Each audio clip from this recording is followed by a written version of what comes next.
Hey, welcome. This video we are going to go about the Excel Bootcamp, the Microsoft Excel Bootcamp Beginner to Advanced course. In this, I am going to give you introduction about what actually the MS Excel is, who this course is for, what is the demand for this Excel, basic topics Excel like formulas, functions, pivots, and many things are there, as well as some of the advanced topics like BVA.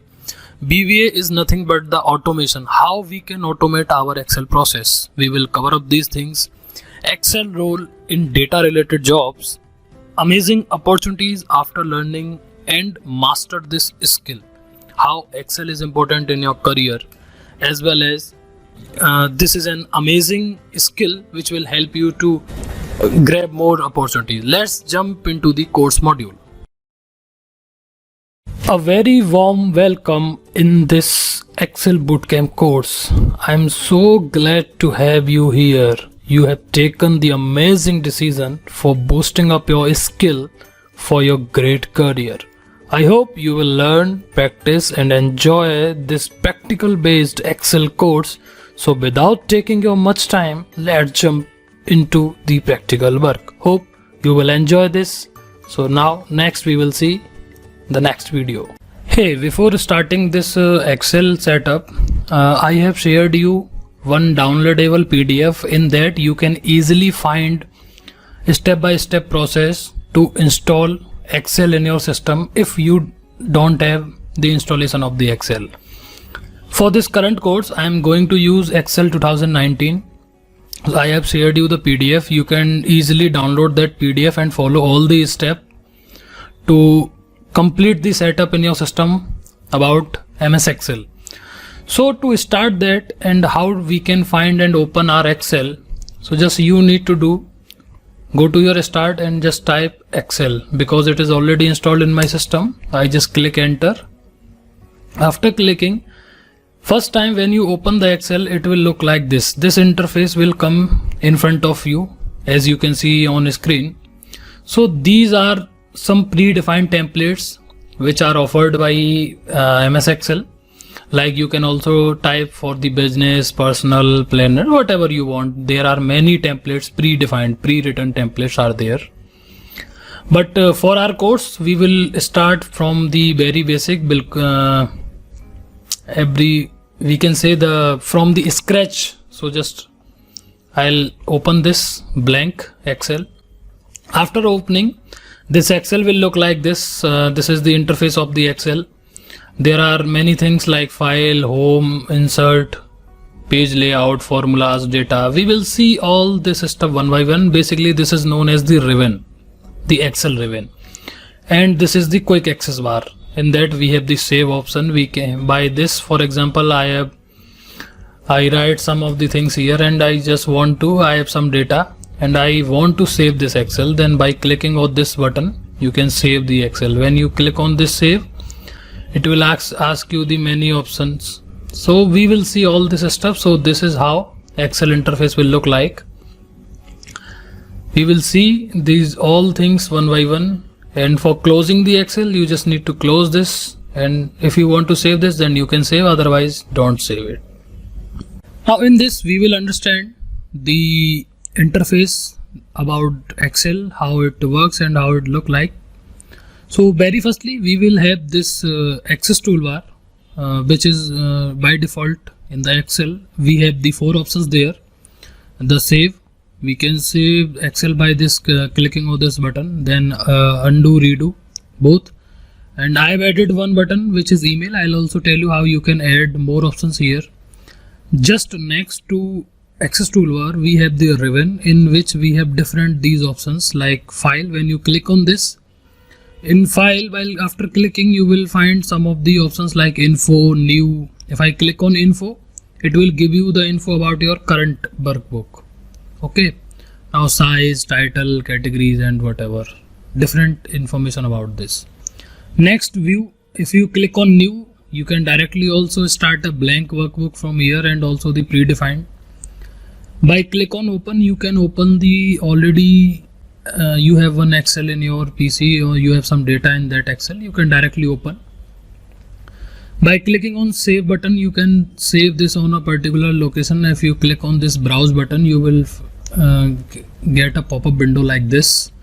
So on your location, you can save this particular Excel. When you click on this print button, you can print the content of this Excel, the page number and the things you can provide here. By clicking on this share button, you can share this email to email and also save to the cloud. After that, export. If you click, you can export this file as a PDF or in different file extensions. When you click on this close, you can close this Excel. It is closed now. But when I click once again on, then you can new Excel and click on this, we have this new Excel. Okay. So these are the different options. I'll also explain you this option button, which is also important. And you click on this, you can find the button which is called Quick Access Toolbar. When you click on this, you have the options. As you can see, we have this save button here, which is here.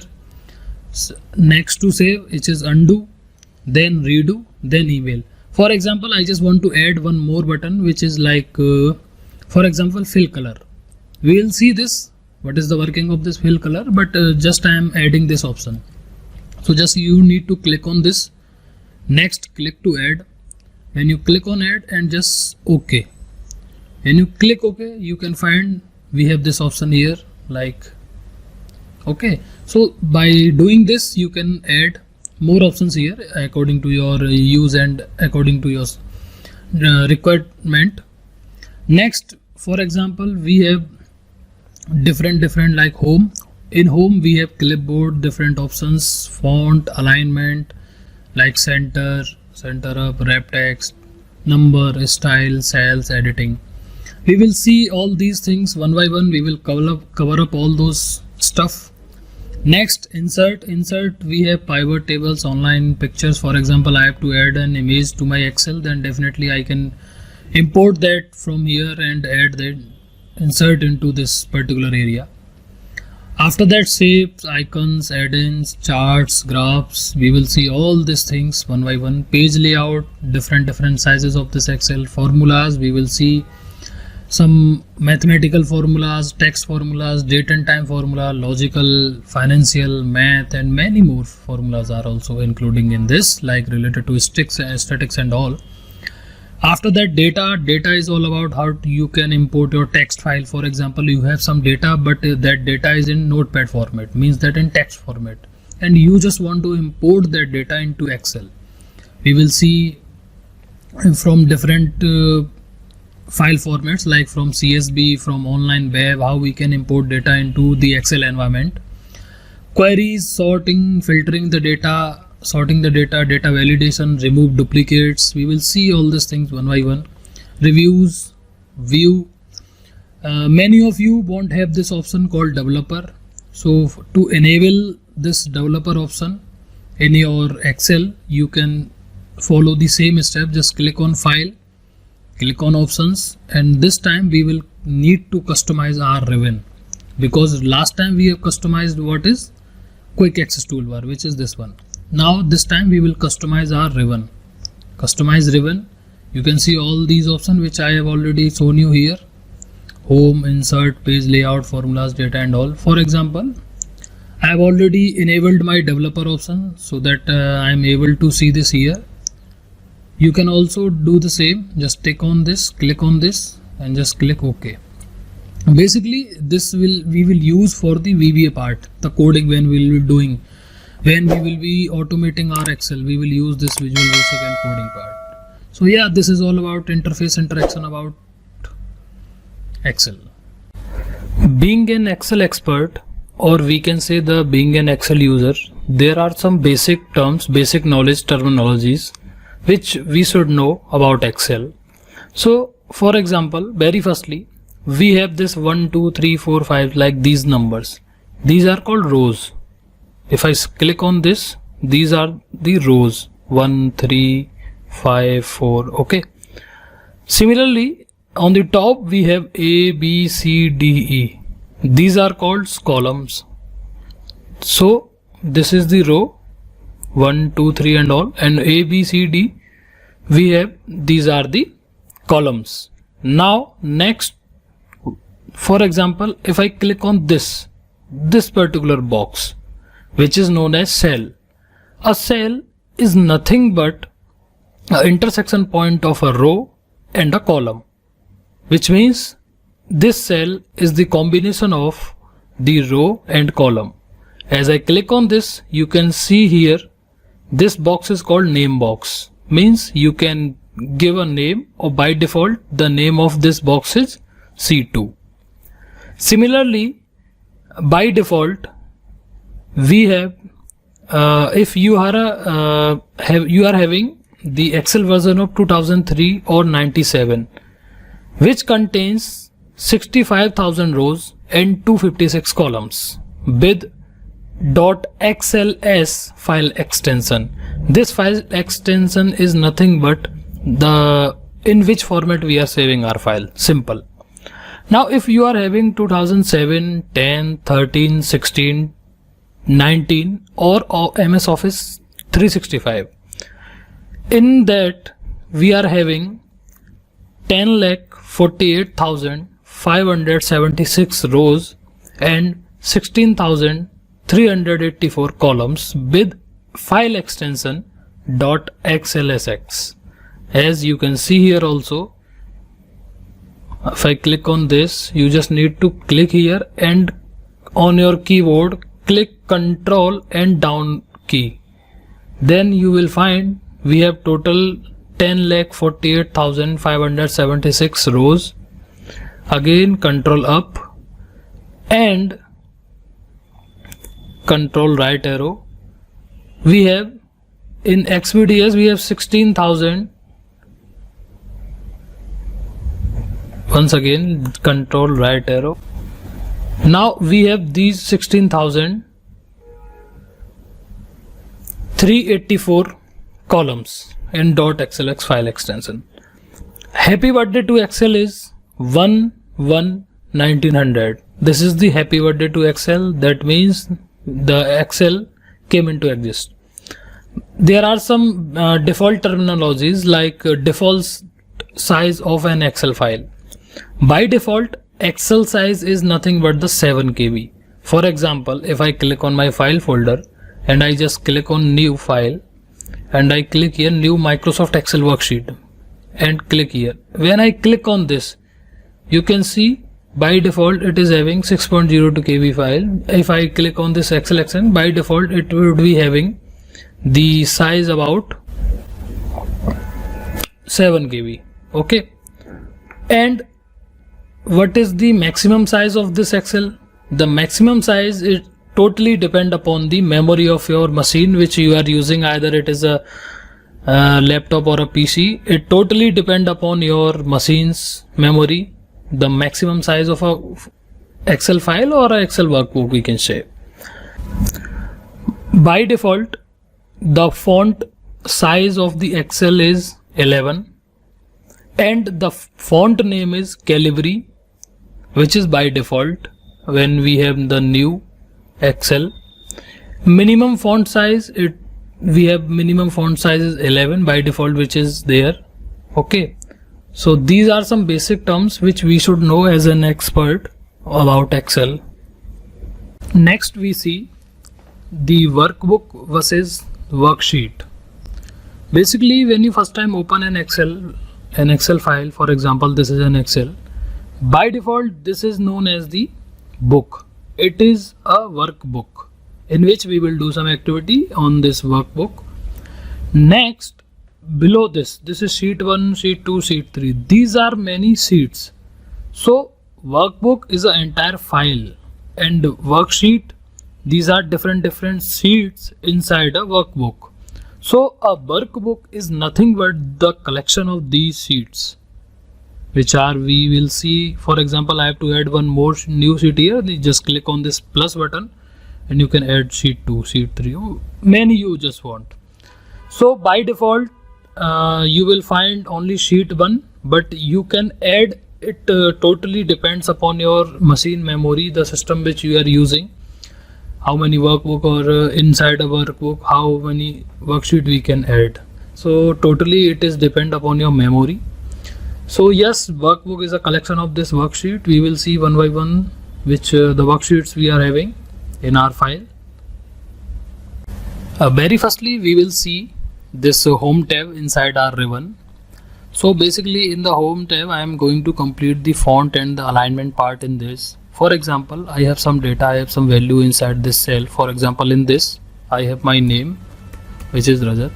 And I just want to give this font some style because currently it is coming as by default, which is provided by Excel. Now I just want to increase the font size of this. So to do so, I just need to click on this, and for example I select 26. So this is how you can change the font size. Now I just want this font to be in center, so I click on this and click on this center. So by default it will be in center as respect to the all corners of this particular cell or the box.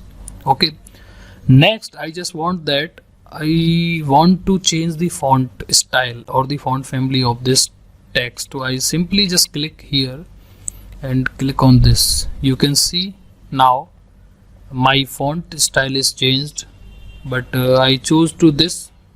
Now next I want to this text to be bold, so I click on this B button. As you can see, this has become the bold now. If I again click on this, it is same as before. I click on it is bold now. I also want this to be italic, so I click here on I button and it is italic now. Again I click, it became the normal as it was before. Again I click on this B. Now I want the underline below this text. To do so, draw here and click select underline. You can see we have one underline inside under this text. Now next I just want double underline. You click on this double underline. You have these double underline below this text. Okay, next I want to change the background color of this particular text which I have written here. I again click here, it will be deselect. Now I click here and by choosing this option fill color, as we have added in our access toolbar also, but by default whatever the color is selected here, that color will be affected in the background of this particular cell. For example, I click here, it will become yellow color, but you want different color to be there in background. To click here and for example select any color which you want. For example, I select this one. You can select the background color as well as, for example, I want this font to be in different color. Suppose I click here, it would be in red color, or similar way you can also select the different font color from here. Now next you can see this cell is coming good, but I just want to make it more attractive. Want this cell to be in border. All border should be there in this. I click here, I click on this border button. You can drag here and select the all borders. When I select on all borders, you can see now we have border. So similar way you can try, or for example you want only bottom border, top border, left border, right border. You can try as a practice by yourself, and outside border and all thickness outside. If I click on this, you can see little bold border. I click here and click here again. You can see this time this border is little increased in size, or you can say the bold in size.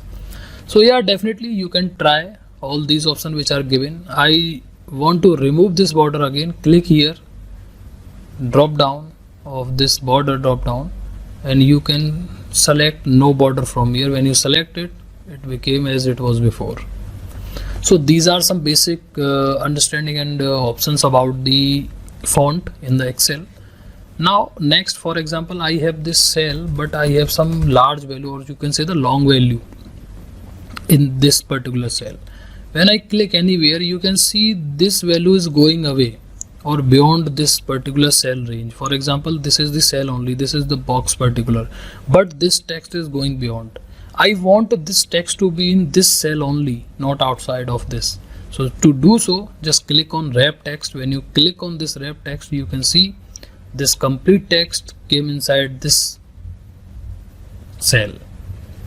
Similar way, you want this text to be in center, just click here, or you just want next, these are the 3 or 4 or 5 cells, you want to use these all cells as a one cell, means you just want to merge all these together. To do so, you just need to select all the at a time and click on this merge and center. When you click on this complete cell became one cell. And I click on this and give you this background, you will understand this has become now only one cell, which is good in size. For example, I give it a border, you can see the difference, it has become the one cell only. Similar way, there are many options. For example, I select multiple cells here and merge and center them. You can see this has become the one cell only, but I want the row wise merging like above. To do so, I click here and merge across. When I click on merge across, you can see the all have been merged with the different rows only.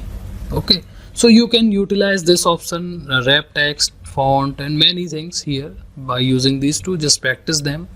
It would give you the confidence and idea about how this font style and these all two options work in Excel. I have this little data inside my Excel sheet. This is employee ID, employee name, gender, age and education. I have put this data randomly by myself. Basically, I just want to cover up these points by using this data so that you can get a clarity about these all concepts. So first one, the starting cell reference. Cell reference starting is nothing but the starting cell. So in this data, what is the starting cell? The starting cell is nothing but this employee ID, which is A1.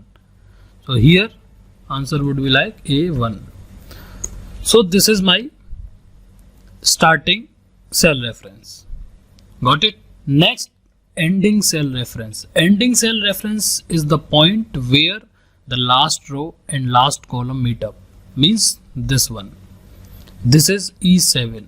So now here what we have E7. Next, the data range. Data range is nothing but from where to where your data is. Now if I select this entire, that means I have the data in this particular range. Range means from this starting point to this end point. You can also give and save the name of this range. For example, by default it is coming A1. If I double click here and put a range, for example range 1 and put enter, so it has given now range 1. So I also copy this and paste it here. It is our range name. So next time whenever you click, without clicking, you just want to select this particular range. To do so, you just click on this little drop arrow and click on this range 1. When you click on this, by default you can see your range has been selected. It is a benefit of keeping the range in your data so that you can work fastly. Range name is also the same because we have given it a range. If you don't want to give it a name, this range also be from A1 ratio to E7, because range is nothing but the one starting point and ending point. So our starting cell reference is A1 and ending cell reference is E7. So data range is A1 to E7 and range name is range 1. Now table name. Table name would be the same, this range name, because a table is nothing but the combination of rows and columns with data. That means this is my table 1. If I give it a name, range 1 is my table 1 also, because as per the definition of table, a table is nothing but the combination, which means A1 2 3 4 5 and ABCD. So the combination of these rows and columns with some data value is known as the table. Okay. Now next, the number of columns. Number of columns. What are our columns? 1 2 3 4 5. So we are having 5 columns here. Next, the number of records. Number of records, how many we are having? We are having E1, 2, 3, 4, 5, 6, E6. Which means if you select all these and drag down, you can see here on the bottom also the count. In bottom you will also find these values, like it is coming 6. So we are having 6 records. Okay, we didn't consider this one because this is the header of this particular data or this particular table. This is not the data and this is not the record. Records are what? Which are having some information. Now next, number of character fields. Character and numeric field, that means the data types which we are going to cover up. Character fields means we are in text form. 1, 2, 3, 4. We are having 4 character fields and 1 numeric fields. How we can easily identify it? This is character and this is numeric. For example, you can see here, if I am putting any text name with numeric, means that the alphanumeric or simply the alpha characters, it is coming to the right side of the cell. If they are left side of the cell. If they are coming just left, which it means these are the character values. If it is coming rightmost, like 5, 6, 4, you can see these are numeric data types. So the character data types are what? E7, like this, character data type or alphanumeric. These are character data types, and in numeric these are 5, 6, 7, 4. And if I have date and time means we will see this data type in the next. So these are some basic about the range, the data, the range name, the reference, the data types are in the Excel. We will see few of the options which are available in this home tab. We have seen already font, alignment. Now this number we will be covering in the formatting section, in the formatting part. But there are some basic things which I want to cover. For example, these are my rows 1, 2, 3, 4, 5, A, B, C, D, E, F, G. These are my columns. What I want is, I want to insert a new column. For example, this is column B and I have some value inside it. But I want to insert a column before this column B. To do so, what I can do is just hover here and right click and click insert. When you click insert, it will create a new column for you with the same name B, and this column will be moved to right. So this is the way how we can add a column. Similar way, when you click here, over here and click on this, right click and click insert, then you will see we have also inserted one new row. For example, I have some value here and then I insert an entire new row and I click on insert. You can see we can insert rows and column like this. Now we have the option called cells. Whatever the task we are doing here by right clicking, we can also do the same without clicking, just using this. For example, I want to insert a column, then I click on this insert drop down and insert cells, and I click on this. You can see we have created new column. You can see the difference here. For example, I click now and click insert cell. Then you can see why this way we can also insert the row and column. If I click here, then we can similar way add rows by using this cells option. If I want to delete this column, for example, similar, there are two ways. If you right click and click on delete, this column will be deleted, or by clicking here you can also delete cells. It is deleted now. So this is how we can insert and delete the rows and columns. Next is formatting option. This, when I click here, you can see we have the cell size, visibility, many options are there. So first option is row height, means that for example, this is my row and I just want to increase the size, the height of this row. There are two options. When you click here, hover here, you will see this icon and double click and select this on your mouse cursor and drag it here down or above. You can see the height of this row is changed now. I want this thing to be done by using this format option. When I click here and click on row height, you can see currently it is 7.25. I want to make it of 30. Click OK. Then you can see it has become now size of 30. So this is how we can use the format option to format our row and column. Similar way, we can also increase the width of this particular column. For example, I have the value in this column and I just want to increase the width of this column particularly. So I click on format and I will choose the option called column width and I make it 15 and click OK. Then you can see we have also increased the width of this particular column. So this is way you can change the height of the row and the width of the column. Also you can hover here and drag this to increase the size. This is the another way. Next is autofill. For example, you don't want to do it manually, so just click here and keep it on automatic fit. It will adjust automatically as per the content size inside this particular cell. So this is how the format option button works.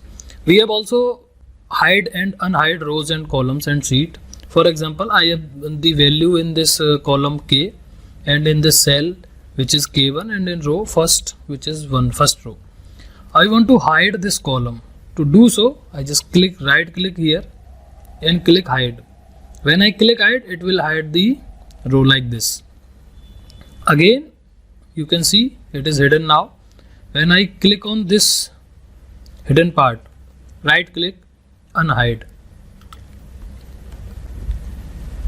You can see it is back again. Now we can do this also by using this format option and click on hide columns. It is hidden. Again click. This time we will unhide column. So this is how you can use this format here inside the cells and inside your Excel. Also one more option here, rename the sheet. For example, it is coming like sheet 1. You want to rename this sheet and want to give a background color. Click here rename. When you click, you can give any name like I have given and click just enter or anywhere. Also you can give it a background color by clicking here and tab color. When you click here and click here, you can see now when I click on another tab, it is changed now. So this is how the format button works inside the Excel. In this particular cell which is D4, you can see I have written my name here with some styling and font decoration, some background color and border. What I want is I want the similar styling of the font. For example, I written any name here, or you can say I just type Akash for example. I want the same styling, same font size, same background color to this cell also. Means that D7, the same as above. What is the way? The way is we can select the background color from here, border from here, font style, font name, font size, then background color. The solution is that we need to click the multiple options over here. But I want to do this just by using a single click. How we can do this? We can do this firstly, you click here on this particular cell on which you just want to get that particular format and click here on format painter. When you click here, it is selected now and selected, and just click over the text on which you want this particular font style, and I'll click here and you can see it is automatically similar as the above. So this is how we can use the option called format painter for this type of font styling. We have one very important function, or we can say the important term, which is known as the paste spatial. When I select here and right click, you can see there is an option which is disappear, which is known as the paste spatial. What is the use of this? We will see in this video.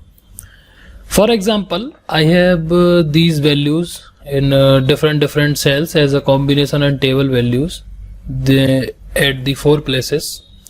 What I want is, I want to add 100 in this, want to subtract 100 from this, want to multiply 100 to this, want to divide 100 by this. Okay, so how we can do this without manual approach, but using the Excel's paste special format.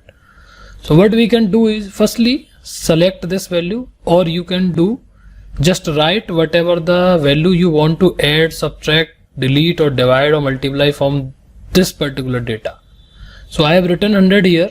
I just click here and right click and copy. This value is copied. Now what we need to do, click here and drag to select this particular range. Or what you can do, you can also give it a range name, which we have already know how we can give it to a range name. For example, I give a name to R1 and click enter.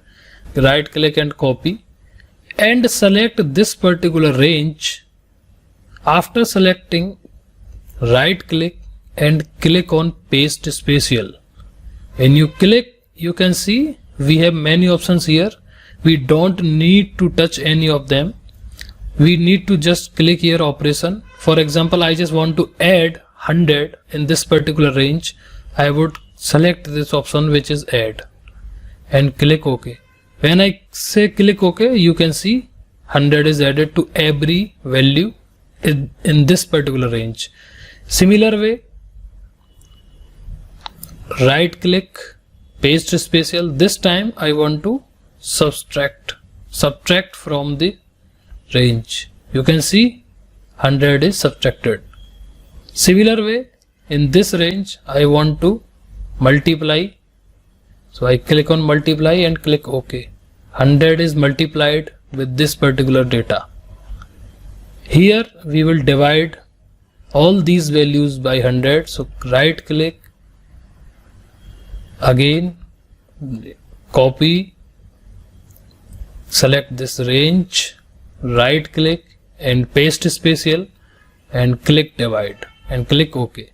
So this is how we can use the paste spatial for our easy operations, for which are based on numerical and some calculations.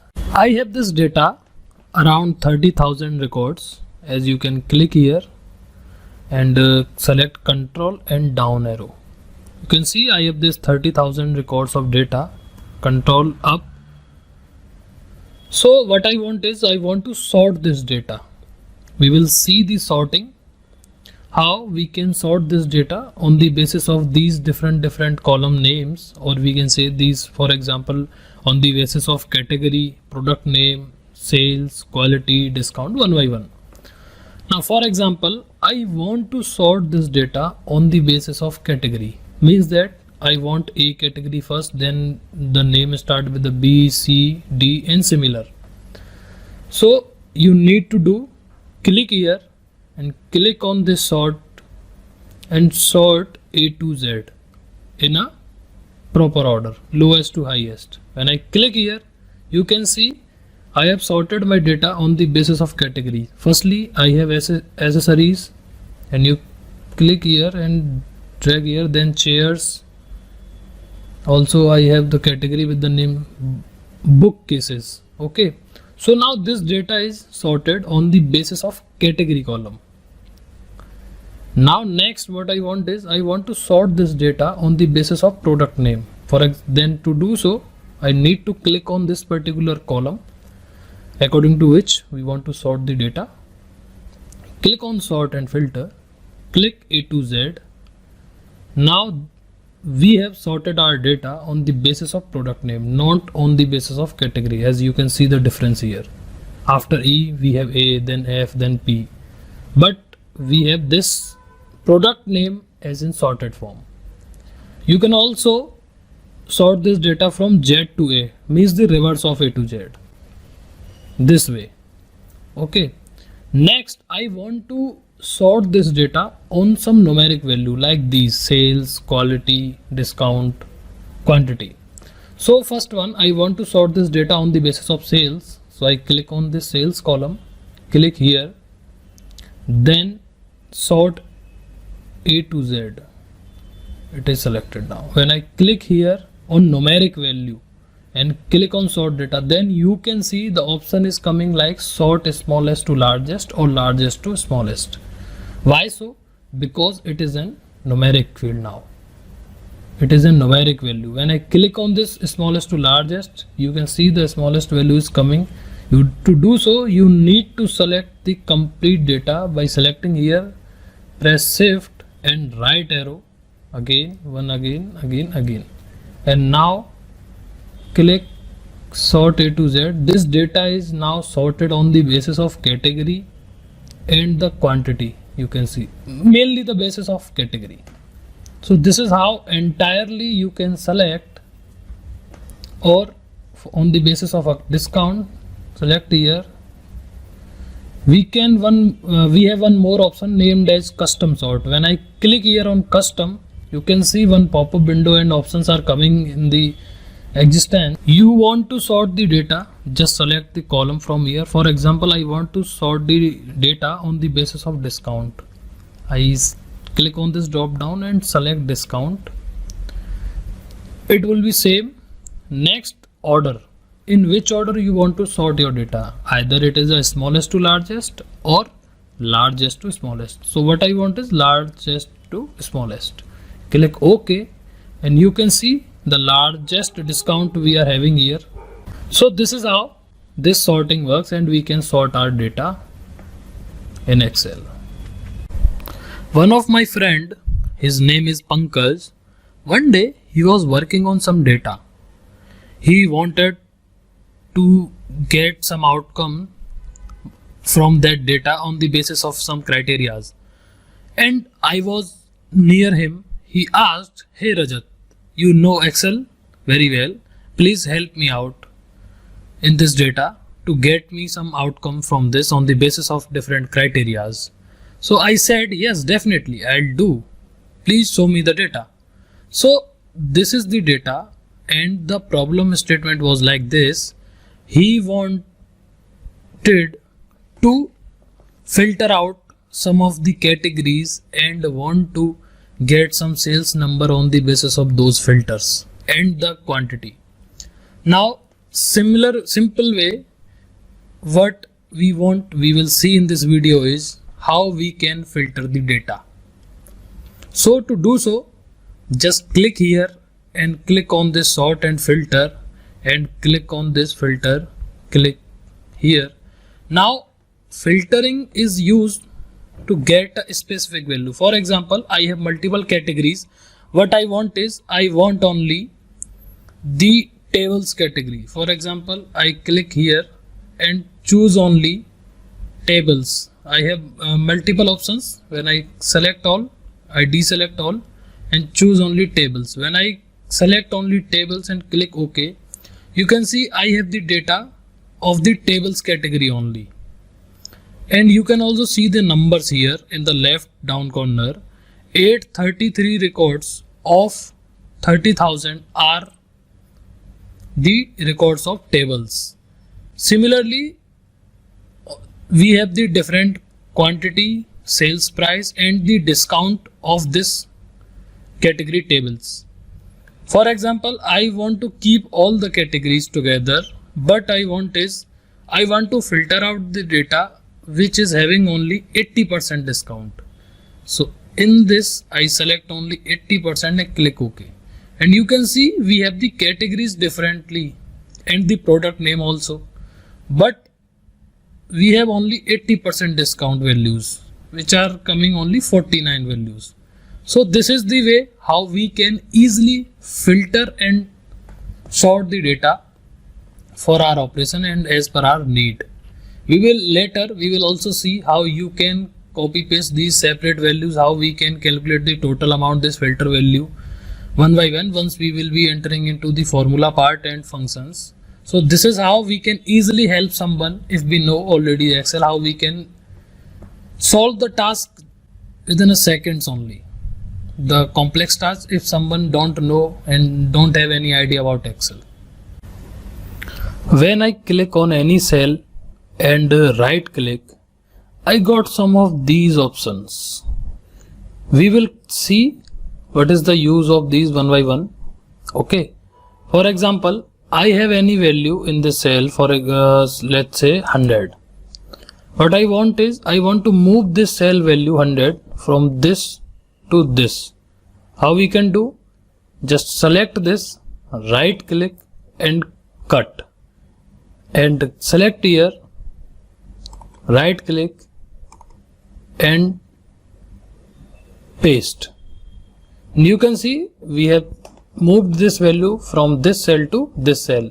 We can also do this the process step same.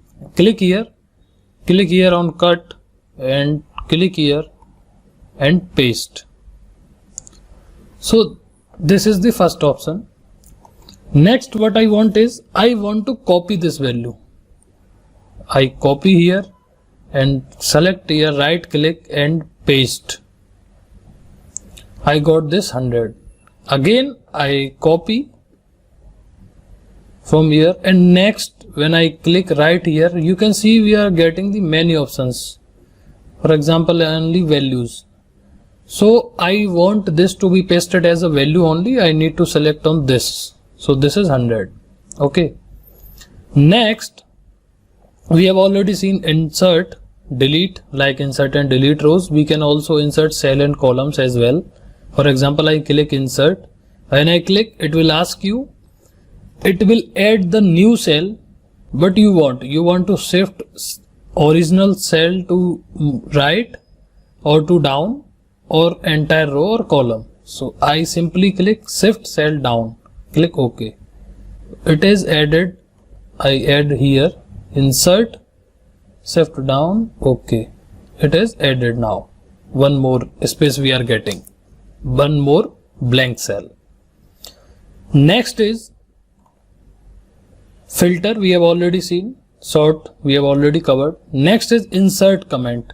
You can see I have these two fields, full name and mail ID. When I hover here, you can see there is a pop-up coming named as the value is coming like, please write your full name. How we can add the similar comment or the pop-up comment in this mail ID field? To do so, just click here and right click and click on this insert comment. When you click, you can type your text here, like what I want to write is, write your mail ID here and click anywhere. Now you can see we have also added the comment to this particular box. If you want to delete this comment, just simply select and right click and delete comment. Or you want to edit this comment, you can do edit also by using this edit comment.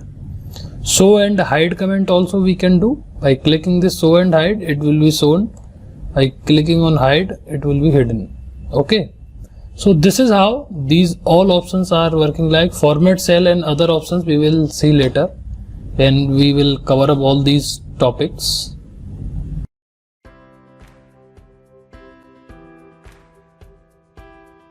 We are going to see some of the options of filtering which we have already covered, but this time there are some operations, some more options which are based on basically the numerical filters. We can say the numeric operations.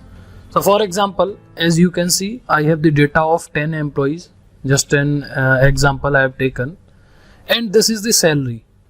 This salary is between 5,000 to 50,000 random numbers. So what I want is, firstly I want to filter out salary.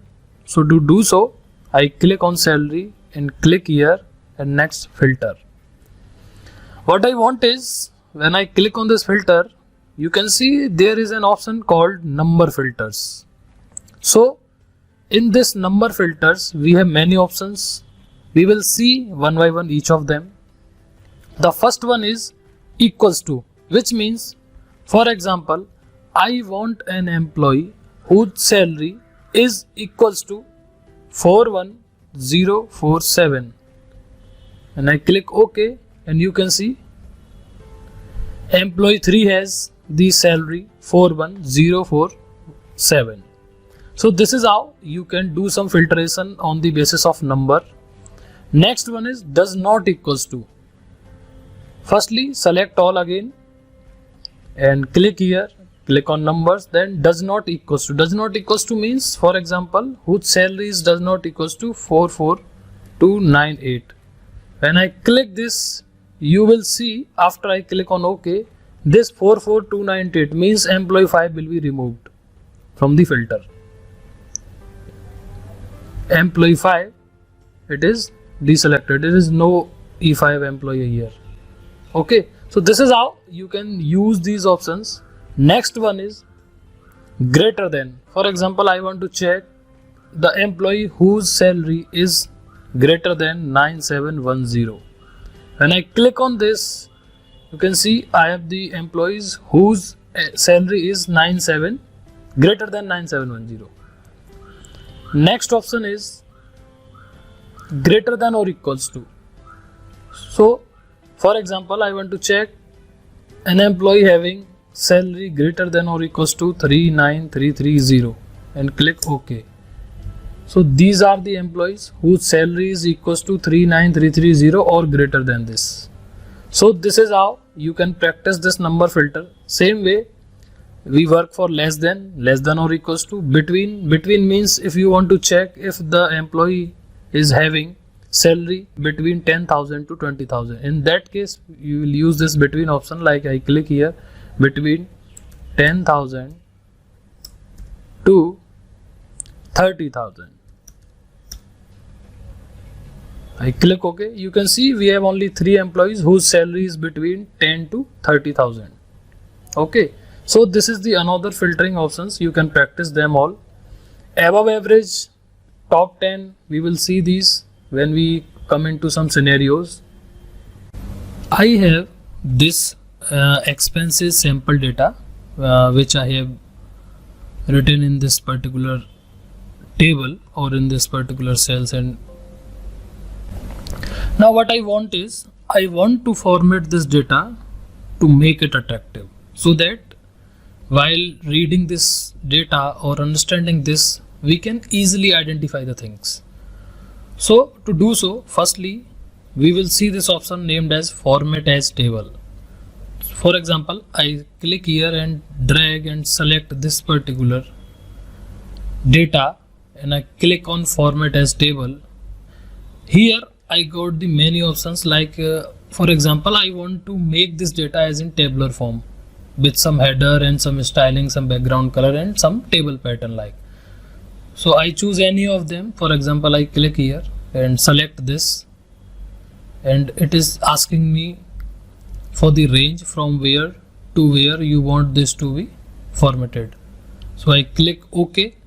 When I click OK, you can see we got header and the styling of that particular layout like this. You can also change from here. I keep this as of now. Okay, I remove the filter from here. So this is how we can make it in a tabular form. Next, what I want is, you can see I have some expenses, some numbers, amount. For example, this is my mobile expense for January 2022, this is for Feb, and this is for March. I want to make it in a Indian currency. For to do so, I click on this particular icon and this drop down, and I would select English India, means the rupee symbol. When I click here, you can see now this is formatted as Indian rupees. Similar way, I want this total to be in rupees also. So I click here, click rupee. Same bottom, the final total. Next, I have the total percentage, which is nothing but I have written in the formula. We will see this later. So what I want is, you can see I have taken the percentages of this total, but these percentages are coming in a decimal values. First I want to take only up to 2 decimals. To do so, what I can do is I click on this decreased decimal and it is increased decimal. So I want to decrease the decimal. So I click here up to 2 values. Now you can see we have only 2 decimal values in total percentage. Next, what I want is, I want these to be in percentage. So I click on this particular icon, which is a percentage style. I click here and you can see it has converted now in percentages. Similarly, we can also give the commas, as you can see here. 5,700 means 5700. You can do the comma separated values by selecting this and click on comma. You can see. So this is how we can use these options and format our data in a tabular form in more attractive way. Next, we will see some of the extra options which are available here in journal. For example, in this cell, I have written a value like 123. Suppose this is a value which is written in this particular cell. We will see, for example, I click here and click on journal. When I click on this drop down, you can see there are many options. It means that we can format this particular cell value in these formats and many more, which we will see later. First one is journal. Journal means in the original format, by default it is written. By default you will see it is coming in journal format. Next, what we have is number. For example, I want to convert or format this particular cell value in number format. So I click here and you can see 2 decimal zeros are added, so that it is converted into in numbers now. Next one is currency. For example, I want to make it in a rupee or dollar, whatever it is. For example, by default it is coming rupee. So I click here, a rupee symbol is here now. You can see it. Also, we have seen how we can add the currency from here as well. If you want to convert this into dollar, you can click here and it is converted in dollar now. Means that you can do the formatting. We will see some custom formatting in the next video. Next, we have accounting. Accounting is same as the rupee, the number, currency. Next one is sort date. For example, I write any date here, today's date, for example, any date I write like 24/05/2022. When I click enter, it is now in date format. Means that it is a date. What I want is, you can see when I click here, it is sort date. Means that DDMMYYY. Next, if I click on long date, it will come like this. We will be getting the name of the month, 24th May 2022. So this is how we can use both of the options like sort date and long date. Suppose I want to convert this into time. When I click here, you can see it is converted into time now. Why it is coming 0? Because we don't have any time. It is still coming in date. When you see here, date is coming around, but what we have converted it into time. So it is currently showing only time. When I click again and click on this sort date, you will see we are getting this date. Next is percentage. Percentage we have already seen here in this particular format, so it is same as this symbol. Next is fraction. I have written any value which is like 5/3. Click enter or delete. Suppose I take only this value 123. No, it is taking as a date format, but I don't want it in date format. So I click here. Firstly, click in journal. When I click in journal, it is converted into 123 now. I click here and click on this fraction. When I click on this fraction value, you can see it has taken some space, but is not. It is a fraction now. So basically, rarely used functions are these. If I click on scientific means, for example, I have a large value which is not coming inside a cell. Suppose like this, not plus, like any value, any number value which is more than 15 characters, and I click anywhere, you can see it is coming like 7.855 somehow, E+22.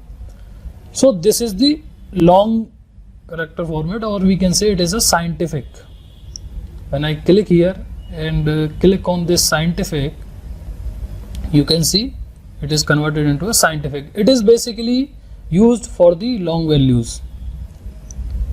Okay, now last is the text. When I click here in text, you can see it is converted into text now, as it has moved into the left corner part. Now here we come with some more options for the formatting. For example, when I click here more number formats, you click here, a pop-up window will come like this. We have already seen journal, number. In number you can choose also from here, like up to what decimal place you want, like 2, 3, or you want 0. You can see the examples below. For example, select 1, 2, 3. So this is how number works. When I click on currency, in currency we have seen that how we can convert this particular amount into rupees. Similarly, when you click on this drop down, you can find the many other currencies option, like for example Singapore, Australia, and dollar symbol. Many symbol, Spanish, Euro, Spain. So this is how Japanese. You can convert all these currencies and make a number in these currency format by choosing this symbol option from here. You will see this, and by the end of this video with a good example.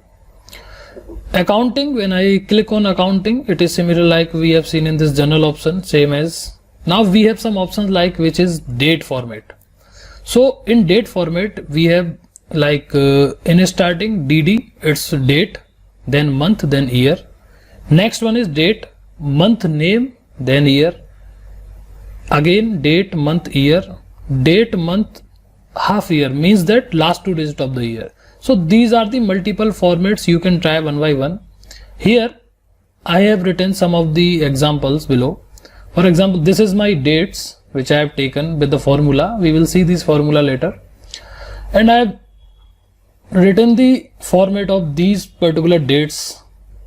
As you can see, this format is DD, MM, YY, YY, means that the date of the month, then the month, number, and the year. Next, year, month, date. After that, month, date, year. Now I take an example. The same date we take here, like 25 05 2022, and I click here and enter. Now it is in date format. When I click here, also you can select these options by select this cell, right click and format cell, this option. When I click here, the same window will pop up which was earlier popping up by clicking here. So I choose the date format, and for example I want this to be in this format, like first week name, then month, then year. And I click here and click OK. Now you can see, you increase it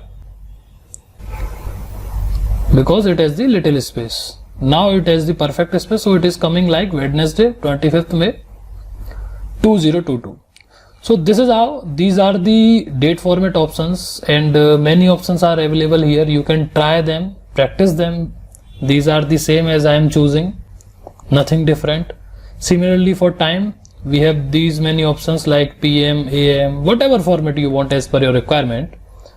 Percentage we have already covered. In this percentage we can also choose the decimal, up to what decimal you want that particular percentage, like up to 2 decimal or 3 decimal, whatever it is. Similar for fraction and text and spatial. Now we have some custom options. If you want to make your own format, you can make by choosing these custom options. Suppose I want this date to be in, for example I format and right click and format this cell and choose custom. What I want is, you can see you got the options to edit from here.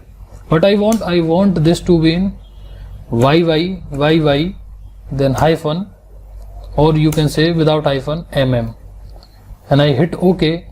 You can see I got this format 2020-22-05, means that the year month combination which is here. So this is how you can also make your own custom formats.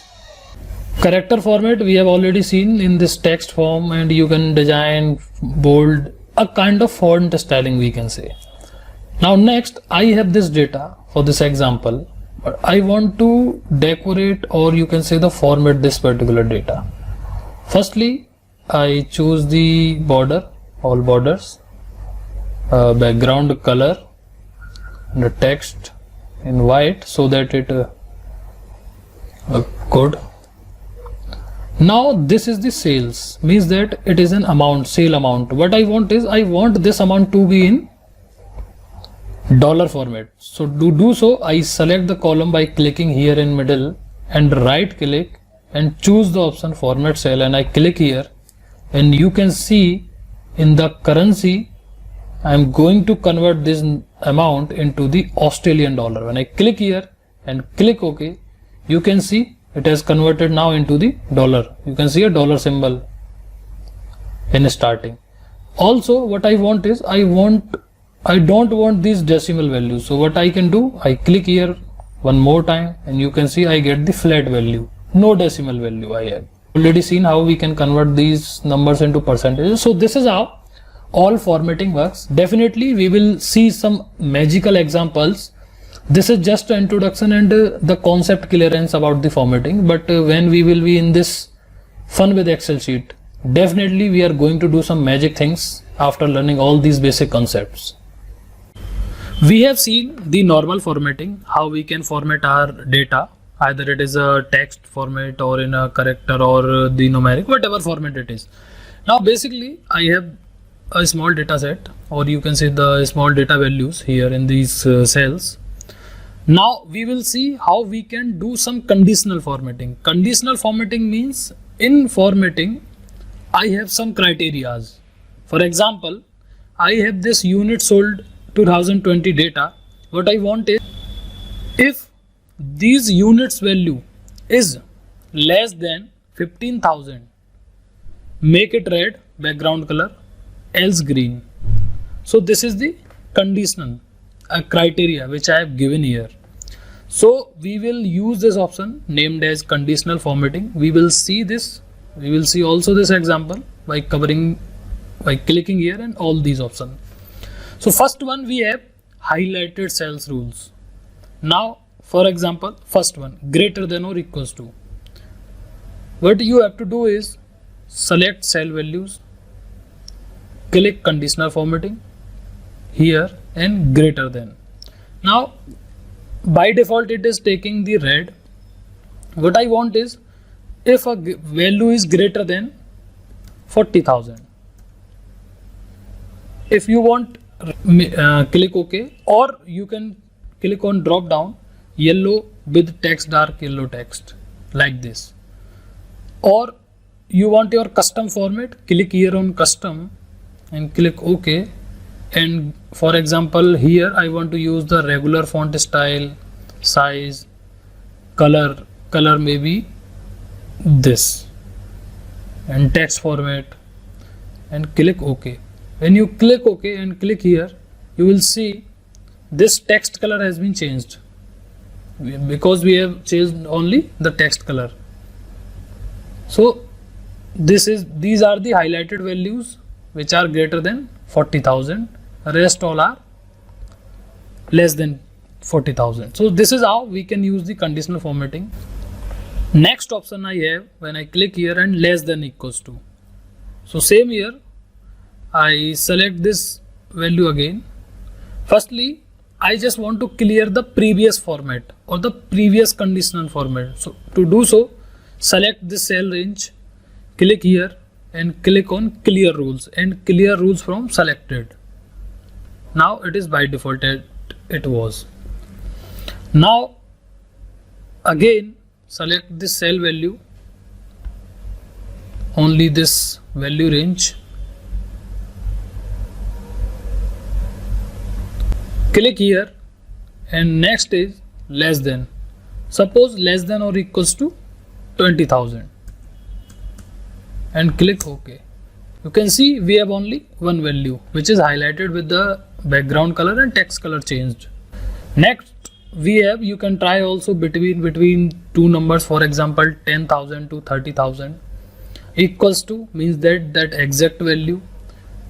Text that contains. Now we have this first option which is books. Now I select these cell values because these are in character in text form. I click here. Now highlight the cell rules, a text that contains, for example, English, or you can choose any value. I type here Hindi and hit OK. You will see this Hindi text value is highlighted as this text value. So this is how we can work with both numeric and character values, or you can say the text values. You can try all these options easily. Next we have duplicate values. I have some values here. You can see in these particular cells there are some values which are repeated, like 65 here also and here again, same 61 on these places. So the values are repeating. That means in these values, or you can say in this data, we have duplicate values which are 65 and 61, and also we are having unique values which are 75, 82, 98, like these. So what I want is, I want to highlight all the duplicate values or the unique values. So select, click here, click on this highlight cells rules and click on duplicate values. When you click on duplicates, you can see by default it is highlighting only the duplicate values. What I want is, I want to highlight the unique values only. I click on this drop down and select unique from here, and also I would like to change some custom formatting, like background color is in yellow and font color is black, and it is should be bold. Border, I select outline this type, and in number I click OK and click OK. Now you can see the changes what I have done all are reflecting here. Only the unhighlighted values are the duplicate values. So this is how you can use this option, which is duplicate values. By clicking more rules, you can practice these as well. How to practice? I am just taking one as an example. For example, format only cells that contains. I have condition and someone has given me condition like this. You need to highlight that particular cell which contains only 38220 value. Means that the cell value should be equals to 38200. So I select here, click here again, and more rules. When I select second part should be equals to 38200, click on format the font bold, border outline fill yellow, and click OK and OK. You can see now the exact match of that value in this particular cell is highlighted. So this is how this conditional formatting, more option and more rule works. You can also practice this. Next we are having top and bottom rules. Top and bottom rules like this. Suppose what I want is, I want the top 10 items to be highlighted in this particular range. So I select this particular data and conditional formatting, and I want to highlight only top first item. I click OK. Not 10, I just select only 1. I remove 0 from here and click OK, and you can see out of this data, or you can say out of this sold units, these are the highest and best unit. Out of these means the best figures. So this is how you can use this top bottom rules. You can also select top percentage, top 10% or top 1% only. Suppose I click here and select top 1% only and click OK. Still it would be highlighted because we have only one value. Same, I select this data, click on condition, and what I want is bottom 10% is above average. You can see once I select all these values in right bottom you can see I am getting some average of these values, which is 70183.33. so conditional formatting above average. When I click OK, you can see the value which is average, above from average what we are having 70138.33. greater than that would be highlighted like 75300, means the next highlighted, the next greater value. Similar way we have data bars. For example, I want these sales to be a bar graph here of these sales, so I click here, click on data bars and click OK. You can see with these numbers I am also having some of the graphs which are showing as per their values which are filling in this. So this is how you can also show the graphs in the same column. Select here, click OK and click on data bars. You can select. There are many styles or multiple options you are getting to highlight it. Solid fill. If I click here, it would be in solid form. So these are the different options of formatting you can try. Color scale is also, for example, you can select different colors like this, multiple choices. Which are low are highlighted as red, which are lower than average. Okay. Next items, icon set. You can, if you don't want these words, what you want is some icons. You can select the icons from here also. For example, I select this pattern. You can see now it is highlighted here. So this is how we can do formatting, a conditional formatting in different ways.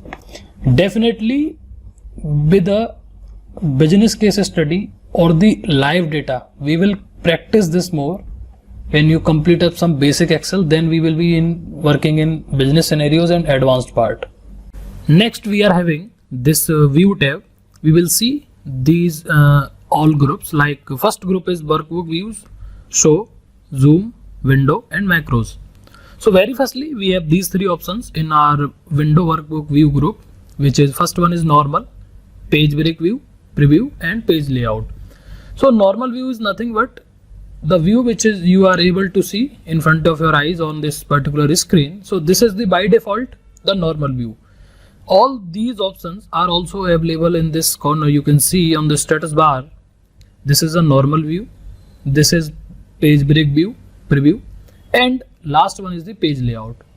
So for example, I click here on page break preview. I click here on page break and you will see we have this page break option. Now we have only the selected rows and columns which are filling with the values, which is coming as a page 1, means that we have this page 1 as a break.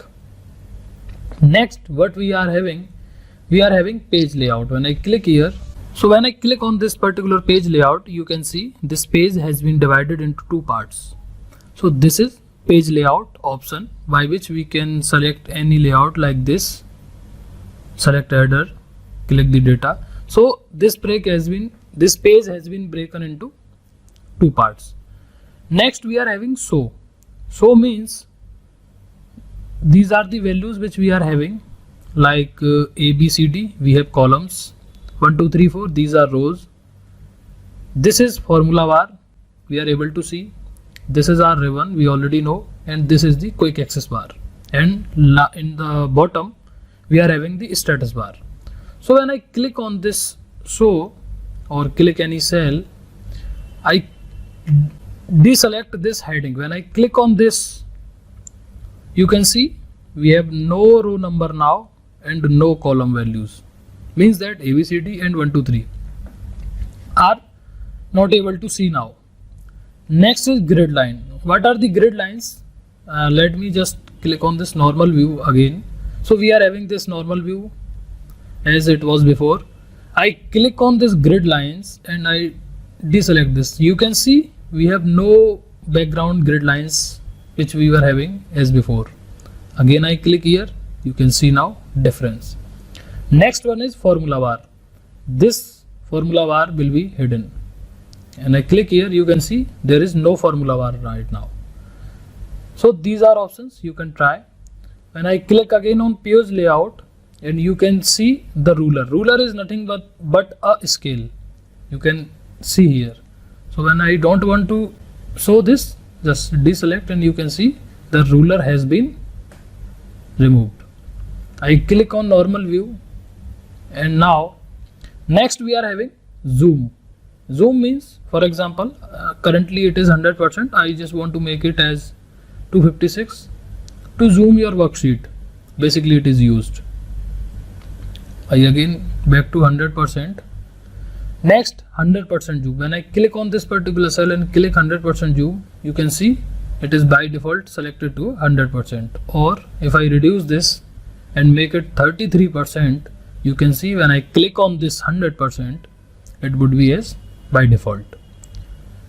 Next is zoom to selection. For example, I have these values. I will select all these values together and I just want to zoom only these values. So click on this, you can see we have only zoomed with these values. So this is how we can use workbook view, show view and zoom view.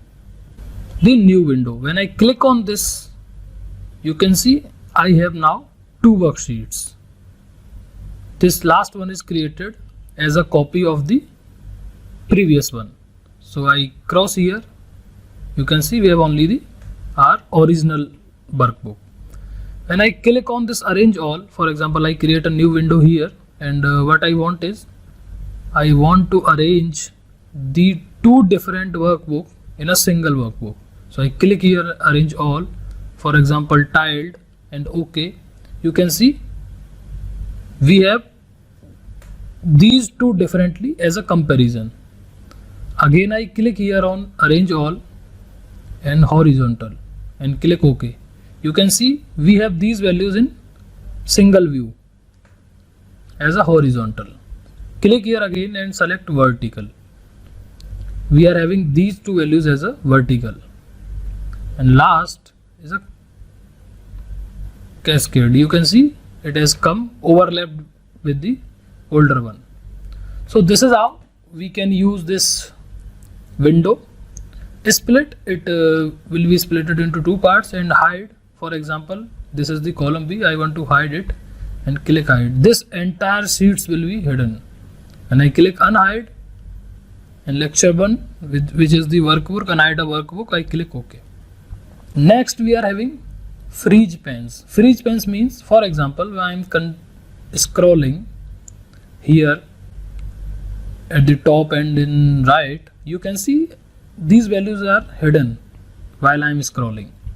So to protect this, for example, you want only the header should be fixed up and these values should be fixed in this particular column.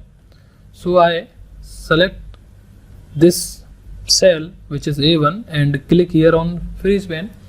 First option we are having freeze panes, and you can also see keep rows and columns visible while the rest of the worksheet scrolls. So I click here on this, and you can see when I am scrolling up, this particular area is stuck now, freezed now. And when I am scrolling left, you can see these columns are scrolling, but this particular area is. We are having this review tab now. In this the first group we are having proofing. Proofing is nothing but, for example, I put any text here which is incorrect, like NEME, I put and hit enter. You can see it is a incorrect spelling of name. I put E here. What I want is I want to correct this. To do so, I select this cell and click on ABC spelling, and when I click on this autocorrect, you can see now this name has been changed, and say yes. So this is how you can use this spelling tool in a proofing group in the review tab to autocorrect or to correct your meaning, whatever the English you have written in your Excel sheet. Next we are having thesaurus. So basically it is used for synonyms. For example, I click here and type any word which is like a boy and hit enter. You can see we have these many synonyms of this particular word which is boy. So you can use this tool as a synonym tool and utilize it for your reports and other things. Next we are having Smart Lookup. Smart Lookup is basically a kind of web search engine, and just like a Google or other search engine we are having. When I click here on Smart Lookup, you can see we need to select any value first. For I type here a web and I select this first and then Smart Lookup. You can see it is loading and showing some value, just like Google shows us noun, verb, some relatable search, what's a web, whatever. So it is working as a search engine here in Excel, this Smart Lookup in Insights group. Next we are having Translate. Translate is basically used to translate from one language to another. Like name written here, it is in English. What I want is I want to type this in Hindi. So I click here and click on Translate. When I click here, maybe you will get a pop-up window. You just need to click on Install, nothing else. And after clicking on Install, you will see this window on Translator. And from here, you can choose any language. I just want to perfect and enter. You can see the Hindi meaning of this particular word. So this is how you can also use your Excel as a translator for you. Next group we are having is a comments. You can see I have written some values here. What I want is I want to add a comment like this, which I have already added one comment. So how we can add that comment? Click on that particular cell, click on new comment and type any value. For example, I write the same value. It is 74800 and enter. Click OK. Now you can see we have added this comment here. So this is how you can add or delete or edit a comment. For example, I want to edit this, click here, edit comment. You can now edit or add any value in this. Next we are having previous and next. When I click here and click on previous, you can see we are having this previous and next. So this is how you can move between your comments and all. When you click on this show all comment, it will show you every available comment which you have added to your sheet. Again you click and it will hide. Next we are having the changes group. Changes group is nothing but to protect your sheet. For example, I am able to write any value in this particular sheet or in this particular cell. What I want is I want to share this Excel, but want that nobody can change any value or write anything in this particular Excel sheet or the spreadsheet. To do so, you just need to select any cell and click on this protect sheet. When you click, it will ask you for a password. You type any password, like for example I type 123 and click OK. Once again it will confirm the password 123 and click OK. You can see now I am unable to write anything, and you can see this message: the cell or the chart you are trying to change is on protected sheet. To make changes, unprotect the sheet, you might be requested to enter a password. So for example, if you give this particular sheet to someone, you can share the password with him or her and click here to unprotect. Again type the same password and click OK. Now we are able to type anything. So this is how you can protect your sheet with password. You can also protect the workbook. Workbook means the entire, all the sheets and entire this Excel workbook. Same way, need to put a password. So you can try this thing by yourself. Now next we are having share workbook. For example, there is a condition that there are two people who are working similarly on same Excel workbook. How we can do or utilize this option while working on a same sheet in a same data? You can do share workbook. You can share this workbook to do the work parallelly with your colleagues. And you can also allow users to edit this range. This particular Excel sheet you want them to edit it or edit this particular data which are already there in this sheet. So this is how you can utilize this review tab from this Excel. Till now we have learned a lot about the basics of Excel. Now it's time to learn some of the shortcut keys which we will use to implement our task or the things which we were having in the last few videos. So basically Excel shortcut keys are used to help to do the things quickly and faster way. You can see in this Excel I have no ribbon groups here as I was having before. So simply to do so, you just need to click on this home tab or any of these tab, click here and click this on pin button. You can have these options again. So firstly, in the category of shortcut keys, I am having the essential, which are the basic shortcut keys. So for example, I have this data, for example this value Hindi, it is 74800. What I want is I want to copy this value and paste this here. What is the simple way or the way we know already? Just select this cell, right click and select copy. But this time we will do this with the help of shortcut key, like click here, Ctrl C, select any cell where you want to paste this value and simply Ctrl V, Ctrl C and then Ctrl plus V. So you can see we have the same value and this G3. So this is how we can use shortcut keys to do our task faster way. Ctrl plus C is used to copy the data. Ctrl plus V is used to paste the data from clipboard. So these are the essentials. You can try by yourself one by one. For example, I want to cut this value and want to paste this into this G6 cell. Select this, Ctrl X, again select this, Ctrl V. So this is how you can cut the value and paste it here. Remaining you can try by yourself.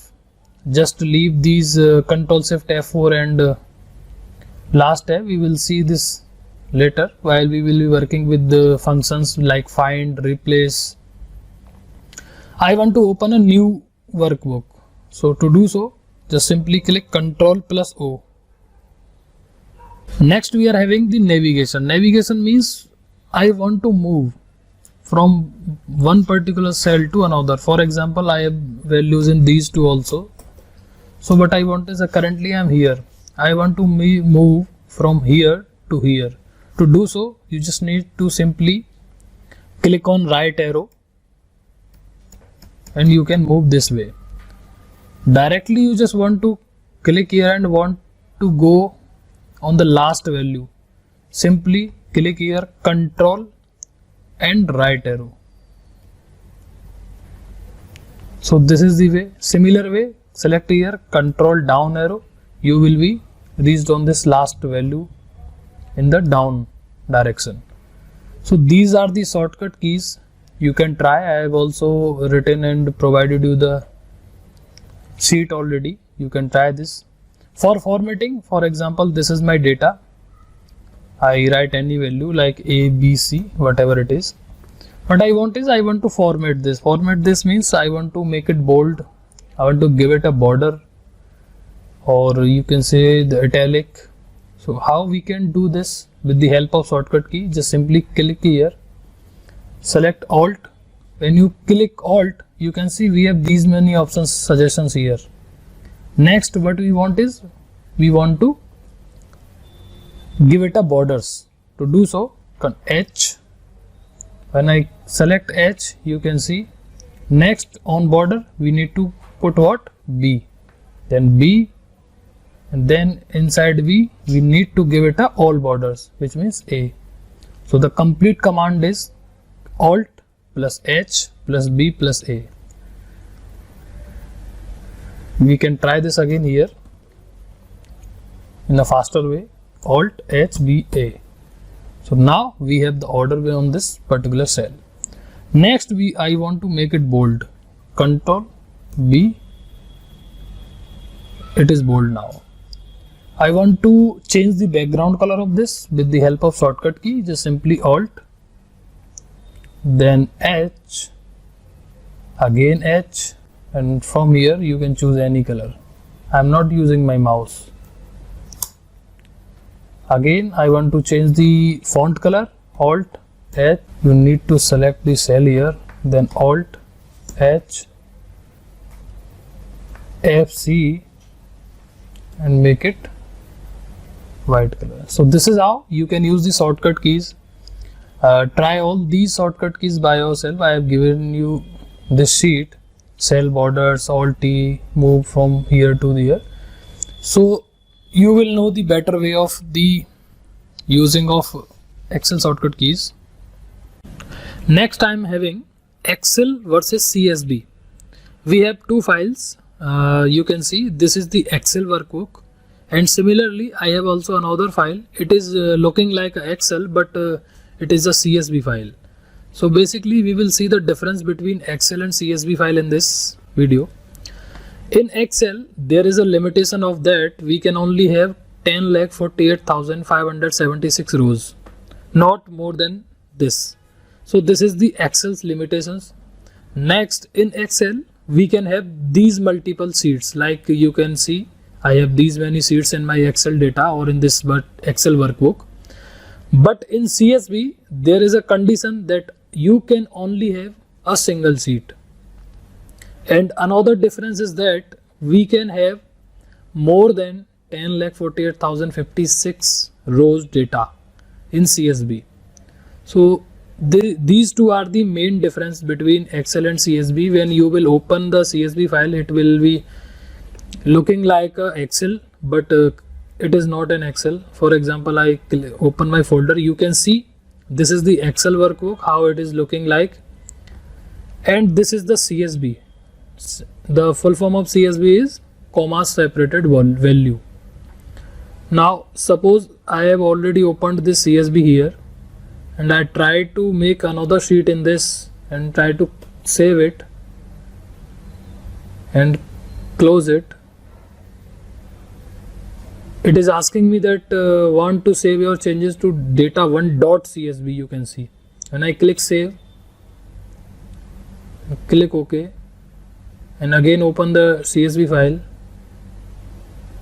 you can see I create that sheet, I create the data, but still there is no data and no extra sheet here. So this is the limitation of CSV, that we cannot have the multiple sheets inside a CSV file.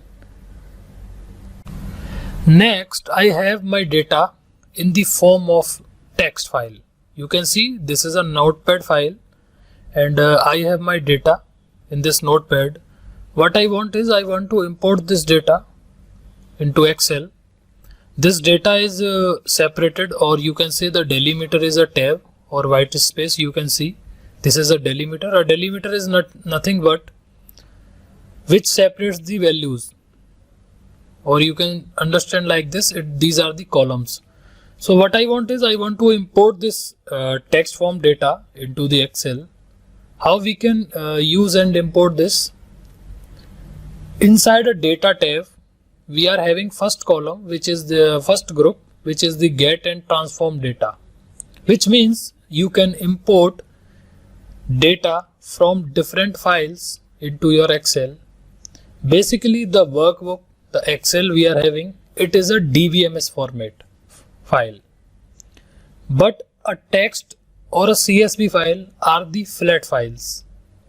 Okay, so now I have my data in the text format or in the notepad file format. By clicking here from text CSV, you can read it, import data from a text comma separated value or a formatted text. Means that you can import your data from a text file or a CSV file by clicking here. Similarly, you can do the same by click here get data and click on from file. For example, this time I want to import my data from a text file. I click here and it will ask me where is your file. I select this my first file, which is data1. I select this and click import. You can see it has started importing the data. Now this is my data which I am having in my text file. Simply click on this load. We will see this transform option and what is this pop-up and how we can utilize this later in the videos. Delimiter, you can see, as I told you in starting, it is a tab. Tab means which have a white space. I simply click on this load button. Now you can see we are having our data imported into our Excel. Close here. By default it will become like this. I remove the filter. To remove or apply the filter, we have a shortcut key which is Alt D FF. So this is how you can import your data from a text format file into your Excel and save it here. Next, how we can import the data from a CSV. Again click on get data from file. Again click on this from text and CSV. I click here. I choose this time my CSV format which I have already with me. I click import. Similarly, it is also showing, but this time this data is from CSV file, which is the comma separated file. I click load and you can see I have that similar data. In sheet 2, I have this data from a text file. I have this data from CSV file. Next, data, get data. Similarly, if you have the data from different workbook but you want that data to be inserted here, you can click here and simply follow the same steps as I followed for the text and CSV. Similarly, you can import the data from Excel, JSON and folder also. Similar way you can try. Next option we are having from database. Suppose you have database like from MS Access, which is the Microsoft Access database, or SQL Server, or any database you want to import. You can choose these many options, but currently I have this Access file one with me. So I click on this, import data from Access, and you can see I have this data Access file. I click here and click import.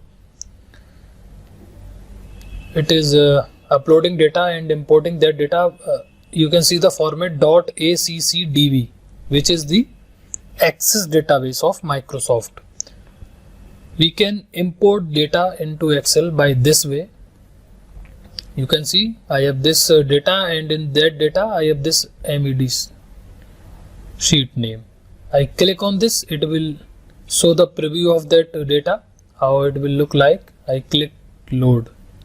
Now you can see I have this data which was in the MS Access format.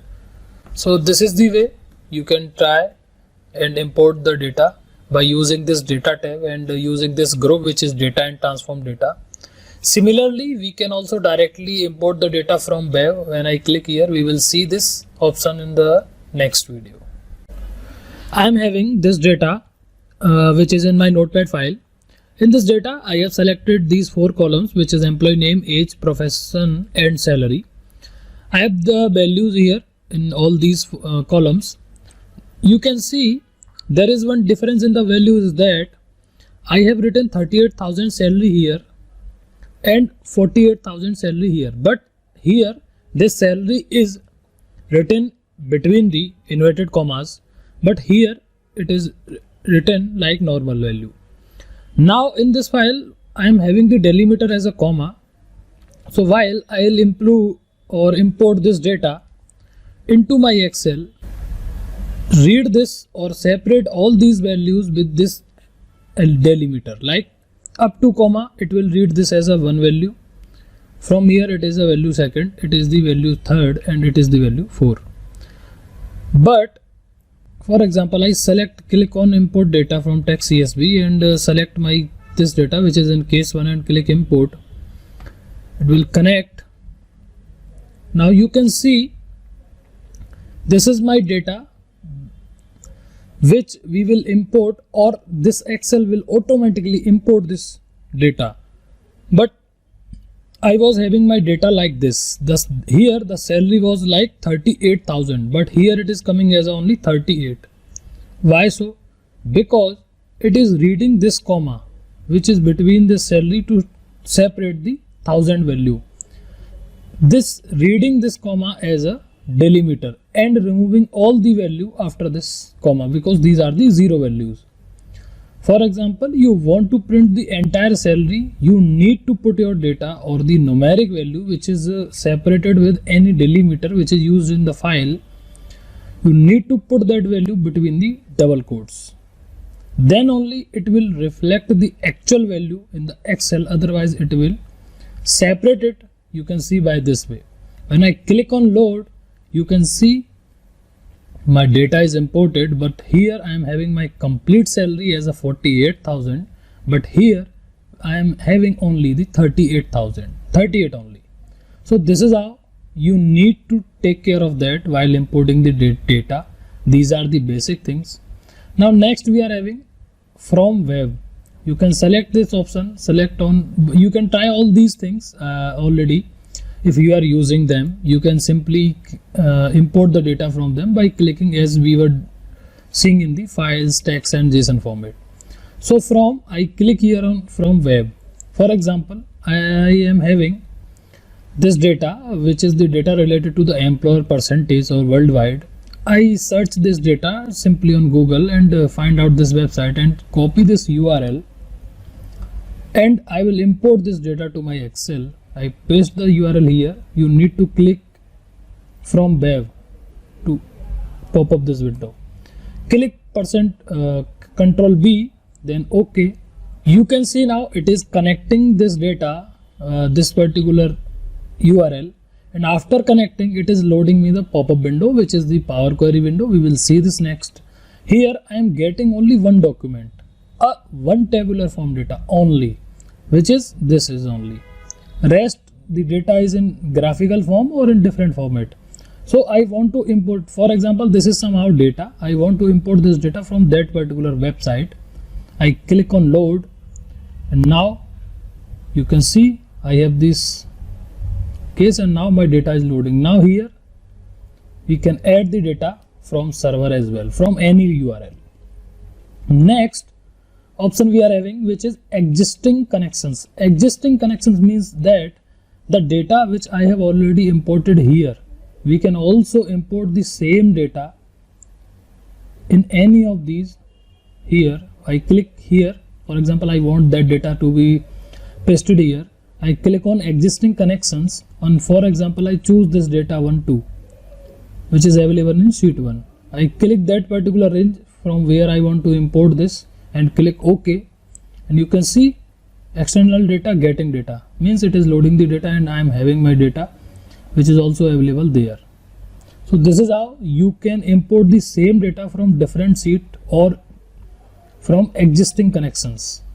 Next option we are having, which is existing connections. Existing connections means, for example, here in this cell which is C2, what I want is I want to import the data which is available in the sheet 2, or you can say any of these sheets. How we can achieve this? To do so, we need to click on this existing connections, which means we are connecting that data which is already exist in this particular workbook, means that is already there. So I click on this existing connections. Here you can find out all the sheets, the document which we have already inserted in previous videos. So for example, I select here data 1 and click open. You will see it is asking me in which particular cell you want your data to be started.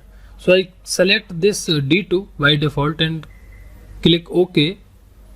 You can see this same data which is here. I have imported this data from this particular sheet. These same values I am having here with the help of existing connections. Next, we are having queries and the connections. You can see while I am importing, for example, I Ctrl Z again and I want to import, I click here and click existing connection, or you can say I am clicking on this from text to CSV and I select this any data and import. You will notice that I have this pop-up window and click load. You can see in the right side I am having the queries and connections, which means this is the query window which start processing when you import the data. Means it will import all the data connections here firstly, then load that data into Excel. So we will see this in the properties window, that how these works. But before that, we need to understand one thing, which is that, for example, this is my data which is available in this sheet. For example, in future, what I want is, I want to add any name here and want this added name should reflect here automatically without again adding that data. How we can do this? To click here or simply click on properties. In properties, you need to click on this query properties. Click on this query property. You can see here is an option which is saying refresh data when opening the file, which means it will automatically refresh the data whenever we will open this or there is any updation. You need to click OK and click OK. What is the Power Query and use of the Power Query? For example, I want to import my data from text or CSV file. I click here on this. I select this CSV, which is data 1. I select and import this data. While I am importing this data, you can see a preview of my data is here, and this is the pop-up window as usual. We have already know about it. And when you click on this load, this data would be available here in this Excel sheet. But I want to do some manipulation in this particular data.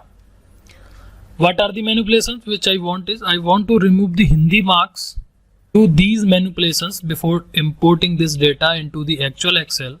We can perform all these tasks by clicking here on transform data.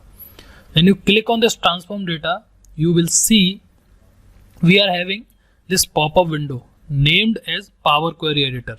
It is same as the data files option which we are having here. We have also the same steps calculations here. Definitely here is the data which I have imported through the text file or CSV file. So select this and you need to click on delete or press the delete button from your system. You can see I have deleted my Hindi marks. I have deleted this Hindi column from here. Now in Power Query, you can see we are getting these many options. First one, which is close, which means when I select this data, which you are able to see on this particular screen after deleting the Hindi marks, it will close and load this table into my Excel. But I need to do some other options. Like I'm having the next option, which is query. In this query, you can select the properties which we were having in the data, advanced editor and manage. In manage, we can also delete, duplicate and reference, which we are doing by using our keyboard. Next option is managing columns. In managing columns, you can add a new column from here and do or write your any value. For example, I click here and choose column, and here you can directly select any of the column. For example, I want only chemistry marks, so you can select OK, and now I'm having the chemistry marks columns also only. So this is how you can remove columns and choose column from these manage columns. Next is reduce rows. Keep row and remove rows. You can also keep the rows by using this option, and you can do the same for the remove rows. So this is how you can play with your columns and rows by using these two options. Sorting, we already know how we can sort the data from A to Z, which means ascending, and Z to A, which is descending order. Split column, I again click here, choose column, I select all the complete data here. Now click OK and want to split. In this data, I am not having my first name and last name, but in future we will see these many options. We will be doing the projects. So this is how you can utilize this your Power Query options, manipulate the data.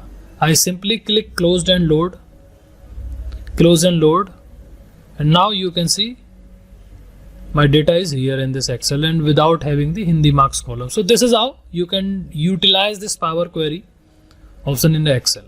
Next group we are having, which is sort and filter. We have already covered this sorting part, how we can sort the data, and also the filtering. In this sort and filter, I am having the extra column which is named as the advanced filter. In advanced filter, you can see options for filtering using the complex criteria. For example, I have some complex criteria. On the basis of that criteria, I want to filter out my data and want to paste the same data in the same workbook or that particular sheet. In filtering, we have to copy that data and need to paste that data into the different one. So for example, this is my data. In this data, I have the criteria. For example, I have the criteria, which means wherever a student having the marks as a 77, I want to pop out that data or those values here. So how we can apply these criteria and the condition on this particular? Suppose it is only small data. For example, I have the large data around 5 to 6 lakh records. How we can apply all these things on the large data set as well? We can do the same steps.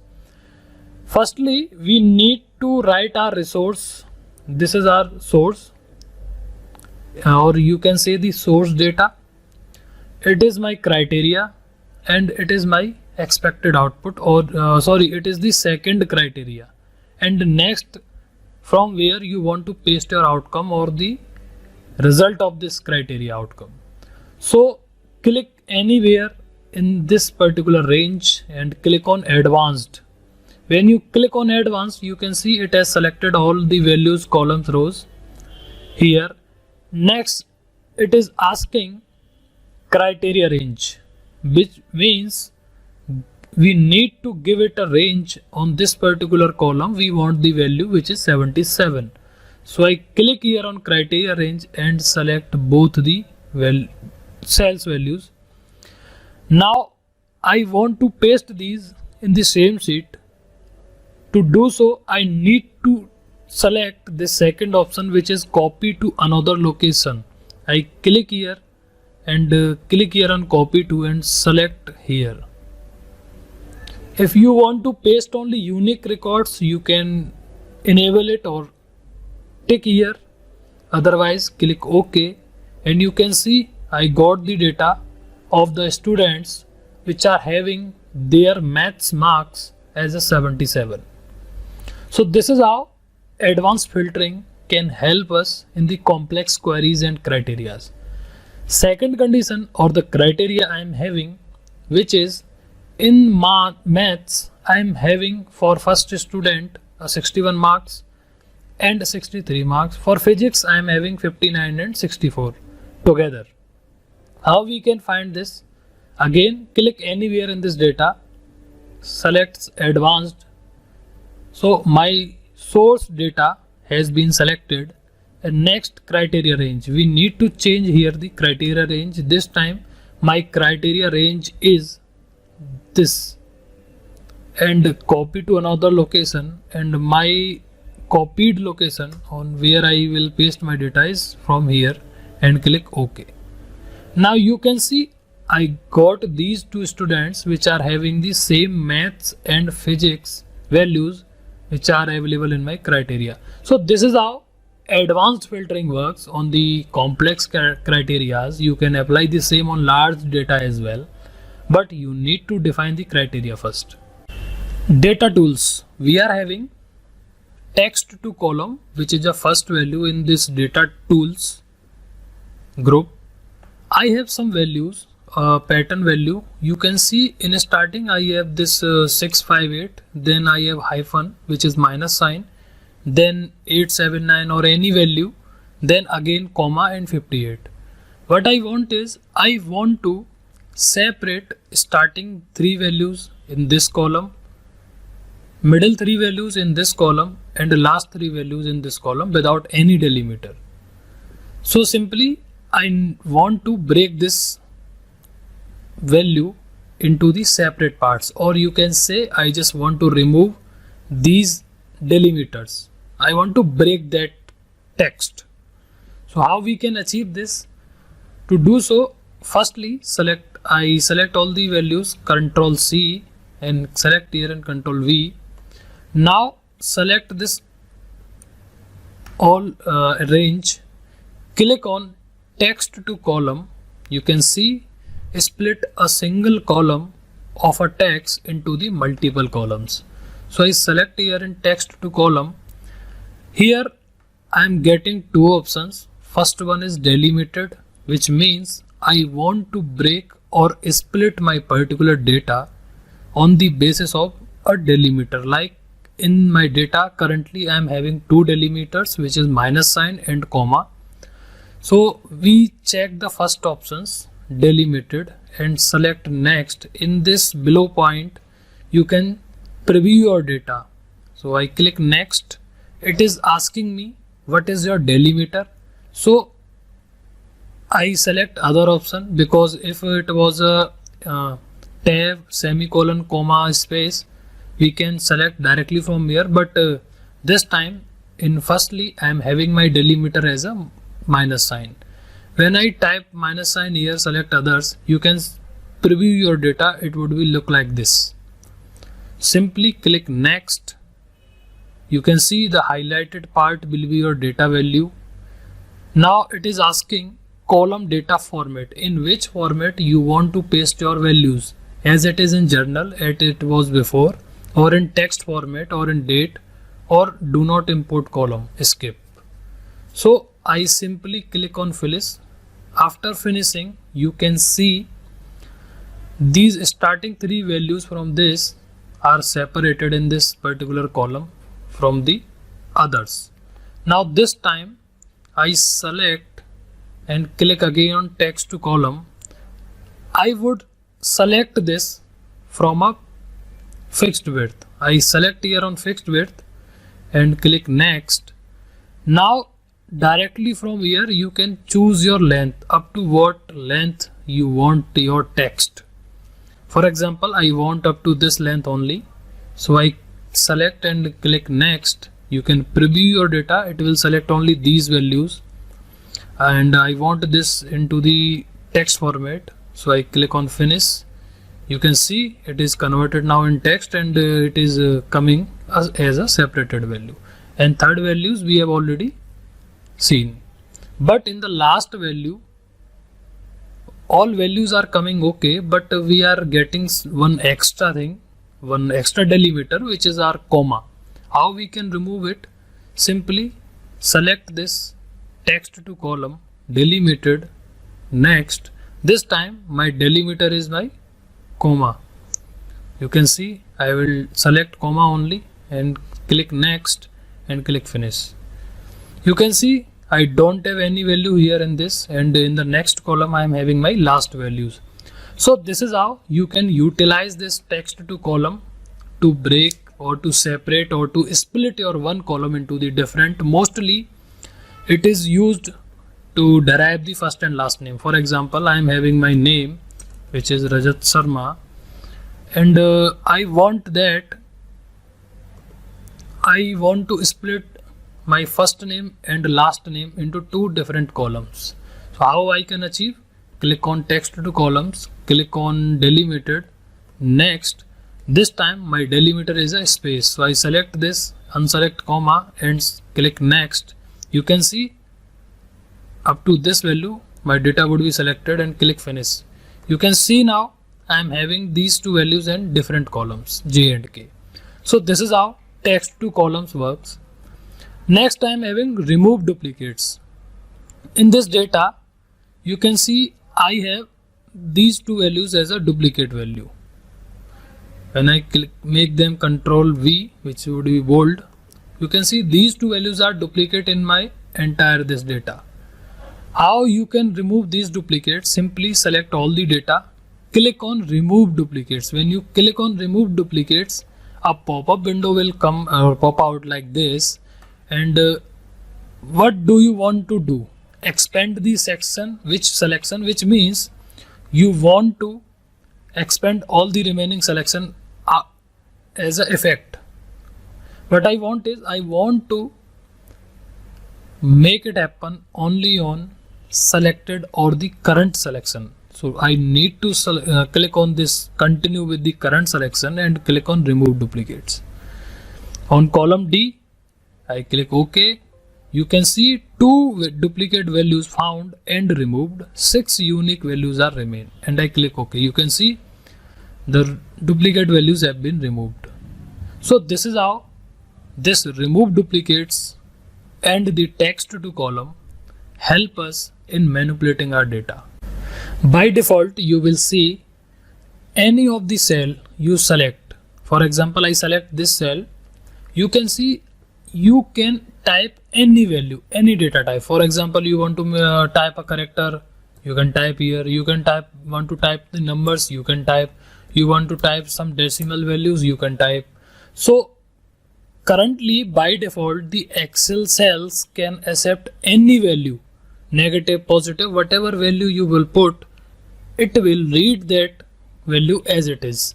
Now I want to give or want to provide any validation on a specific column, that for example in the column C, I want that you are only able to write some whole numbers, no text, no other data type or no other values. Just I will provide a starting number and the end number. Between those number I want to import, or I want this cell to be like that. To do so, I need to click on this data validation, which is click here. When you click, you will get the option. By default in allow, you can see we are getting any value, which means currently you can type or you can write any value in this particular cell, but I want to add only whole numbers. So cross here, select a range first, range of cells. For example, I select from here to here. I click on data validation. From any value allow and drop down, I select this whole number. When I select this, you can see it is asking me data between, not between, equals to, not equals to, greater than, whatever the condition you want, you can provide or select from here. But currently for this example, I am choosing between. Suppose I want to import only or select only numbers between 10 to 50 and click OK.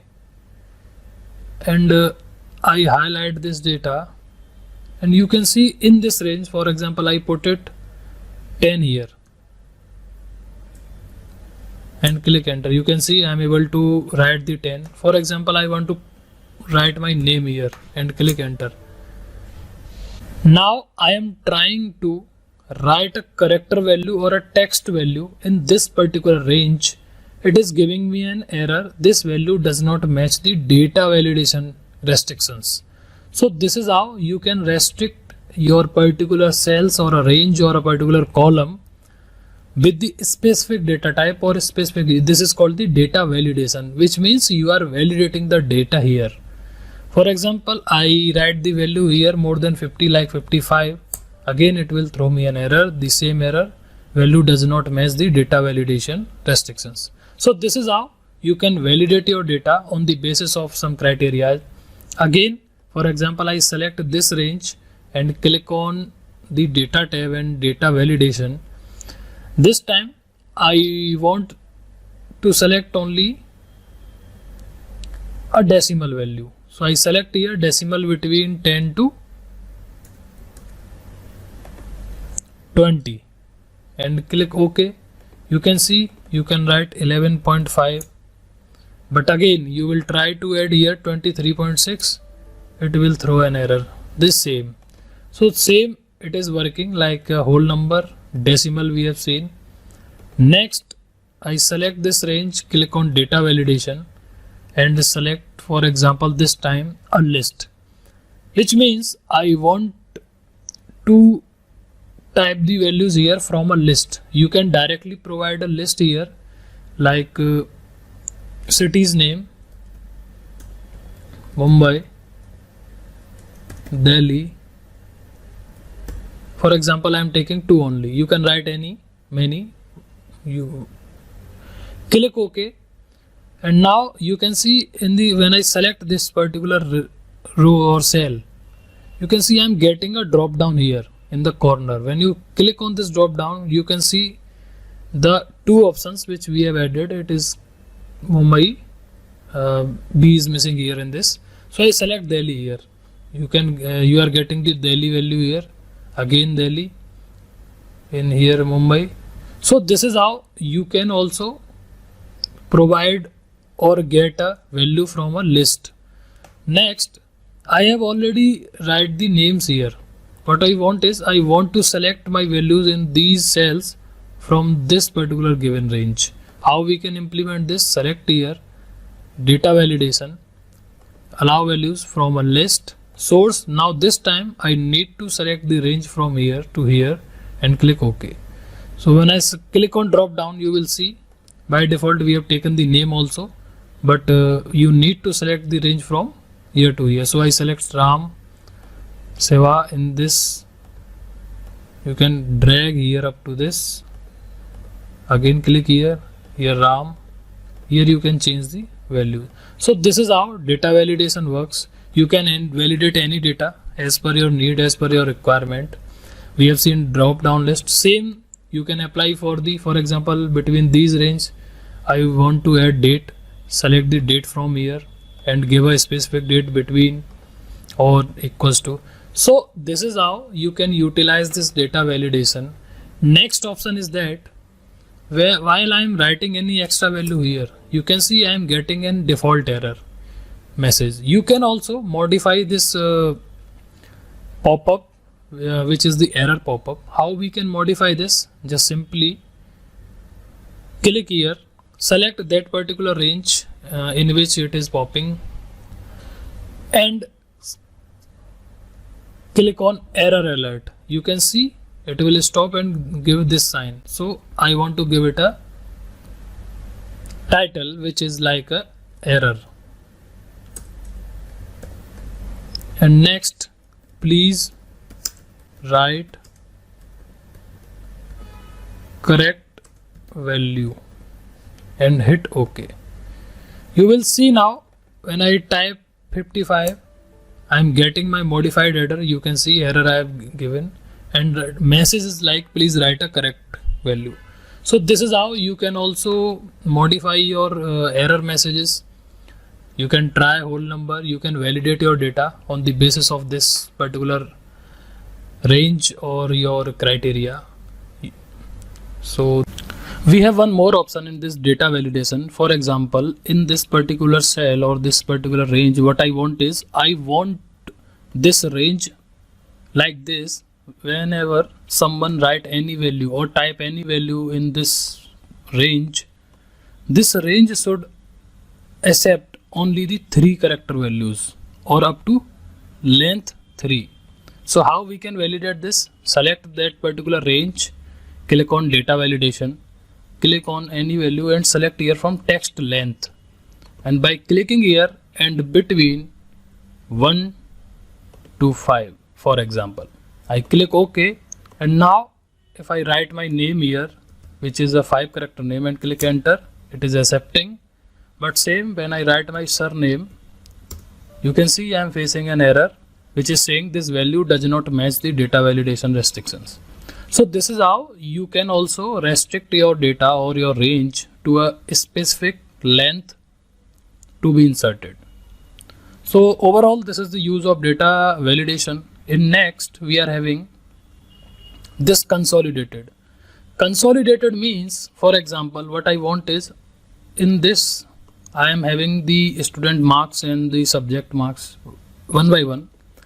I want to check the total of these numbers of the each student and the min value and the max value for that particular subject. So how we can get this? To do so, click here, click on consolidate. It is asking reference, which means we need to provide a reference from where you want to calculate the total number. So I simply select this reference first and click add, I have selected this first reference. Second reference is my physics marks. Again click on this add button to add another. I click on chemistry, click add, and English, and click add, and now click OK. You can see I have the total of these subject. For example, I select all these values, and the bottom you can see the total, the sum I am having is 249, average I am having 62.25, and the count are 4 values. So this is how you can directly get the totals of the numbers. Now similar way, click here, click on this consolidate, and this time what I want is I want to select the min. You can also try all the other options like count, average, product, count numbers, but I am having only min. So already I have selected rows.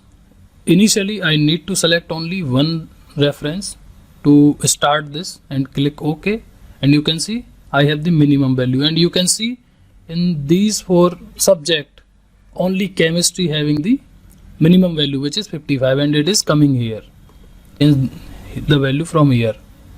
So click here and click max, and in reference select this particular range and click OK. Now I am having my maximum values here, minimum values here, and the total here. Suppose I also want to calculate the average marks of each subject for each student. I click on this consolidate and drop down, select average, and now in the reference the first cell, which is, and click OK.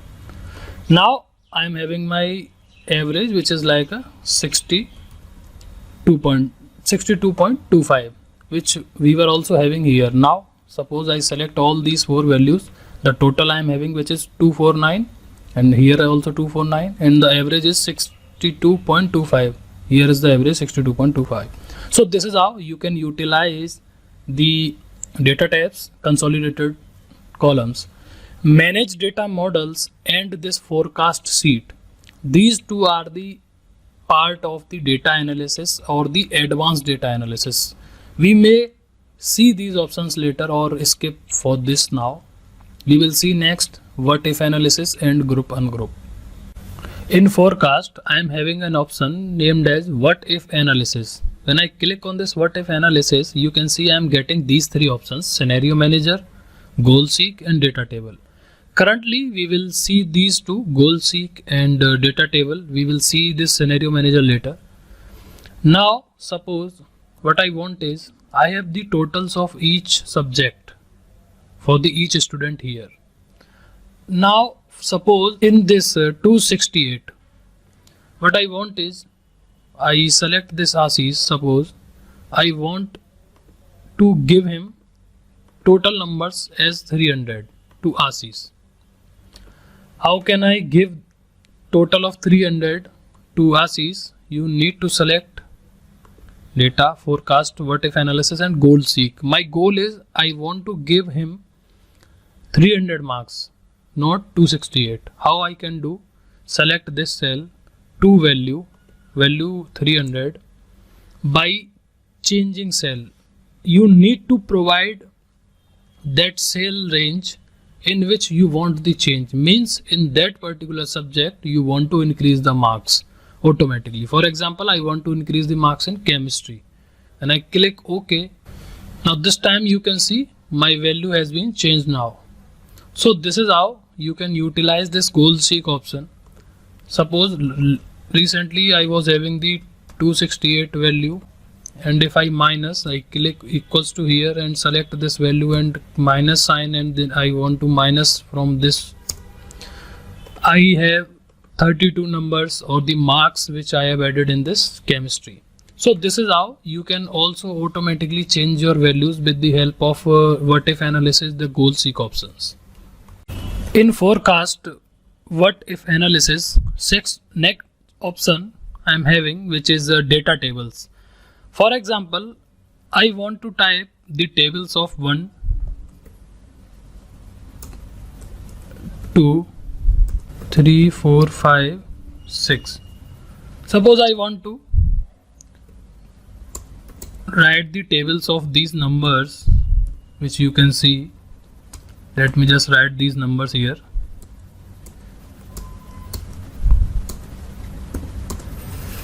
What I want is, I want the tables of these numbers, like table of 1, table of 2, table of 3, 4, 5 and so on. Any number you want. How we can directly, for example, 2 1 ja 2, 2 2 ja 4, like this. How we can write these data tables in one go, just by using a simple one option.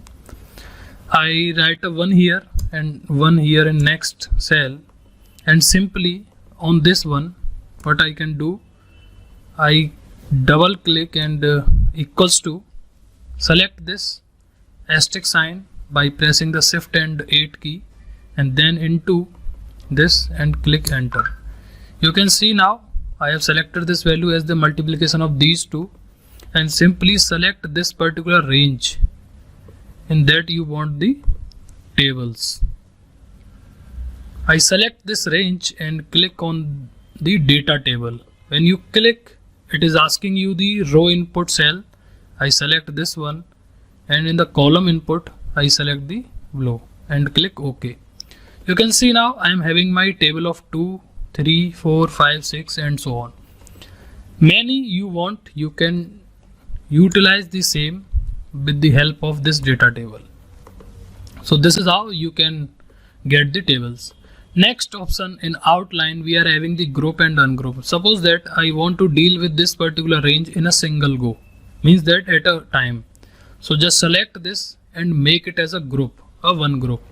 So simply when I click on this group, you can see it is asking me, you want to group this data as a row group or a column group. Firstly, I'll select row and click OK. You can see I get this minus button here. When I click on this, it is hidden now, and click plus again. Now it is working as a group.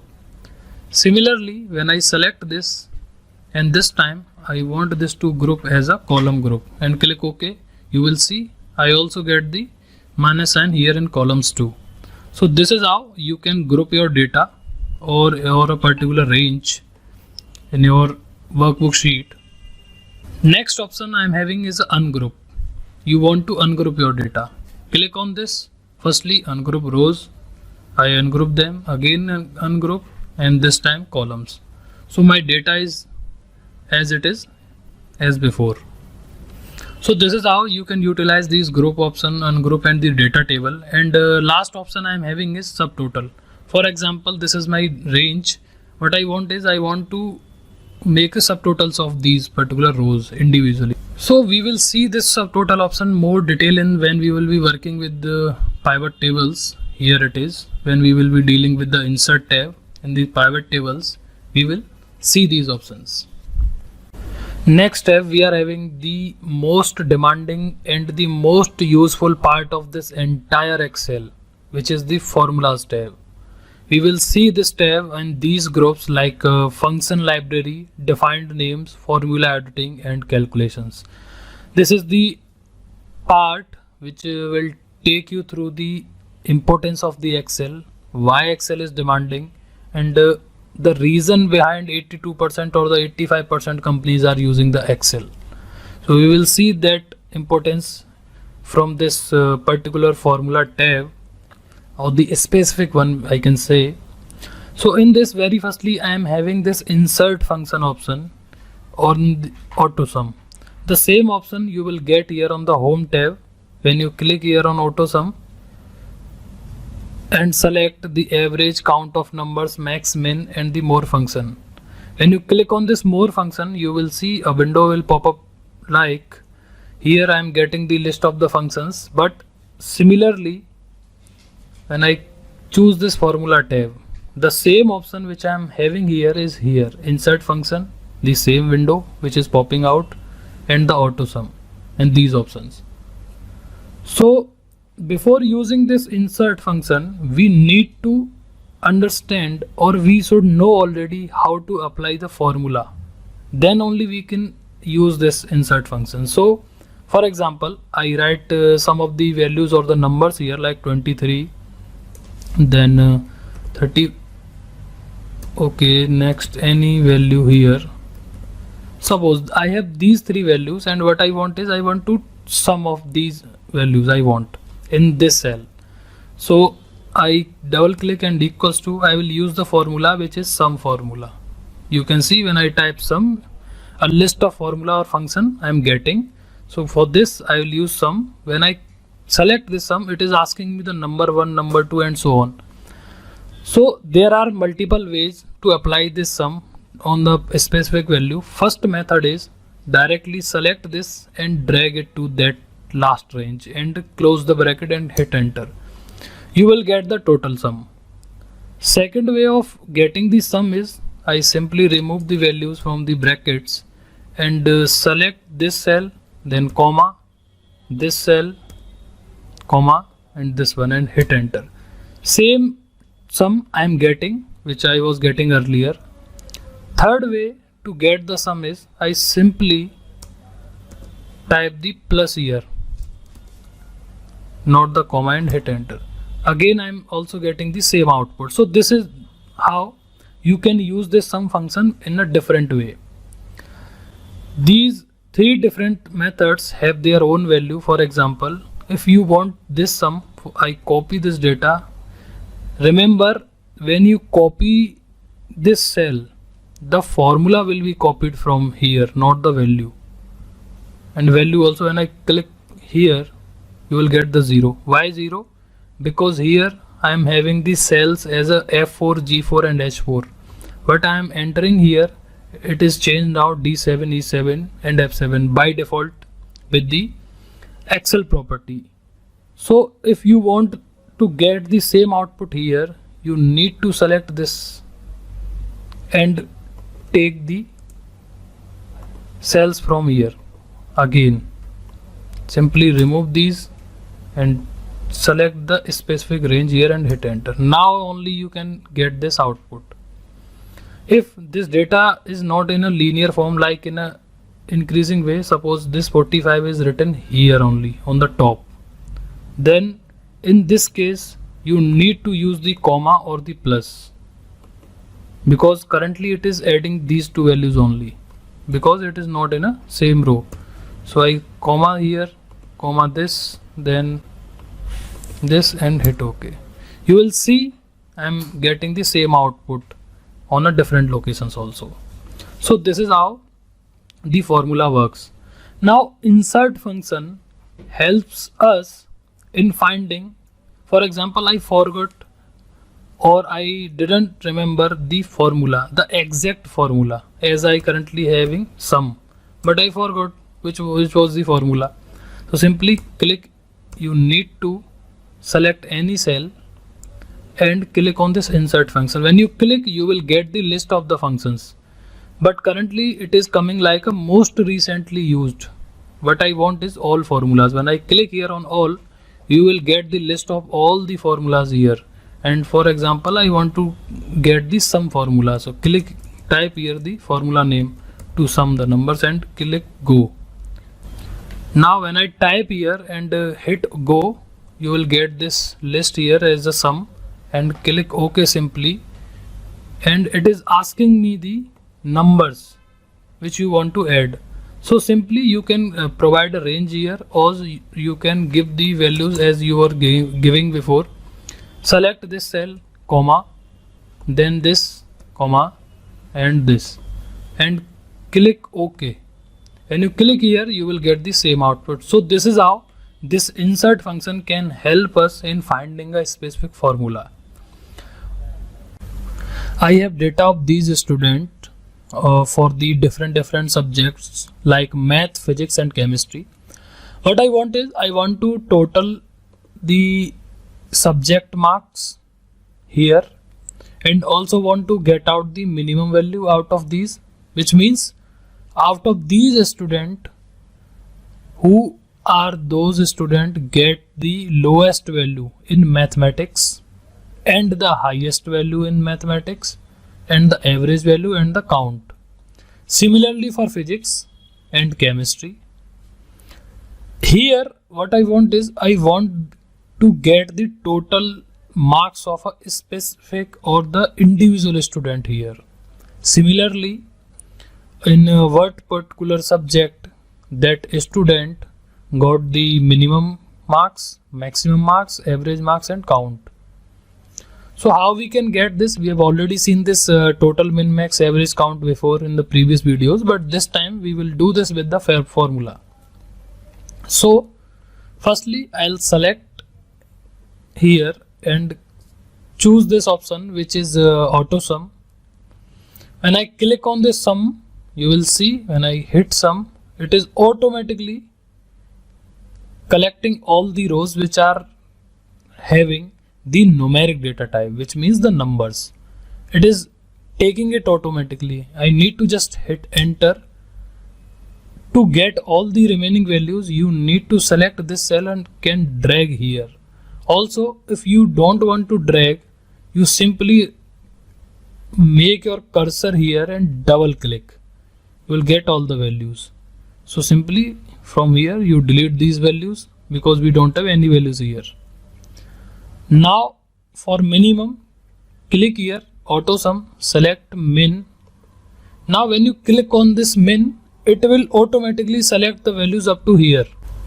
Now what you can do is you need to just select the values up to E only. So simply type E and hit enter, and again drag the values up to here. For max, same steps, click here and select max this time. It will take up to this, but we need to take only up to E because we are having our values in math, physics, chemistry in C, D and E column only.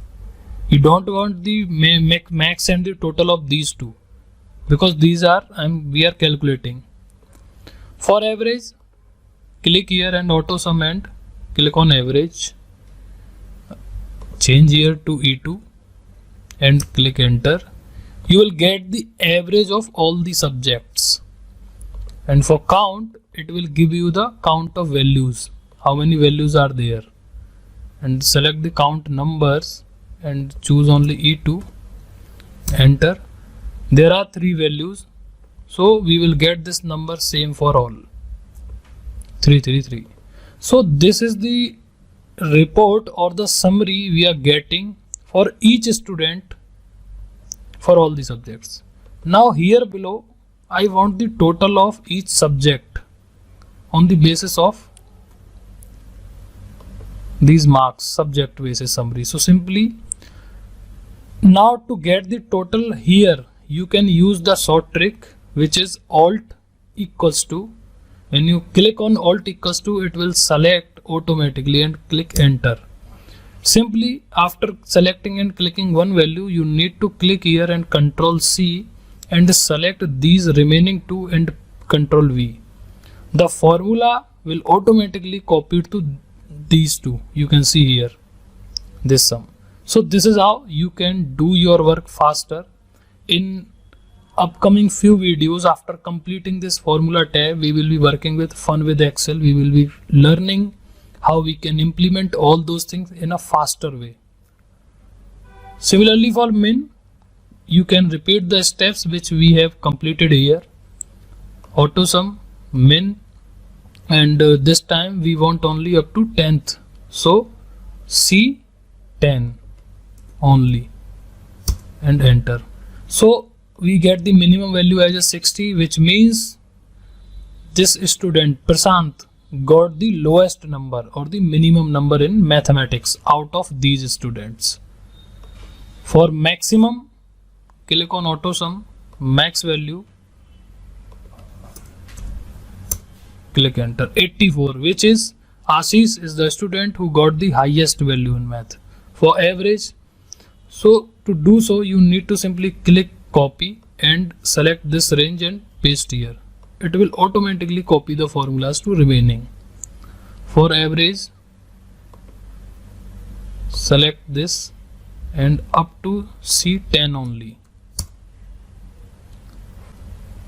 For count, this time we will get the exact student count, how many students we are having. We are having 9 students. So for remaining 2, this count will be same as a 9, but we will get the different average value. So this is how you can utilize this auto sum property or the tab. We have also having recently used. In this recently used, we will get the list of the formulas which we have already used or the recently used for our work. When you click here, you will see I have tested these many formulas before in my Excel sheets. So you will get your formulas here which you were using recently. So this is how this auto sum and recently used work. Absolute versus the relative cells, or we can say the relative reference. Absolute versus the relative reference. What is that? For example, I have these data, I have this data items. These items are the Vivo, Mac, Oppo, for example. I have taken them, and these products having the different amount at the different locations. Simply a normal data set I am having. What I want is, I want to understand what are the relative reference, absolute reference, and for row and column both. So for example, the same data I want to take a reference or want to copy here. So how you can do? Simply double click on this cell and equals to sign and select this value and hit enter. When you select this, you will see I am getting the same value. I am able to reference this value here. Now if I select this and drag to this and below, so you can see I am getting the same values as these are here. With the same reference, I am getting the same values. So how I am able to get these values? Because these are related to this, means that I am getting the reference of this data from this. So this is known as the relative reference. Now what is the absolute reference? Absolute reference is that when you select and double click, select this, and this time what I can do is I need to go to here on formula bar and select this value, and with your computer or a laptop press a function and F4 key. You will see I have put the dollar sign in front of the cell number, row number, column number, and the column and the rows with the dollar. Now this dollar sign will fix the entire reference. You will see I am getting only one value, which means I have fixed my data with this cell only, because I want this value to be inserted everywhere. So for in that case, I need to put the dollar sign both in front of column and in front of row. So this is how it is the absolute reference in by the row and column both. Now if you want to get the value, but this time you want to fix the column only, then put the dollar sign in front of column only and click enter. When you select this, drag here and drag down, you will see we are getting the row value, entire row, means that I have fixed this first value here, and the rest of them I am getting only these values. So this is known as the absolute reference by column. I have fixed the column. This is by row. Similarly, select this and this time fix the row, column only, this dollar sign, and hit enter. You will see I am getting these different value, but rest of the things I will also get these values only. So these are known as the absolute versus relative cells. This concept is important because when we will be dealing with VLOOKUP or the lookup formulas, then the importance of this relative versus absolute cells you can experience. In previous video, there is a one change, that in this option we are having the absolute reference by row by fixing the rows, and in the below we are having the by fixing the column. So please interchange this concept and try to implement and understand as per this structure. This is column, this is row. So next we are having in our formula tab, which is we will see this financial later in the last. I start with the logical formulas. When you click here and you can see and, false, if error, if any, ifs, not or switch. So there are many functions, but mostly we will be working with the formulas or the functions which are mostly used. So firstly we see the if, how if works and what is the syntax of if.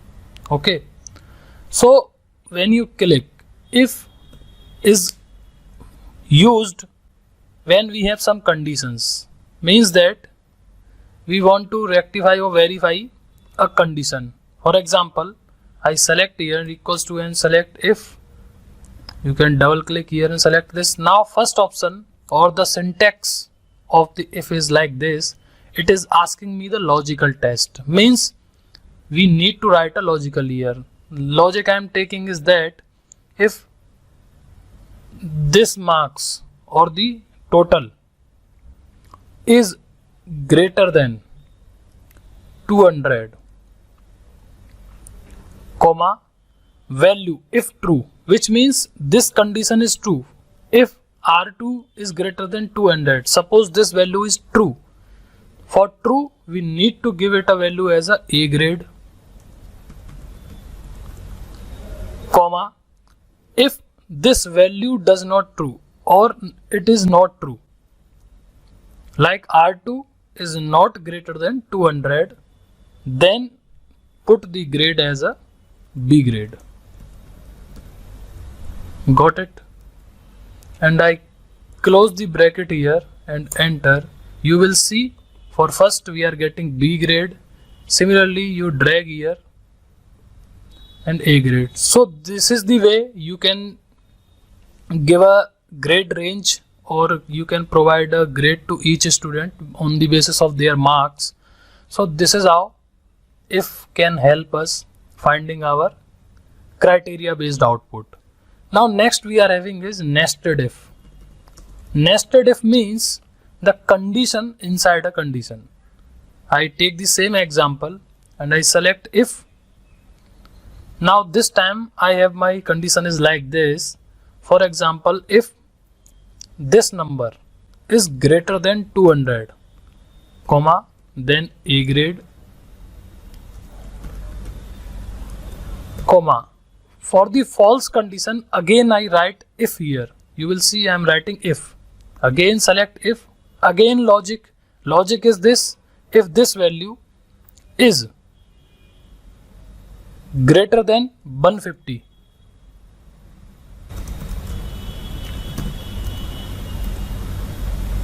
here as well,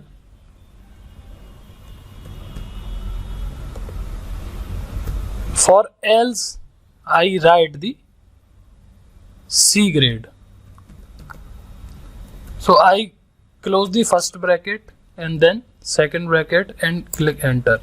You will see you will get the grade A, B, A, B. Why we didn't get the C grade? Because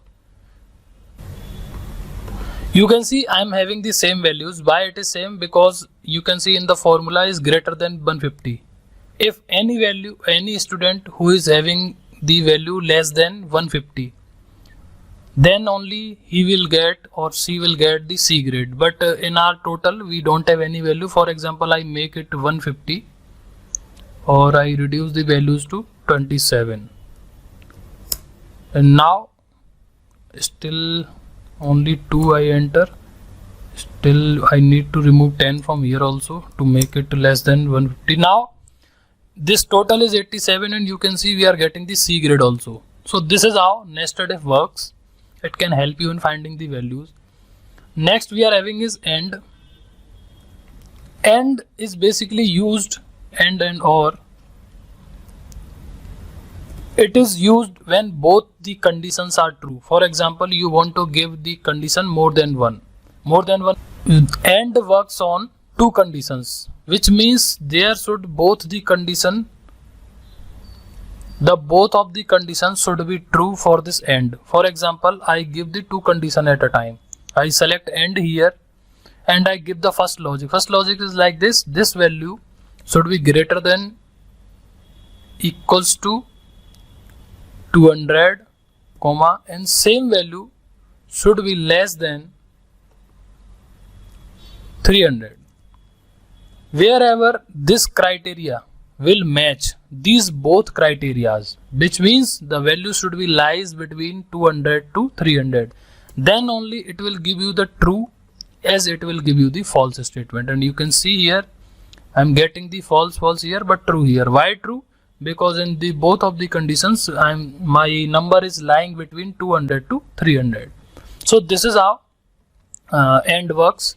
You can use this AND inside the F. We will see this when we will be practicing this type of questions and functioning later. Similarly for OR, the formula will be like using OR. OR means our any one condition should be true. For example, this should be less than 2200, and again this value should be greater than 200, and I click OK and hit enter. It is giving me still true, and it will give me all the values as true, because in case of OR we need to get only one logic, any one logic to be true, and in the case of AND we need to check whether both the conditions are true or not, which means we need to true the both of the conditions, then only it will give us the true output, otherwise it will give us the false. So these are the mostly used formulas in the logic part. Not, or, switch, these are all same. True, false are direct values. We will see them later. We are also having one more. We will see some basic functions of a mathematics like addition, subtraction, multiplication, division and all. So I have prepared this little data which I having number 1, number 2, and in between I am also having one character value and some zeros also. So for example, I want to add these two numbers. Simply double equals to, select this plus sign, hit enter and drag. Or what I want is, I want to total here of this number 1. You can alt equals to, you will get the total. Alt equals to, you will get the total. Similarly, I want number 1 minus number 2.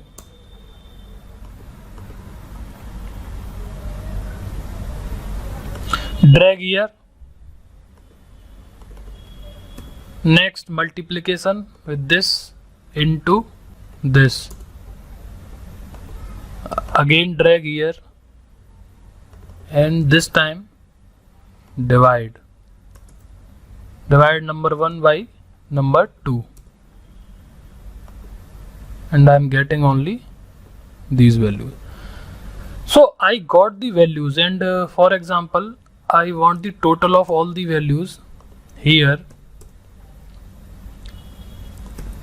you will see I am getting the same, but here I have also have some of the different values. Still I am getting the same, and also in between the values I am getting these type of errors, like when you divide any value by 0, it is undefined, which means this error we are getting. And we cannot divide any character value with the 0 or a numeric value. Any character value cannot be divided by any numerical value. So but I am getting these unwanted errors or these values. What I want is, I do not want these. Either what I want is, I want to, if I am facing such error in my data, I want this to be as a blank, rest I will get the values. So how we can handle this error and this problem? We can handle this in the logical. We are having this function which is called if error. If error means when you hover it, it will give you the return the values if error, if expression is an error and the value of the expression itself otherwise, which means it will handle this type of error. How it can handle? Simply double click, type if error, you select here and select, for example, I am dividing this number by this, and OK. You will see now it is asking me the comment value if error. If we will get any error, what value you want, means that here we will get the error and this one. So simply what I want is I want to make it blank. I simply blank the space and enter. And when you will drag this time with the if error, you will see the difference.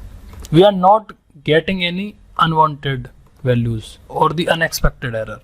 Simply total this and you will get the exact output. Here what we were getting 198, but actual output is 31.25. So this is how you can handle these type of error. You can practice for the rest of add, subtraction and multiplication for these values. So this is the error handling. Next we are having this text formulas. You can see we have the list of the text formulas and we will see them, the most important ones, and one by one individually. So I have this column which is name, and I have write some of the functions which are related to the text functions. So you can see in this data I have a unstructured data form, or the data between these cells is in unstructured form. How? In starting from in the first cell I am having some of the extra spaces in starting. You can see these are the extra spaces, and in the second I am having extra spaces in between the two names. Similarly I have extra spaces here in Johnson. In between my name we have alpha character value, numeric character value. We have values in a capital letters also, in a capital and small case, both the combination. So this is an unstructured data. What I want is I want to make it in a structure form just in a single go. For that we will need to use the trim function directly. Always to utilize any function or to type any formula in Excel, always remember start with equals to sign, then start writing that formula. If you don't remember that name of the formula, you can directly choose from here. So I know, then I am selecting and typing this. So this is my function which is trim. I click here, select this trim and select this and enter. Now when I'll keep it drag, you will see the difference between the unstructured and structured data. So when I drag it, you will see the change. Now it is looking like me good. I can easily understand and read this one by one as compared to this. Next we are having the proper case. For example, I want to make this data into a proper text format. Proper text means first letter is a capital letter, rest all are small, like this way. But obviously we have changed this name. You can see the change, but still it will not remove the unwanted spaces and all. So to do that, we can also use the trim function here in well. Inside the trim function, it is asking us a text. So we are just passing the proper case of this text and close one more bracket here and press enter. Now this time you will drag down here, you will see the change. We are also getting our proper format data and the trimmed data this way. And now this name Pratik, and now this Pratik has changed a lot. Next function is lower function. Lower function is used to make the text in a lower format or lower text format. So simply we will use trim first, then lower. Lower, why we are using? We are using to make this name in a small case like this, and trim function we are using to remove these unwanted spaces and unstructured data format. Drag it here, and now this is my lower case. Similarly we are having the upper case is used to make it in a capital name format. Again you can use the trim function here as well. to remove the white spaces and extra things, and drag down or double, just make up to this and double. So this is how we can use our text functions, which are trim, proper, lower, upper, in our data manipulation and for the improvement of our data, which is in text format. So some of the extra functions we are having apart from these, we are having clear, clean, character clean, concat, left, right, mid, replace, search, substitute, trim, Unicode, upper value. We will see them one by one. For example, first I'll see the left, next we will see right, then search, then find, then practice. You can also, when you hover on then any particular formula, you will get the meaning of that formula. So yes, length and fixed, find, length and mid, length and mid. So these are the formulas which are the mostly used. So I simply make them bold, Alt H B A. I hope you are practicing. Now left function.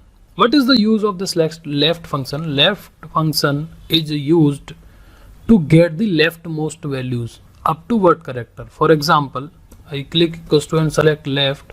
When I select left, you will see it is asking me text. Means in this text, up to what character I want, starting 2 character or a 3 character, for example. So I simply type 3 and close the bracket and enter. You will see I am getting the starting 3 characters with the help of left only. Got it? Similarly we are having this right. Again select this. This time this text or this right function will help us to get the rightmost values. For example, I want the 2 character from rightmost and click enter. You will see I am getting the last 2 values. So this is how this left and right functions works. Similarly, I need to write the mid function here, so that in a proper go we will understand the use of these two together, these 3. So mid function is basically used to break a string. For example, I have written my name here and also I am having these values. So what I want is I want to break this string from the equals to, which means I want to get only 984 value. How we can do that? Click equals to mid function, select mid, and it is asking text. I provide the text here and it is asking me the start number. We will see this how we can make it complex and make it more dynamic, but currently I am just counting the starting number manually.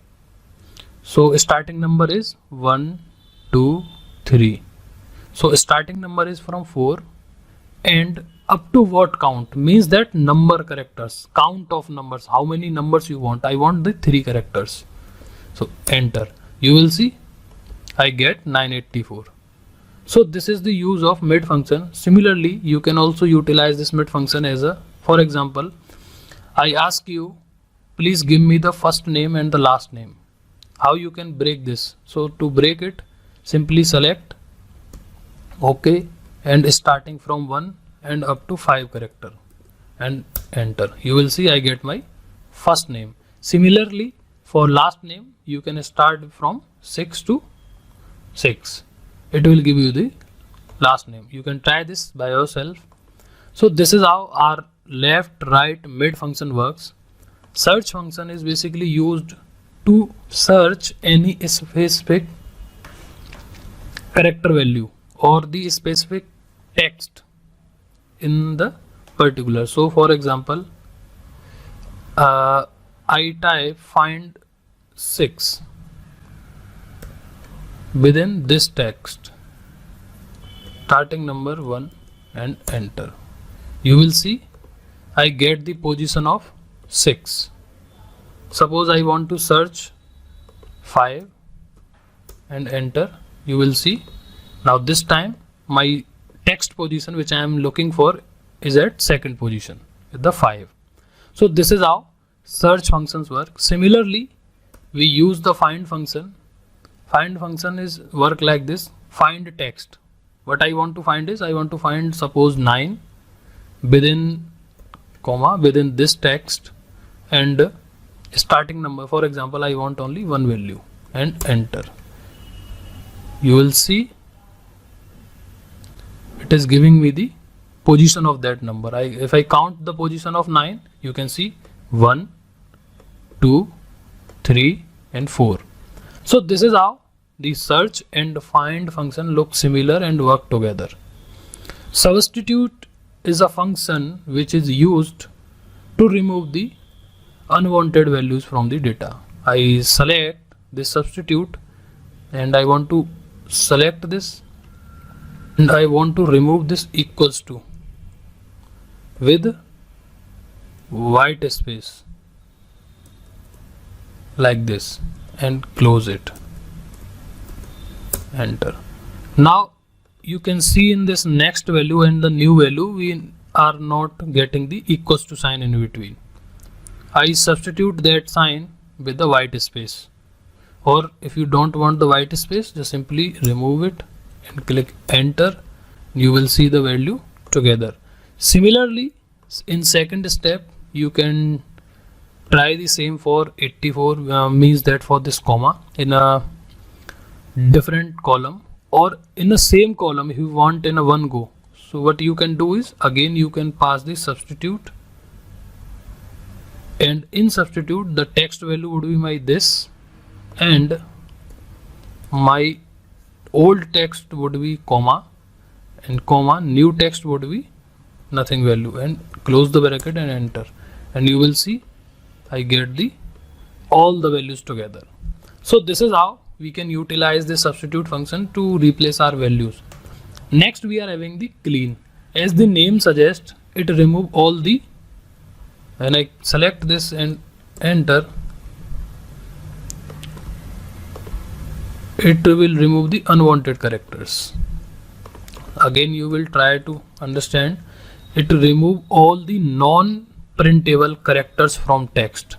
If we have any non-printable character, it will remove it, but currently in our data we don't have any in printable value. Now length function is used, is the most important function. We will use this function to find the length of this particular string or a text. You can see we are getting the length of this. Suppose I change the length of any of these one and enter. Now I am getting the length as a 10. So these are the some text functions which are most important. We will see them how we can use them together to make it more dynamic things when we will be dealing with some of the practices and business scenarios. But yeah, this is how the text functions works. These are the mostly used and most important functions, and rest of the functions replace proper you can try. For example, replace is used. Suppose I write my name here again and this time I want to apply the replace function here. Replace part of text string with a different text string. Select this, the old text is this, comma, start number is from suppose 6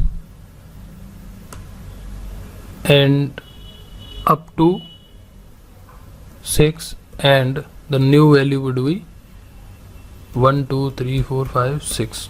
Anything I select and close this bracket. You will see I am getting this updated value which I have replaced. Suppose I replaced it from 7, it will take the white space also. Now you can see. So this is how you can use the replace function to change the value of the old text to the new one. So yes, these are all the text functions which we have seen in this video. We are having these four more text functions which we left with. The first one is the concate. Concate, you select here con and concate text 1 comma text 2.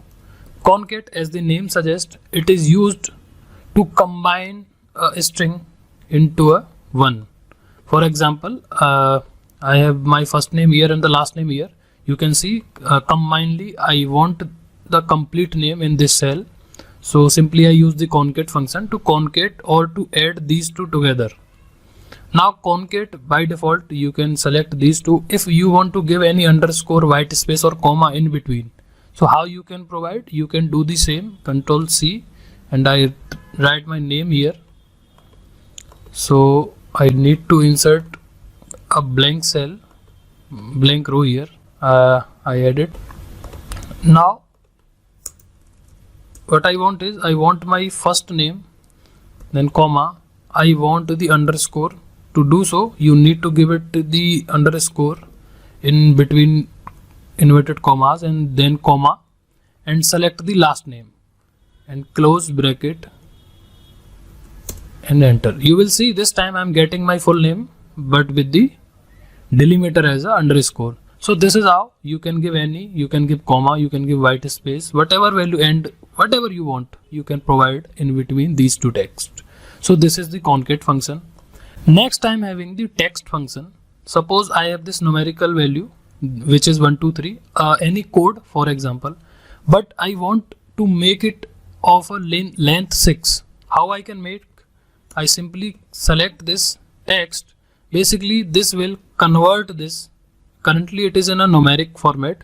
While I will use the text format, it will convert this into the text, and if I want to give any format to this text, I can give. For example, in inverted commas I type 1 2 3 4 5, means that the length of 5 and 8, enter. You will see the 2 zeros are added in the starting of this code 1 2 3, and this time it is in a character format or in a text format. So this is the use of text function and the concate function together. In dollar function is basically used to give a currency and the decimal format to a number. Suppose I have the number 1 2 3 and I select this and close the bracket and enter. You will see I get the rupee marks and 1 2 3 dot 2 zeros, which means a decimal value. For example, I want the decimal up to 3 comma, it is asking me the decimals. I type simply 3 and enter. You will see now this time I am getting the 3 zeros after the decimal value. So this is my dollar function. Next we are having the exact. Exact means if we are having the exact values in two different columns or cells, it will give us value as a true, otherwise false. Suppose I select this, it is asking me text 1, I select this comma, and suppose select text 2 this and close the and enter. It is giving me as a false value. Suppose I change this to 1 2 3 and enter, it is giving me the true value. So this is how concate, text, dollar and exact functions works. Next we are having this date and time function. In this you can see we have these many date and time related functions. We will see them one by one. So the very first function which we are having in our list is date. In date function you can simply write equals to date. When you select this, it is asking you a year, means that you are defining your own date. For example, I type 2020 comma, month suppose I select 5, and the day suppose I select 10 and enter. So this is the 10th of May 2022. So you can write your date with the help of date function. For example, you want to find the date, means that today's date. How you can find? Simply equals to today's. When you select today and close the bracket and enter, you will get the date, today's date. So you can use these two functions for getting the date. Next function in our list, we are having the date value. As you can see, convert a date in the form of text to a number that represent the date. So basically it is saying, for example, I have any date, okay, so equals to date value firstly, in inverted comma pass any date, for example 4, 10 and 2010. Suppose I pass this value and close it, it will give you a this date. Same we are getting the data or the date value using the date value also, with the date function and date value same as. Or if you want this date to be in numeric format, simply you need to select this home format painter and give it a format like this. By default it will give you this format, but I have converted this into a date format. So how you can convert? You just need to simply right click, format cell, we already know this thing, select date and click OK. So you will get this in a date format. Next we are having the day function. Now I'm taking my day, I want to take out the day from this date. You will see I'm getting the value 5 because in this date the day value is 5 because this date is in a DD, MM, YY format. Next we are having the days.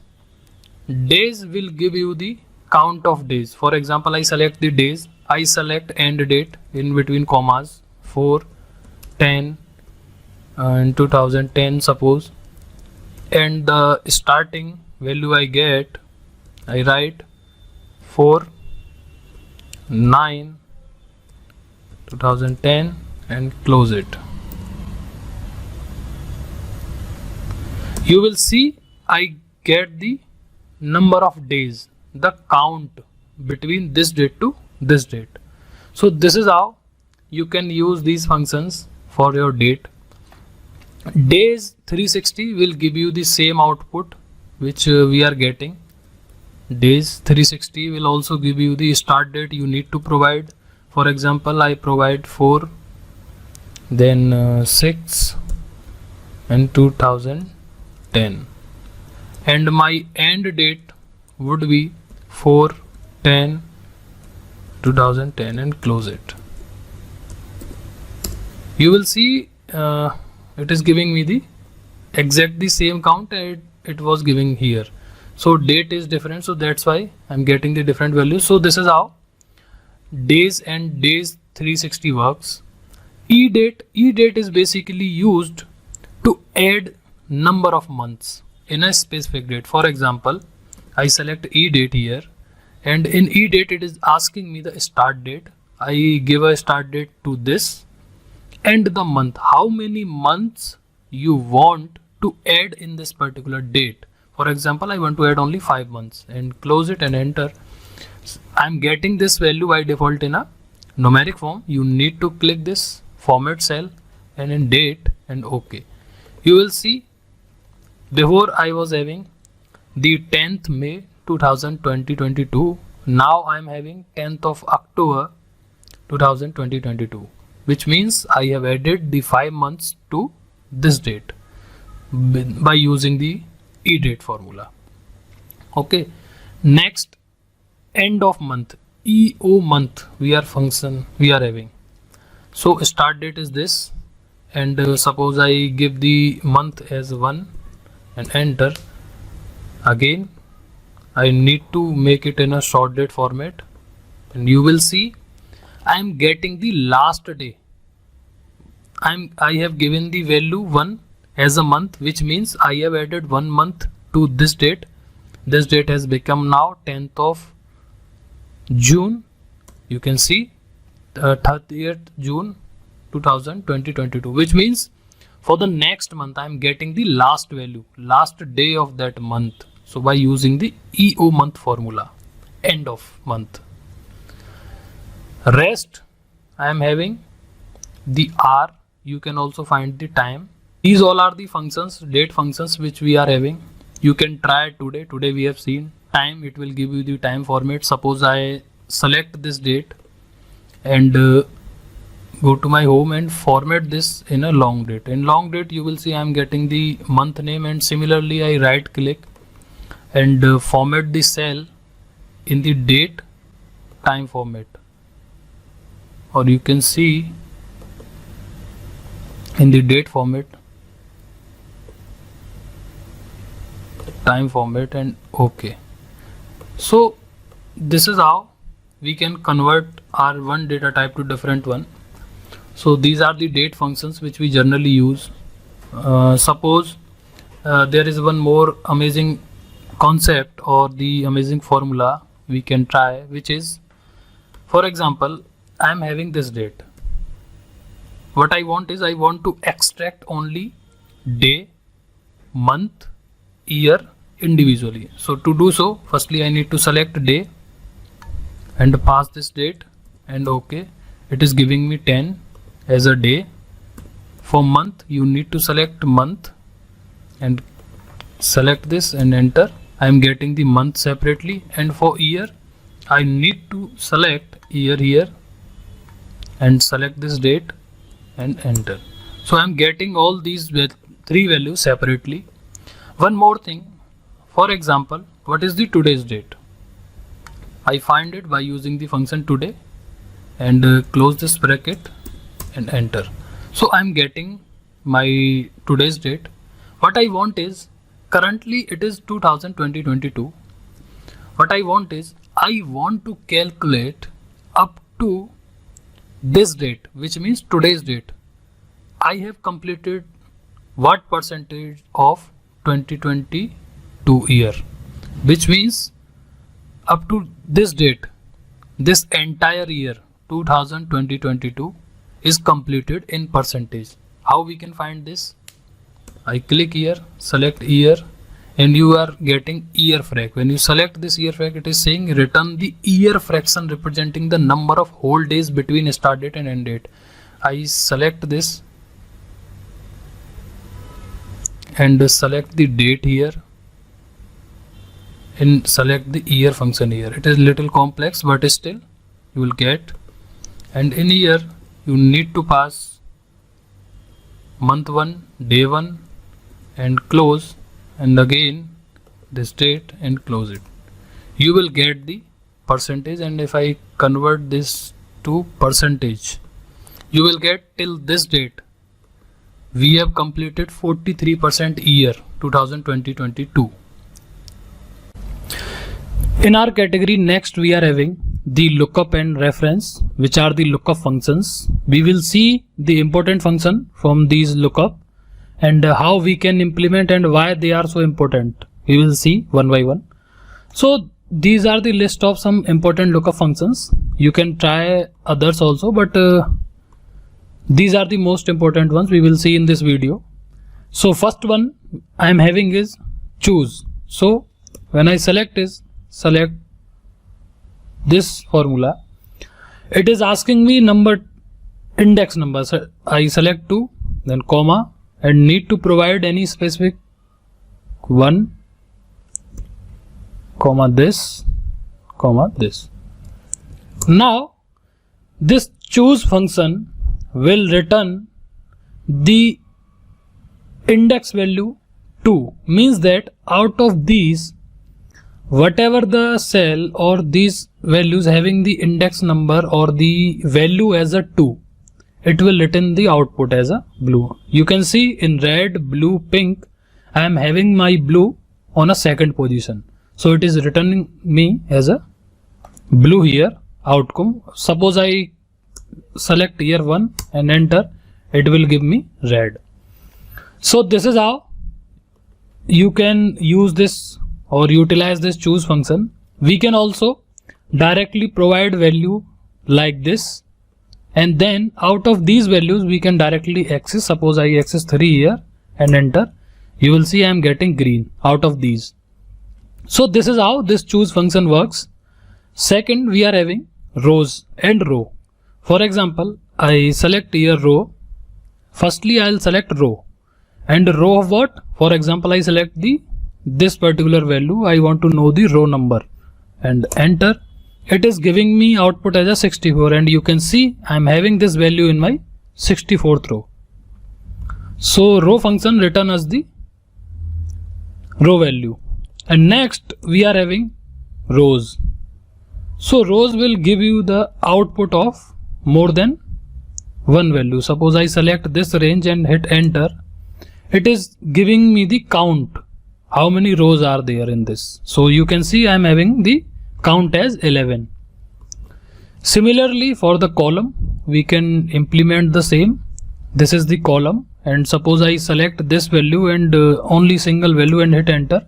It is giving me column as a 3. Why 3? Because this value is in the third column, which is C. And for group of the columns, you need to select again columns and select an array. Suppose I select this particular range and close this bracket and enter. It is also giving me the same because we are having 1, 2 and 3 columns. So this is how we can see choose rows, columns, column, row, these functions. Next we are having the index function. Suppose I want to find the marks of the, or you can say the physics marks for the Prashant, student name Prashant. How I can find the index and that particular value? Simply select index, and in index I am going to select this first formula which is saying array, row number and column number. I select this entire value which is an array and comma. It is asking me the row number. What is the row number? Row number we are having in this array 1, 2, 3, 4, 5, 6, 7, 8. Now 8 is the row number, and in physics I am having the column number 3 and enter. You will see I am getting the value as a 83 for Prashant, and you can see here the value is 83. So this is how index function can help us in finding a specific value with their index, not directly accessing that value. Next I am having the match function. Match function is used to find the match. You can see, for example, I apply here match. Match of what? Okay, so we do this way. I apply the match. Match of what? Whatever the value we will provide in this cell and into this value, and match type, it is giving me 3 options: less than, exact match and greater than. So always we will use exact match, which is 0. So I simply provide 0 here and enter.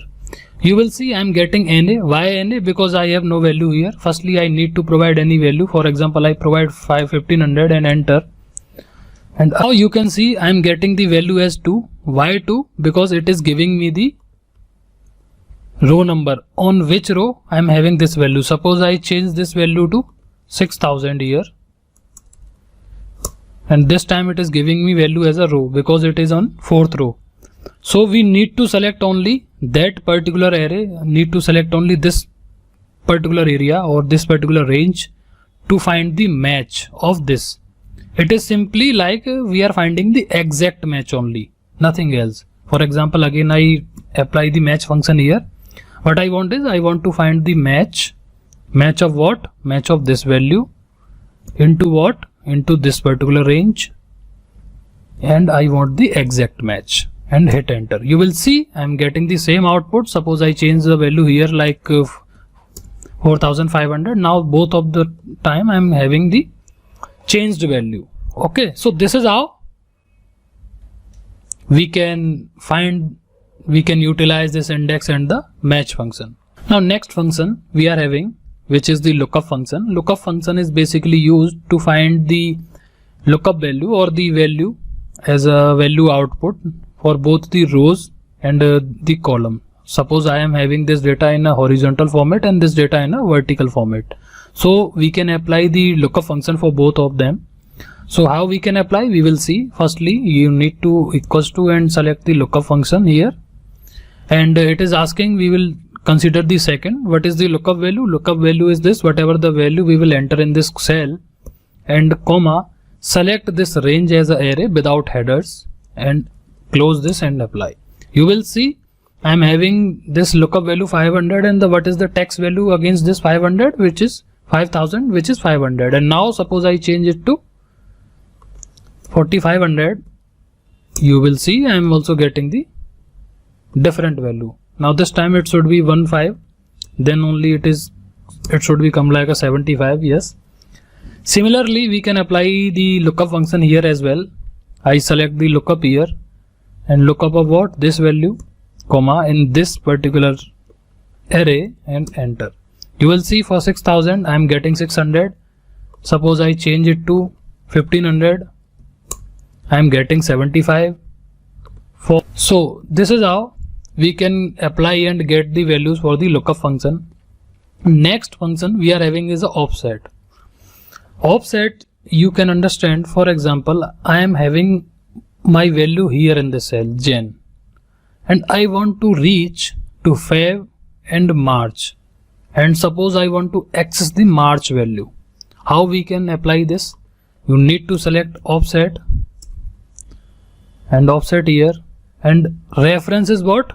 With reference of January, I want to reach March, so I select the reference value as this, and it is asking me the rows. Rows means how many rows we need to travel. So this one is first, second, third and fourth. So there are 4 rows which we need to move in the down way. And similarly, for getting the March, you can see this March is left side of the Jan, which means we need to move the minus side, and we need to move -1 and enter. You will see I get the March value here. Again I'll explain this. Firstly, currently I am here. Take this as it is. I am here, for example. I want to reach on this March position. How can I reach? Firstly, I need to travel here. First step, second step, third step and fourth, which means I need to travel 4 rows. And next here, to move here, I need to move into the negative part because this value is the left side of me. If it is in right side like February, I need to move positively 1. So for example, I need to get the Feb value here. So how we can get? I need to apply offset in reference to Jan, and this time we need to move only 2 rows, 1, 2, then 2 rows, and how many columns? Only 1, and enter. You will see I get the Feb value here. So this is how you can apply or implement this offset function. I am also having this value, and in this what I want is with reference to 85, I want to reach 96, or I want to print the 96 here. So equals to offset reference of 85, need to move 1, 2, 3 rows and -1 column because it is in my left side, and I am getting 96. Got it? Now we have already know about the sum function. Suppose I sum this particular range up to this. What I am getting? I am getting 250. You can see. Now what I want is, I want to get this 250 value by using offset. I want to sum of these values. So how we can get with the use of offset? Simply you need to select first sum. We need to select sum here, and it is asking me the number 1. So we will provide first offset. Offset of what? 85, which means this. And how many rows? 1, 2 rows. And how many columns? 1. And again we need to give one more bracket here. You will see we need to provide, I am getting the different value. Why I am getting different value? Because in our offset we are also having 2 more options, like how many columns we have given, how many rows we have given. Suppose I want to give the 0 row and 0 column. You will see I am getting only 85. Why 85? Because I selected 0 row, which means no row I am traveling and no column I am traveling, which means I am on my own position. But I want to give a height and width. So what is the height and width? You can see in this bracket. So we need to provide height. Height means how many rows we are going to travel. So height is 2 and width is 1. Or you can say the height is 3 because we are also considering 85 as well, and width is 2. and enter. So now I'm getting the same value 250 as I was getting with the sum function. So this is how you can utilize this offset function in your practical work, and we will see the practical uses of this on big set. So next function I am having the transpose. Transpose means, suppose I am having my data in this format by default. I want to transpose this data like this. There are two ways. First one is simply select this, Control C, and for example I want my transpose in this cell. We already know about the paste spatial, so directly right click here, select paste spatial, and from here only values or all. You can also select all, and here the one option we are getting which is transpose, and select this and OK. When I select, you will get, I am getting the transpose of this particular range as it is. Now second, we can find the same with the help of transpose formula or a transpose function. How we can get, but to apply the transpose function to get the transpose of the values, we need to keep in mind one thing, that we should select the actual range, the count of row and column as similar as our base from which we are getting the transpose. So suppose I want the transpose from here, so you need to select this particular range, and without clicking anywhere type equals to transpose, select transpose, transpose of what? Transpose of this, and close bracket, and select Control Shift and enter. When you will hit Control Shift enter, you will get the same values as it is. Formatting we are not getting, but yes, our values are in a transpose form. So this is how the use of transpose function. We have already seen all the functions till now. So we are remaining with these two, VLOOKUP and HLOOKUP. VLOOKUP means vertical lookup and HLOOKUP means horizontal lookup. For example, I am having my data in a vertical format. This is the student name and subject name. What I want is, whatever the student name I provide here, automatically I should get the values of these subjects without typing, without writing any value. How we can get this? We can get, firstly, suppose for example I write the name here as Akash, and this time equals to VLOOKUP. When you select VLOOKUP, it is saying looks for a value in the leftmost column. Always remember, you cannot move beyond the left side, because VLOOKUP always works on the leftmost column of a table and then return a value in the same row. And one more thing, by default the table must be sorted in a ascending order. Then only you can apply VLOOKUP, and also these values should be unique. Then only this VLOOKUP value or this VLOOKUP function will work properly. So I select the VLOOKUP here, and here I am getting the first as a lookup value. Lookup value means for which value you are looking. For example, I am looking for Akash, comma, table array, means that from where you are looking the values. I am looking the values from here. You can select this specific range, and you can also make it fixed. How you can make it fixed? Just simply function and F4. It is automatically selected with the $sign. Or if you don't want to fix it, you can. Again comma, and it is asking me the column index, means that for which column you want the value. For example, I am looking for the value of maths. So you can see I am having my first column, second column, third, 4, 5.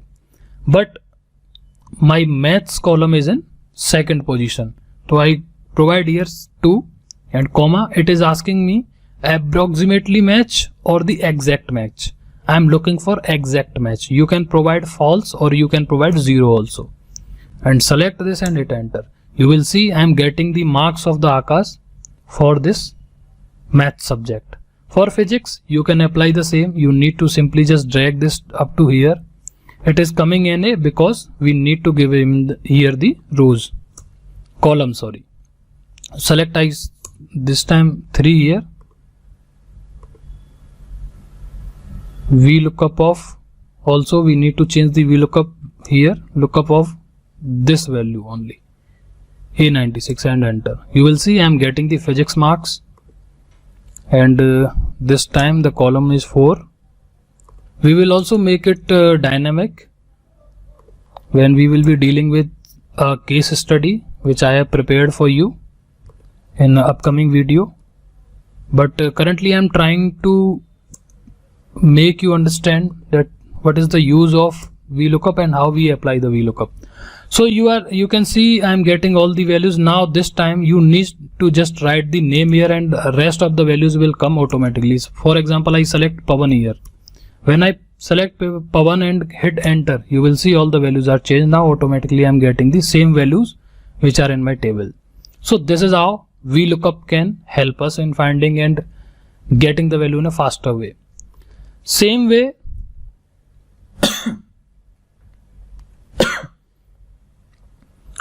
HLOOKUP. HLOOKUP is work horizontally.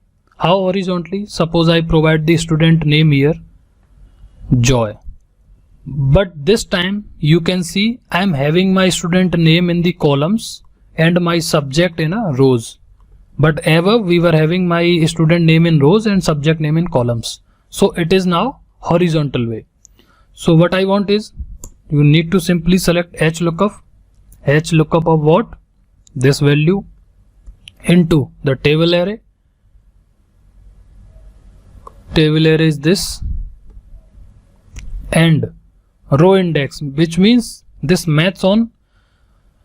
Above in VLOOKUP we were looking for the column index. VLOOKUP works on column wise and HLOOKUP works on row wise. So mathematics is available in my second row. So simply I provide 2 here and 0 for exact match, and I hit enter.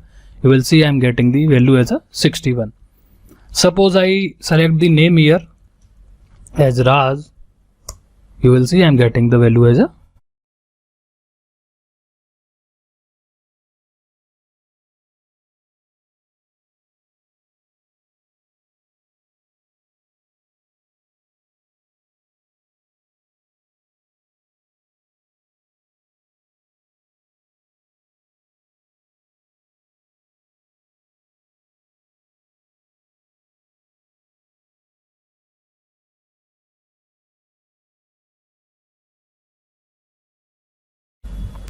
In our function library, next functions, we are having the maths and the trigonometry functions.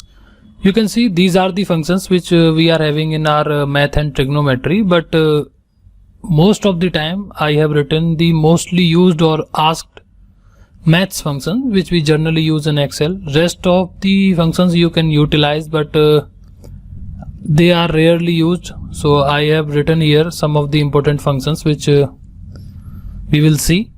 So first is absolute, which is ABS.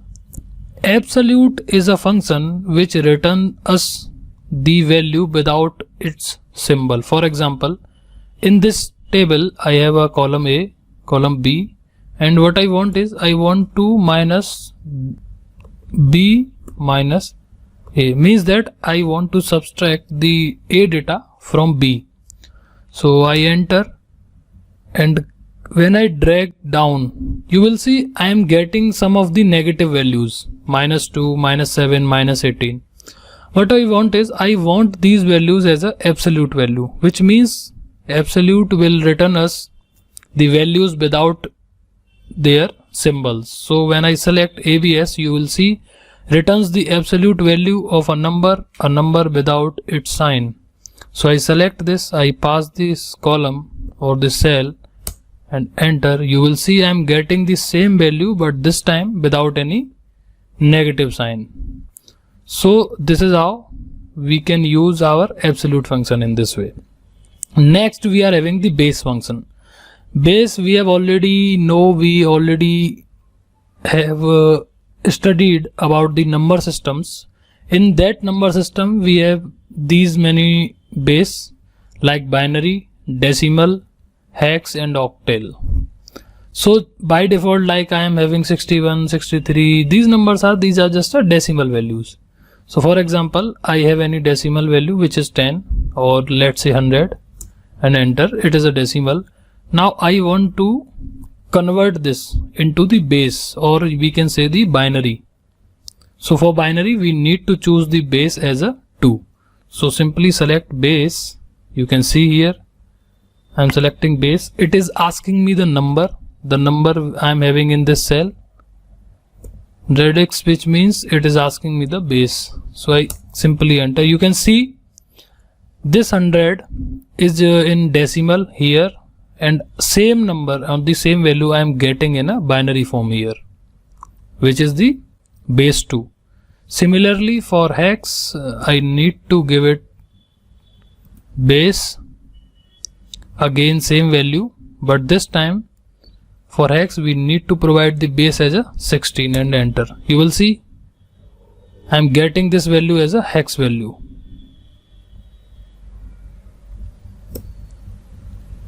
Next we are having the octal. Octal means base.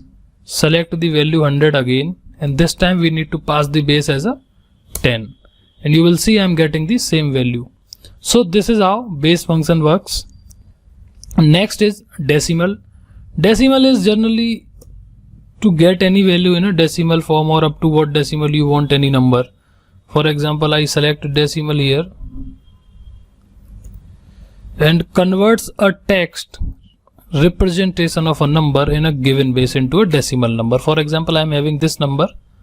It will convert this into a text format and as a decimal. When I hit enter, you will see you have entered too few arguments. So we need to check. It is asking us the radix. So for example, up to what decimal you want this value for. I select 2 and enter. I am not getting any value, so maybe because of negative sign. So I select this and enter.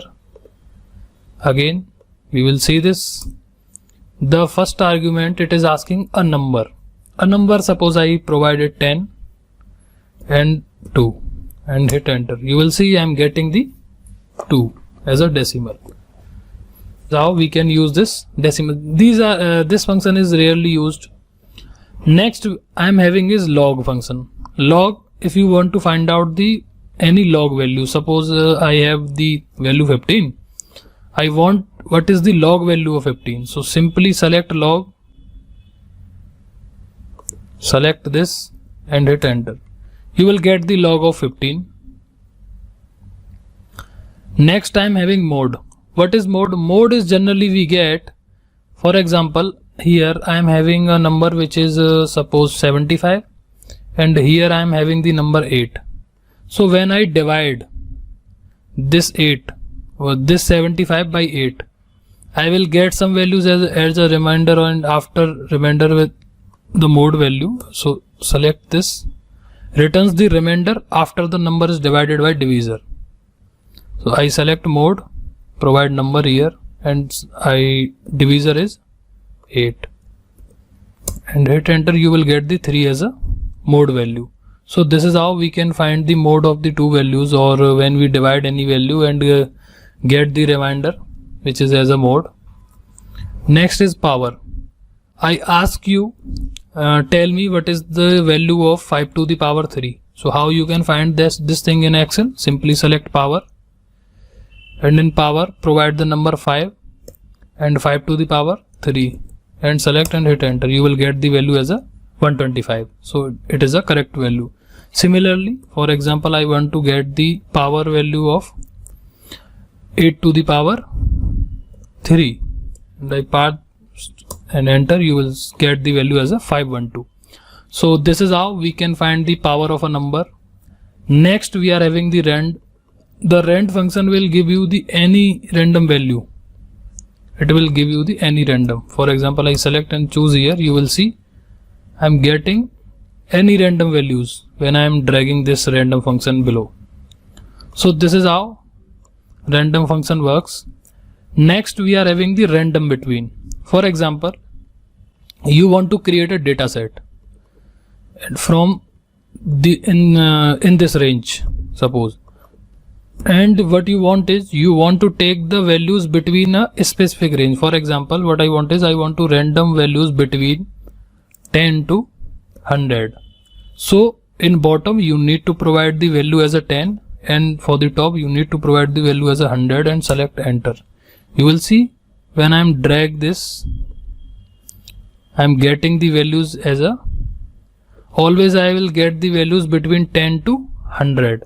So this is how we can generate the random numbers by using the random between functions within a specific range. Next I am having is a round or round up.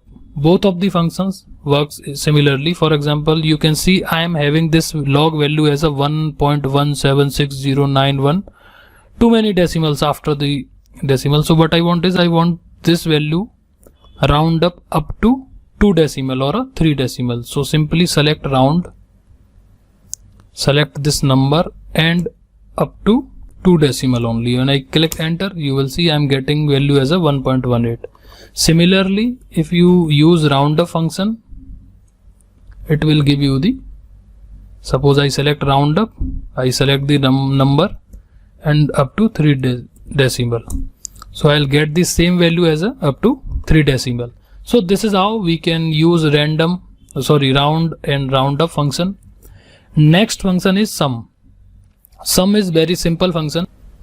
For example, I want to take the sum of these two. So simply select sum here. Select sum of what? This, comma, this, and enter. You will get the sum. We have already seen this, but still I am explaining you this again. This is how sum function works. Next is sum if and sum ifs. I have this data which is year, month, and the values and criteria 1. What I want is I want to add only,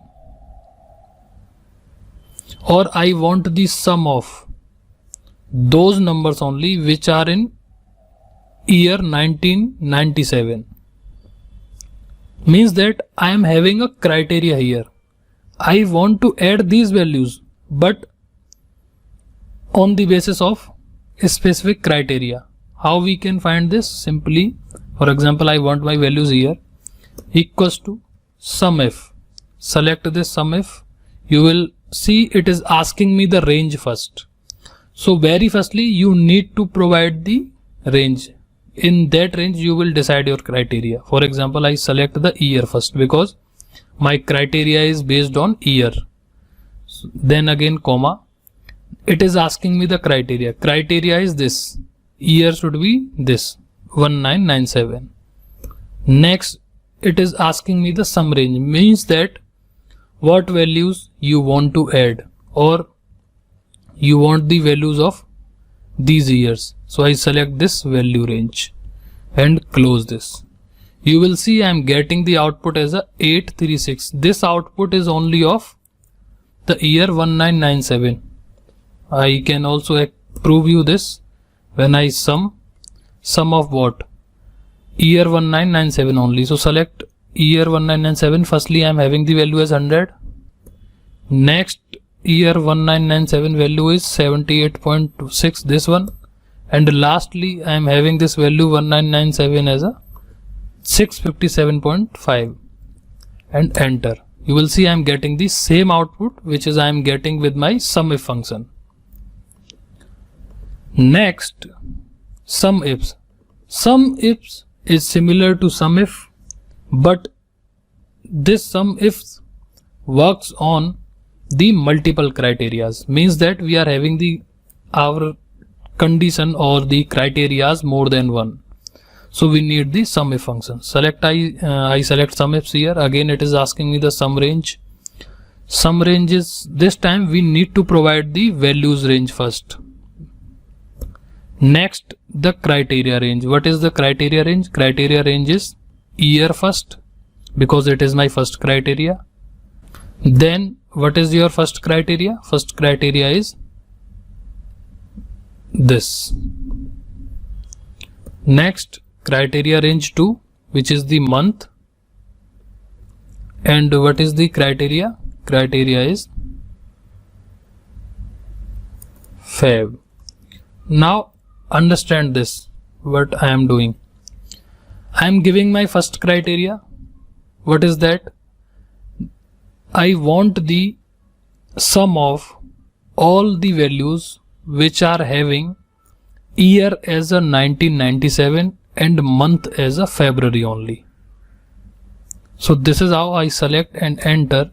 You will see I am getting the value as a 736.1. So again we verify this, it is correct or not. Select the year 1997. So here I am having 1997, but the month should be Feb. So here I am getting the year Feb. So my first value is, I select some year. Second value 1997 and the month Feb I am having is here. And I select this and hit enter. You will see I am getting again the same value. So this is how you can utilize your sum and sum if functions. Aggregate is the same function which we are having, all which we have seen. For example, I select any aggregate function here.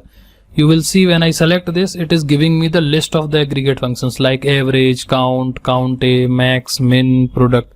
So this is how all these functions works together.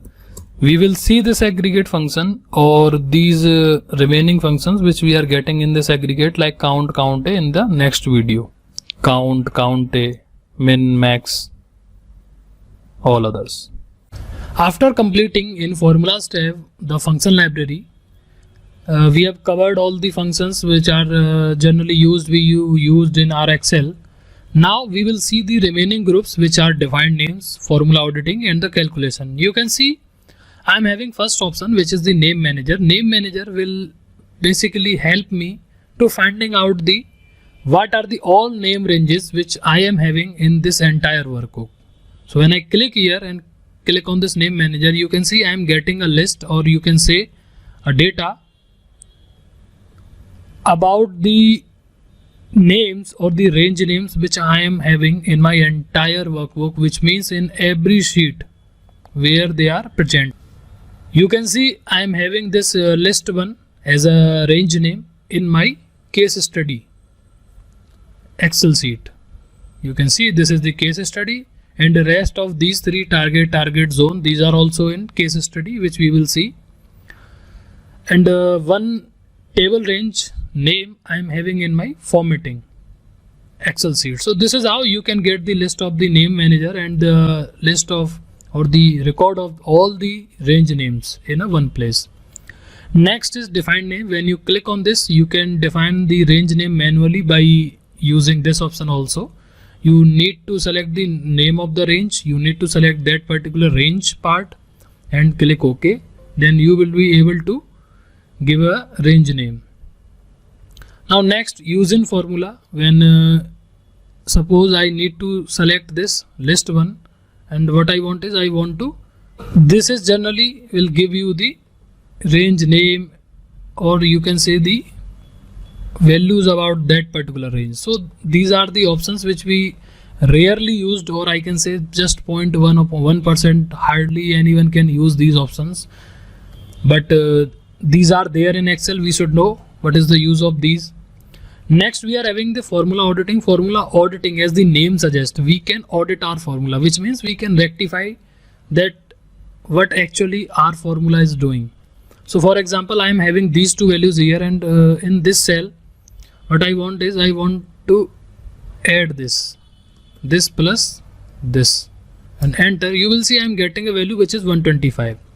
Now I need to check from where I am getting this 125 value, which means I need to trace my precedents. So when I click here on this, you will see I am getting the arrows that it is indicating this 125 total sum is coming from these two cells, means by adding these two values. So this is the trace precedent, first option we are having. Next is trace dependents. You can see when I select this, it is showing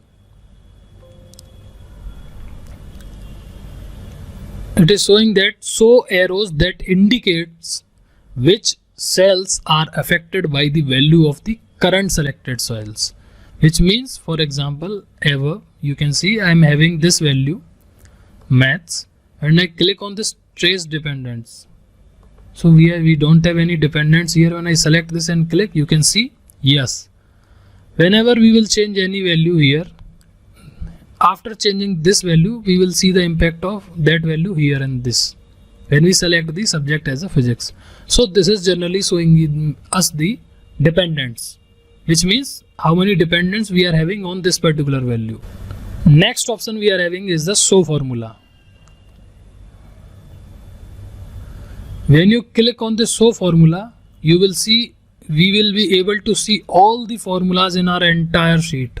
You can see wherever we have used the formula in our entire sheet, we will be able to see the formulas only.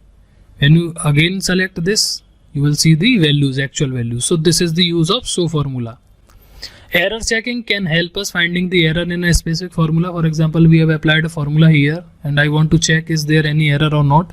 So by checking this way, you can check out the error where we are getting error or we are not getting error in our formula. Evaluate formula will help you to pop up this window and you can check your formula, or you can see the cross check. For example, I am having a formula here which is OR, and you can see I am able to see my formula again, and you can evaluate this. So this is the use of evaluate formula. Watch window can help us in cross checking our values. You can see add cells to watch window and list to keep an eye of their values as you update the other part of the sheet, which means you want to cross check. For example, here I am getting the total. Suppose I select this and select watch window, and in watch window I am having add watch, and I select this and add. You will see I have added this value as a 87.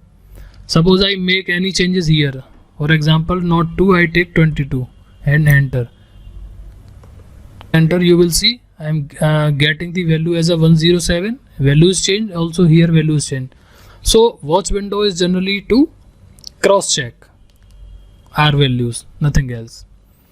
Next option is the calculation option. Calculation option is to choose the calculate formulas automatically or manually. You can see whenever by default we will open our Excel and I select any value here, like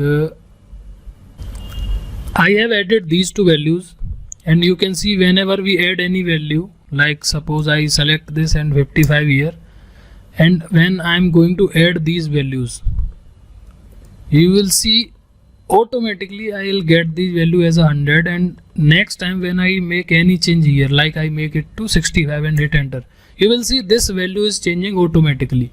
Why it is happening? Because by default in calculation options in an entire workbook, this automatic option is selected.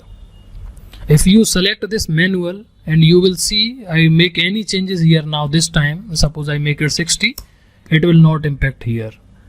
When it will impact, when I select this manually, double click this and hit enter, you will see now I am getting the value as a 105.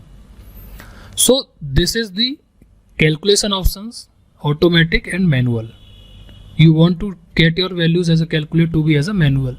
Same option we are getting here, which is the calculate now. If you select the calculate now, this calculation option which we are getting automatically or manual, it will be reflected to the entire workbook. Calculate the entire workbook now. But you want to make this functionality on a specific worksheet, then only you need to select this calculate sheet option. This calculate sheet option will allow you to calculate the manual part on a active sheet only. So this is the remaining groups which are defined names, formula auditing and the calculation in the formulas tab. So we have completed this. As you can see on my screen, I have prepared some set of data. You can see I have column A, which is as a order here, segment, category, subcategory, sales, quantity, sales after discount and profit. So this is the sales data, real data you can understand. I have taken this for the practice. So what I want is I have this set of functions or the calculation which I need to calculate. Like what I want is I want the sum of sales which are done in these particular years, like in 2012, 13, 14, 11, and sum of quantity sum of sales after discount and sum of profit for this data. So what should be our approach to complete this? As you can see, I need to take the sum of these all on the basis of these conditions. Here you can see I am having my sum of these values on the basis of some criteria. So what we will use here, we will use the sum if. When I click here equals to and select sum if, in this it is asking me the range in which we are having our year, order year. So range is my order year, and we need to fix it. If you are using laptop, you need to press function plus F4 key, and for desktop or a keyboard normally you need to press F4 to fix it, or you can directly fix it by pressing the $sign. Next we are having our criteria. What is our criteria? Criteria we are having in this K4. And next we are having the sum range. Now here for sum range we need to provide the value that what particular range we want to total of that. So we want the total of sales, so we need to give the sales here and also need to fix it. And when you select and close this bracket and enter, you will see I am getting the all the values which are having the total of sales in the year 2012, 13, 11 and 14. So this is how you can use the sum if function on the basis of some criteria, and this we have seen in this particular data set. Next, same, I copy this formula and paste in all the remaining threes, because I need to change only these columns, rest formula will be same. So for quantity I need to provide the column here which is the F and need to fix it and enter. You will see need to correct this once again, and also we need to select the criteria which is K and enter. We can also fix this here that K should be fixed always and enter. So you will see I am getting the value. Similarly for this need to select this, copy and paste it here, and this time we want to find the sum of sales after discount, so which is column G. So simply select this G range, F4 and enter. You will see we are getting all the values together. Similar way for profit also. So you can try this by your own. So I have taken this data for the understanding and practice case for the better understanding of the sum if functions in the real time. So this is how we can utilize this sum of on the real data. Next I am having, you can see I am having the amount which is in decimal form, but you can see in after decimal I am having this long value. So on the basis of this I have some of the tasks which I need to complete, like first one is saying get this number in the rounded number, which means I want this number up to 2 decimal. So how we can get this? You can see I use the formula which is round. So simply you need to select round and this value and up to 2 and enter. You will see I get this value same. So you need to drag this. Why I am not getting second decimal here? Because it is 0, and after 0 the value is less than 5, so I am not getting any value here. So that's why it is coming as a 0.7 only. Next, get the integer value. Integer value how we can get? Equals to int function we need to select. It is saying round a number down the nearest integer, which means select this int, pass this number and enter simply. So you will see, we will and drag it down. We are getting all the values which are integer for these values.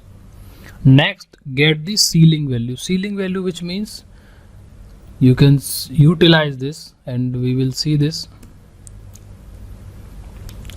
ceiling. So it is asking us the number, or first we will see what is the use of the ceiling. Rounds a number up to the nearest multiple of the significance. Select ceiling, number is this, and up to what significance? Significance means the nearest value which we want to see, the next value. So this is the way you will get the all ceiling values for this particular column, which is S accounts. Similarly, we can find the flooring value also. The floor value would be like the same. You need to select this floor.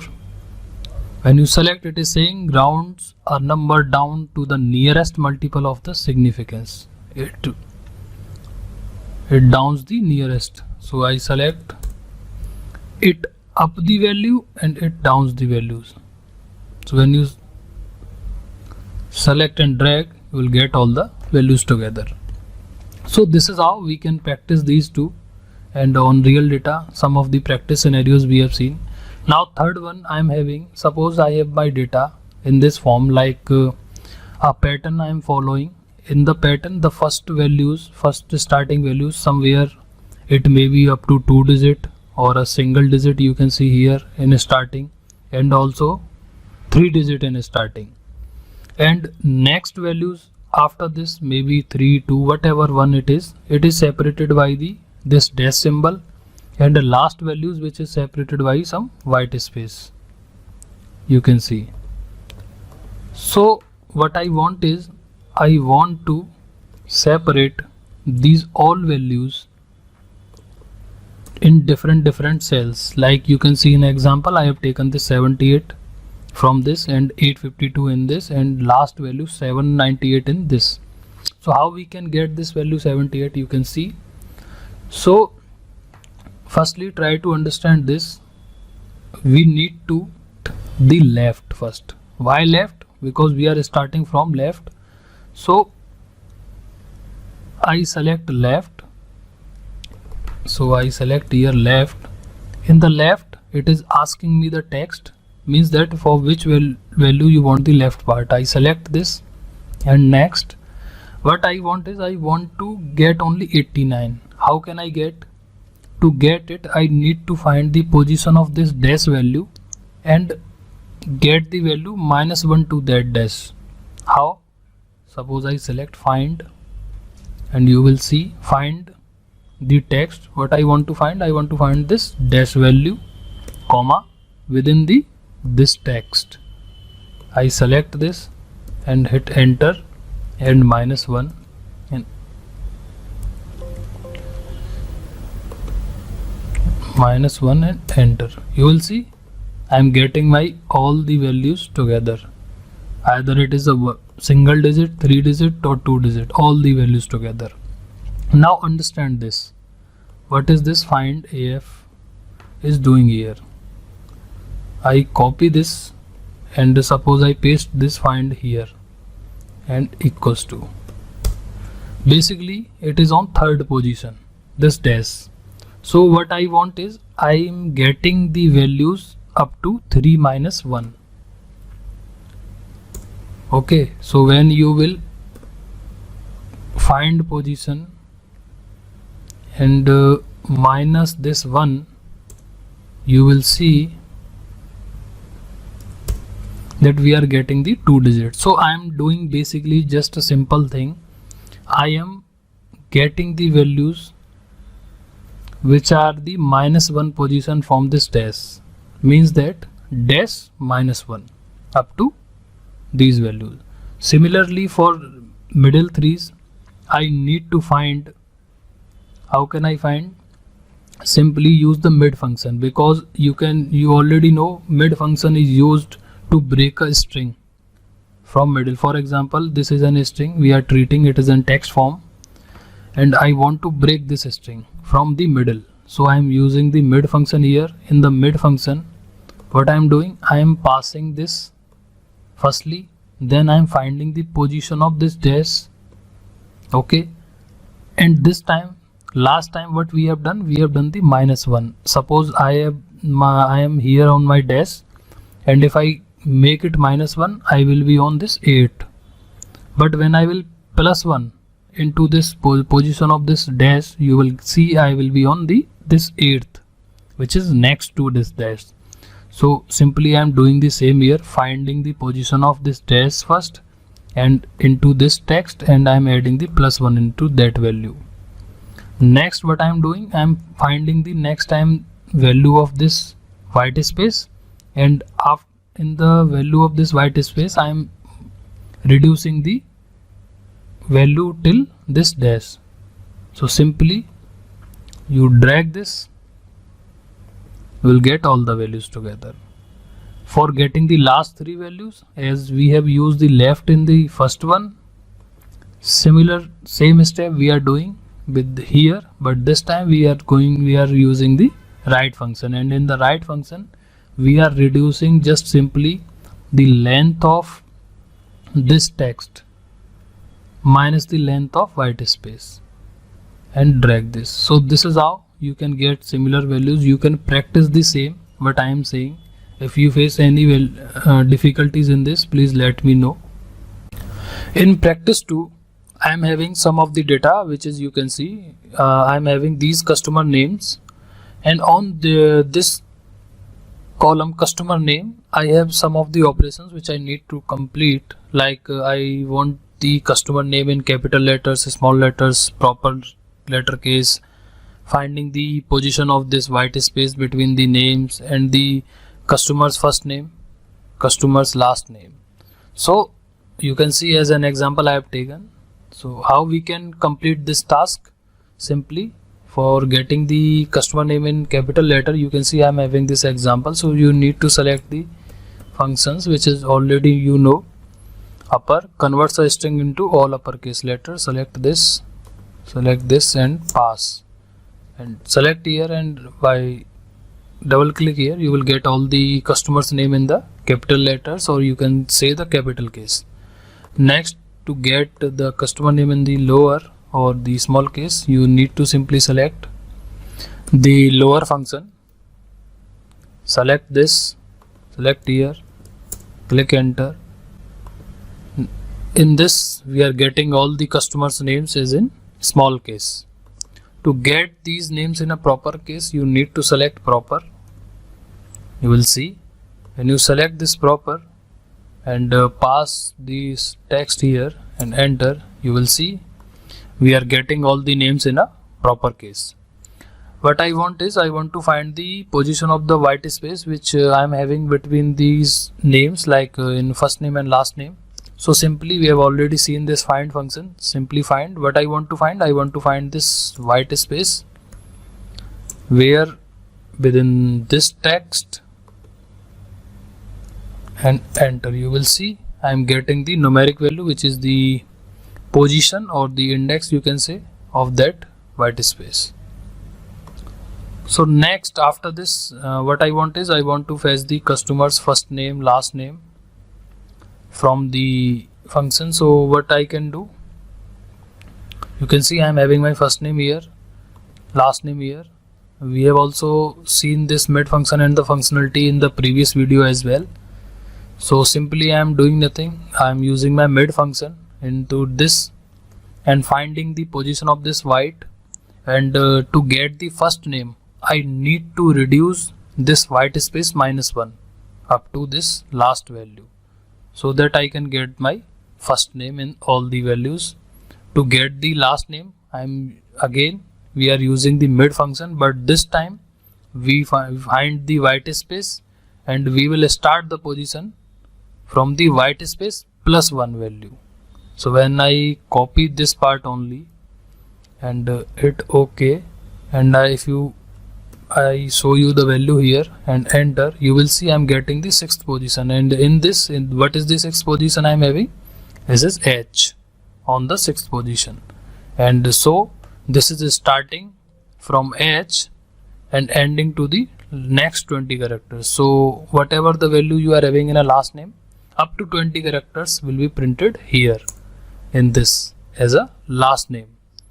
So we are getting all the first name and last name and completed this task, which is based on some task functions. Next, I am having my first name and the last name in these two columns, L and M. What I want is I want to concat these two with the delimiter is underscore like this. So how we can use? We can concat what? This with this value and this, and enter. You will see we are getting all the values in whatever format we want, and we are able to concat these values. Now next, this task which we need to complete is based on the date functions which we have covered. So basically I have prepared this practice sets for the more understanding or the deep understanding about all the things which we have seen and completed till now.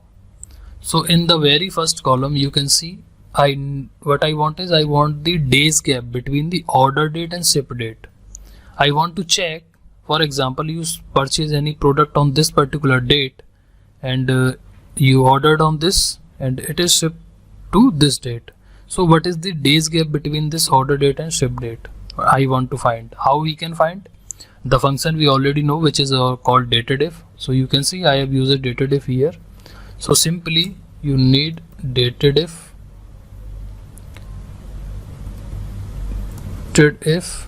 and in that you need to pass the very first I want to find the difference of this and this as days, and enter. You will see I'm getting the all values. So I'm getting the days gap between these two dates. Next is I want to get the order year. Now from this date, in the order date, I want to fetch only year. So how I can fetch? Simply select the function which is known as the year function, which you already know, and select this, close and enter. You will see we are getting all the years. We are able to fetch the year from this order date. Now next I want to find the month. So simply similar way, need to select month here and of the order date and enter. We will get the month of that particular date which we have used in the order date. Now get the year month in the format. I want to find the year and the month in this format.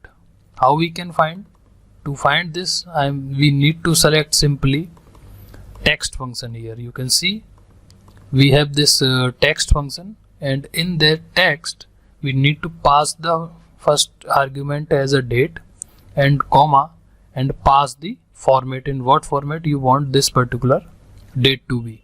So I want my date into YYY and MM. So you can see I'm getting the full year and the full name of the month. So yes, this way you can find and get your year month in this particular format. Next is add 5 months to the order date. So this is my order date. What I want is I want to add the 5 months into it. How we can find? We have already know a function which is called EO date. We have already seen. So simple function it is. You need to simply pass EO date, EO month on this date. What I want is I want to add the 5 months and enter. You will see previously it was 5/02/2013. Now it has become 31/07/2013, and similar way you can add the 5 months to all the values. Next it is saying add the 5 days. In this Z column we have added the 5 months, and now we want to add 5 days. So how we can add 5 days? you simply need to select this order date plus 5, nothing else, simply an arithmetic form.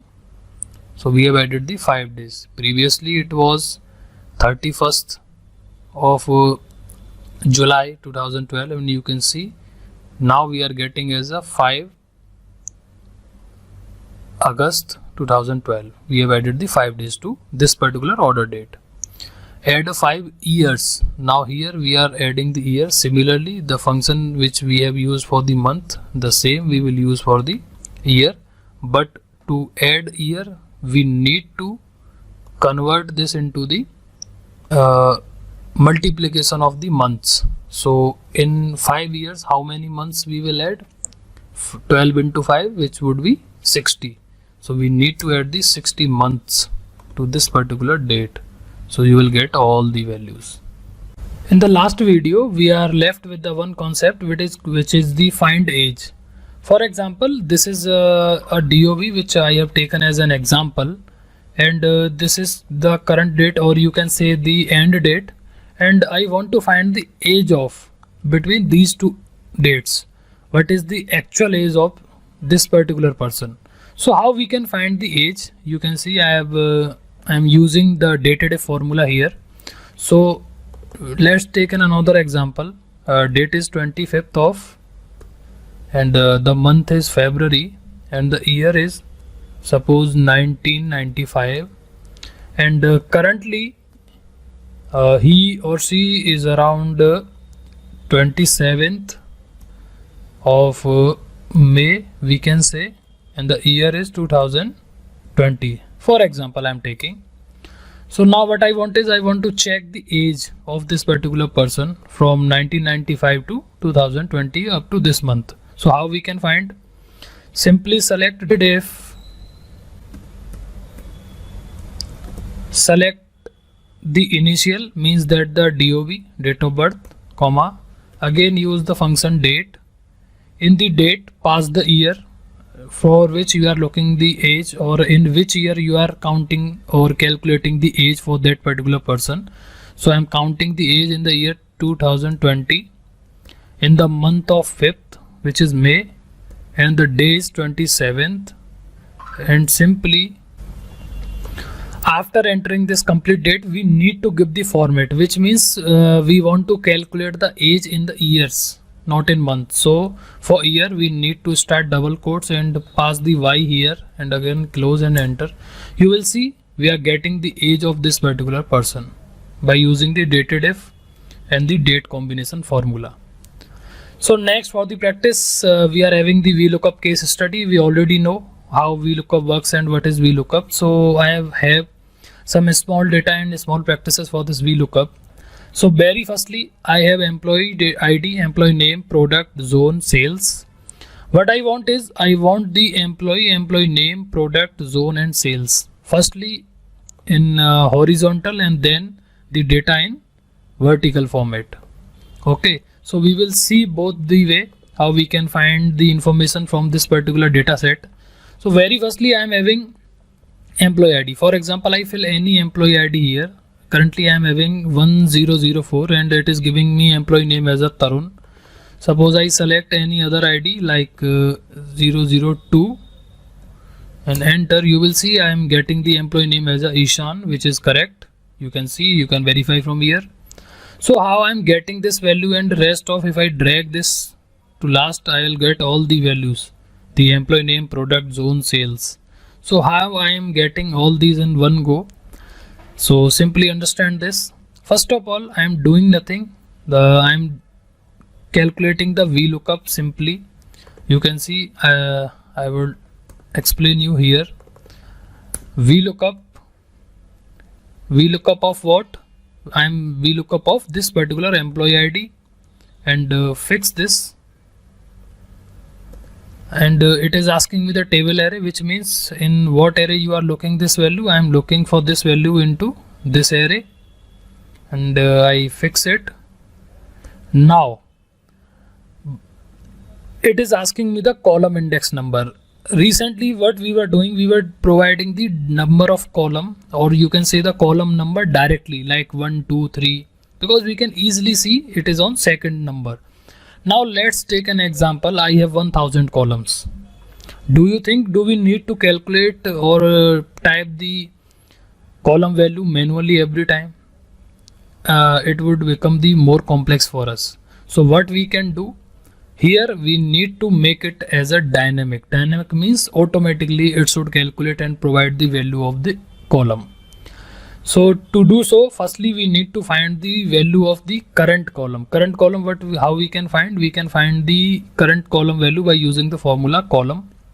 I select this and pass. Now if you see, and if I select, it is asking me the exact match. I select and hit enter. You will see I am getting no value. It is asking me the referral. Why? Because I am referring the current column, which is I. That is the 9th column. How I am able to find it that it is 9th? Simply below this, calculate and select column. And in column, you will see I enter. I am getting the column value as a 9. But here what value I want the product value, and you can see product is on 3rd number here. So what I need to do, I need to get the column value 6, then from 9 I need to minus the 6 because my column is on 3rd, product is on 3rd column C. So I'm getting my value as 3 to reach this product. Similarly, the same concept we need to apply here by column minus 6. When you will hit enter, you are getting the value del now,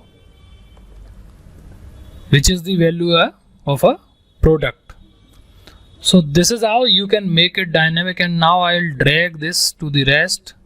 You will see I'm getting all the values correct. How? 1002, it is for Ishan, product is del, zone is north, sales is 92. I'm getting the correct information. Similarly, now this time you can find any of the value from this data, and I select for example 1010 and hit enter. You will see I am getting Nitin HP South 67, which is Nitin HP South 67. So this is how you can utilize the VLOOKUP to filter out the employee and getting out the data easily in the faster way, and make it dynamic, or make your reports dynamic by using the VLOOKUP formula. Similarly, we can apply the same concept for the column vertical also. Horizontally we have seen in the row wise, and now we are getting the same values in a column. Employee ID, employee name, product, zone, sales, whatever the columns I am having here, same I am having here. So same formula I am using. Now this value, again apply VLOOKUP of this value, make it fix, comma, table array is what? Table array is this. Again we need to fix it, and it is asking us the column index. Now this time we are not having any column. What we are having? We are having our rows. So how we can find? We need to provide the row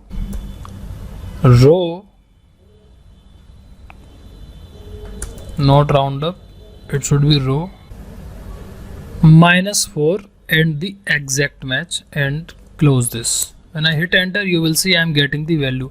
Now understand why I am using the row -4, because I am dealing as a vertically, and when I get the value, for example I select the row here. What is the row value I am getting? I am getting the row value as 6, which you can see currently I am in the 6th row, and here what I am using, row -4. -4 if I make, you will see I am getting the second row. Second row is what? Which is the name, employee name, product, and specific. From here I am starting my value. So similar concept I am using for the column, and when you drag here, you will get all the values. Similarly, you change the any value here. Suppose I check for the 1005 and hit enter, you will see I am getting all the values dynamically, which is Varun, HP, North, and 76. So this is how you can use this VLOOKUP dynamic functionality for the row and column as well. Next VLOOKUP activity I am having, which is similar data, but this time I am having 2 extra columns, which is for performance and area codes. I have a two list. First one is target and performance, pre-written, or you can see the criteria I am having, that if someone completed the 0 target, I will give him or her a poor performance, 35 average, 60, or between 35 to 60 it would be good, and above 60 and between up to 80 it would be best. Similarly for zone, I am having south, north, west, and I defined some of the codes. So I need to fill all these values for these employees or their performances in the performance part and area codes. So how? Simply what I am doing, VLOOKUP of this value, which is sales, because I am targeting, I am getting the performance, or we can analyze anyone's performance on the basis of this sales number. So VLOOKUP of this sales into what? Into this particular target or the performance table I am having. And what column we want to fetch? Simply the second column, nothing else. I am using the simple VLOOKUP here and enter. You will see I am getting the first value as an average. Why average? Because it is 57 lying between 35 and 60. When you will drag here, drag down up to this, you will see I am getting all the values, but you can see I am getting few color combinations here. What I have done, I have applied the conditional formatting, which we already know how we can apply from here and apply the new rules. So I have given the conditional formatting that if someone has the performance as a good, make it a background color blue. If someone is a poor, make it background color red and text color as a yellow. So this is just a conditional formatting I have given here. Similarly for area code, simply nothing as simple VLOOKUP I am using and drag here. And it is coming as NA. Why NA? Because you can see get all the values. So to get all the values, we need to fix this range which we are selecting and dealing with. So this is how we have seen the activities and the performance and some practices how we can apply. I have this little data set. You can see the first column is the unique product, V is the product, zone and sales. What I want is, you can see I have a column in Z which is product. In product I have some of the list which you can create by using the data validation, and I am having below this the product, zone, sales, and whenever I am filtering the data, I have selected laptop Dell, and you will see I am getting the data for the laptop Dell. Similarly, if I select the laptop HP, you can see I am getting the data for laptop HP, and any product I select, you can see one by one I am getting whatever the value present here. So we will see this how we can create this dynamic filtration. You can see it is a kind of filter which we are applying on this particular data on the basis of product by using the VLOOKUP. So how we can get these values on the basis of this? So we will see. Very firstly, I have this data set. From this I have created this column which is named as the unique product. How I am created? I am fetching the same value which is the product here. You can see I am getting the B2 here. The same B2 I am getting. And in the B2 you can see I am using, or you can say the concatenating this with the COUNTIF. COUNTIF of what? This. I am counting the value that if this laptop HP is coming twice, you can see it is coming twice in this product table, it would be here as a unique product. How? It will assign a number like laptop HP 1, laptop HP 2. So I have taken this unique product here, products, zone, sales. Now I am applying VLOOKUP here. In VLOOKUP, what I am doing, let's understand firstly VLOOKUP part, and then we will see rest of the things. So to understand that, I simply double equals to apply here and VLOOKUP. Definitely we will not get any value here because the formula is written here on the basis of this particular row which is on the 5th. We will get the same value if I make it -7. You will see I am getting the value. So simply understand this, what I am doing here. I have taken the VLOOKUP formula. In VLOOKUP you already know what we are having. So we will start from scratch. by using VLOOKUP. So select VLOOKUP here, and in VLOOKUP, what is the lookup value? Lookup value is this shell value, and make it fix.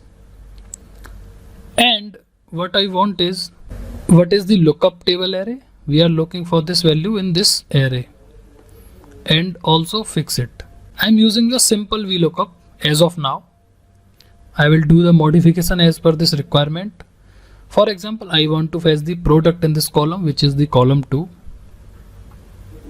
Or you can understand this way. We have already seen this dynamically. How can make it? To select, make it dynamic, select column. So I am getting the column value here, G, which would be column 7. And you know the product I am having in my second column. So from 7, I need to minus the 5 value to get this second column, and comma, exact match, and close this and enter. You will see I am not getting any value. Definitely I will not get, because I am matching this product with this second column, this product. So in mobile Samsung, basically here we need to use this as the rows which we are getting in starting 2, 3, 4, 5, 6. So now understand. So this is the simple formula. We already know how we can apply, and this is the VLOOKUP. Now we want to make it dynamic. To make it dynamic, simply we need to add one more thing, which is the rows. In the rows, I'm getting my all the formula here, which is same, similar, nothing changed. To just make it dynamic, because we have added the unique values here, so I need to pass into this lookup value, into this, the combination of AND, because we are matching this value with the column A. Why column A? Because currently we are matching with the product. We are trying to, if I simply select this, we are not getting any. Why we are getting any? Because we are matching this product with this product, and we have selected the range from here. But the drawback of VLOOKUP is that VLOOKUP is always works on the leftmost column. For example, if you want to apply the VLOOKUP from this, and you select the range from A to D, but you want to apply the VLOOKUP on V, you cannot, because it is the drawback of VLOOKUP. You cannot move left. It take the value as a leftmost part. So to resolve it, we need to consider this. To consider this, we need to simply pass the AND here, and in the AND you need to select row. So what are the rows? And in the row, you are seeing I am on which row? I am on the 9th. So to reach on the first row, I need to minus the 8 row from this. Just simple maths, nothing else. I am on the 9th row. I need to minus 8 rows from here to be here on the first, and simply hit enter. You will see I am getting the same value which I am getting here. Nothing else. This is the simple filtering which I am applying, and simply I am dragging the same up to what below range. Rest I am applying nothing else. I am applying the if error in front of this. If I'll get any error, I can simply rectify it and make it blank, nothing else. So this is the dynamic filtering using the VLOOKUP, how we can simply get the set of the values and apply filter and get these values. Next we are having our page layout. In page layout you can see we are having these different groups, which first one is themes, page setup, scale to fit, sheet options, and arrange. So very firstly we will see what is this theme option. You can see I am having this white default theme which I am able to work on. So when you click here and select, you can see by default we are having the office, which is a theme.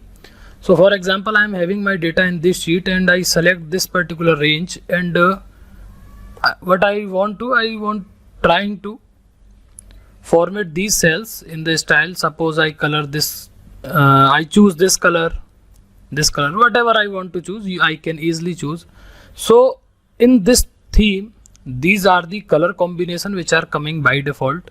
So for example, I go to page layout and select any other theme which is like organic, and in organic same thing I would like to change. You can see I am having the different color combination. So these are the themes you can use for your backgrounds. Also you can choose this color pattern from here to like this. You can see the effect in background. For example, I select this. So here also you get the option to choose the color. Current green yellow, quickly change all the colors used in your document by picking a different color palette. So similarly you can select the font of your selection. You can see I am able to change, and you are seeing the effect in background. So this is how. In effect you can also choose this type, whatever the shape effect you want to see in your data. So this is how the first option works, or we can say the theme group effect. Current top shadow, quickly change the general look of the object. So what is this? This is my object, basically a data set which is I am having, and I am able to change this. Next is page setup. Page setup is nothing but the margin, padding and the printing of the data which we are having in our Excel sheet. We have a broad sheet, more than the 10 lakh rows and 16,000 plus columns. So for example, in margin, very firstly, adjust margins. Margins means the white space we are having around our sheet. So when I click on this, you will see by default narrow, wide, normal. So this is nothing but, if you can see in the right bottom, I am having the option which is called page layout. So when I select this page layout, you can see, and if I minimize this sheet, you are able to see that my workbook has been splitted into the multiple small sheets. So this is the white part you are able to see. This is called the margin which we are getting. So for example, I select this sheet and select margin and select wider. You will see this size of the white space which I am having is increased now. Select again and select narrow. You will see it is reduced. It has reduced now in the left and the right. So this is how you can select the margin, means that this white space area according to you for your entire worksheet or the workbook. Next option, we are having the orientation. Orientation is nothing but by default we are having the portrait and landscape. So now currently it is in portrait mode. When I select this landscape, you will see this is now landscape, a little broader than previous. Next option is the size. You can choose the size of a paper, which means, for example, you want to print this Excel sheet on the letter or tabloid or the legal statement A3, A4. A3 is basically the CBSC 10th mark sheet. You have seen the large one, which is the A3 sheet. A4 normally by default we are having. So this is now converted into A4 sheet. So you can easily print this. Now next is the print area. In print area, you can see select area in your data which you want to print. So for example, I select this and print here and set up print area and enter or select this option. You will see a print window, a pop-up window will come like to see, or the shortcut key you can choose is the Control F2, and you can see I am getting the selected or the selection which I have done on my Excel, on my worksheet. That specific area I am getting to print out. So this is how you can use this print area option. You can also clear the print area. Next is break. Break will do nothing. If I again zoom out this, and you will see this is my data. When I select anywhere in the data, the break part will break this entire data into 4 parts. So I select this and click on this and insert page break. You will see my data is split into multiple parts. First one I am getting here, and if I zoom in, zoom out, you can see my data has been split into 4 different parts. 1, 2, 3, 4. So this is the use of break.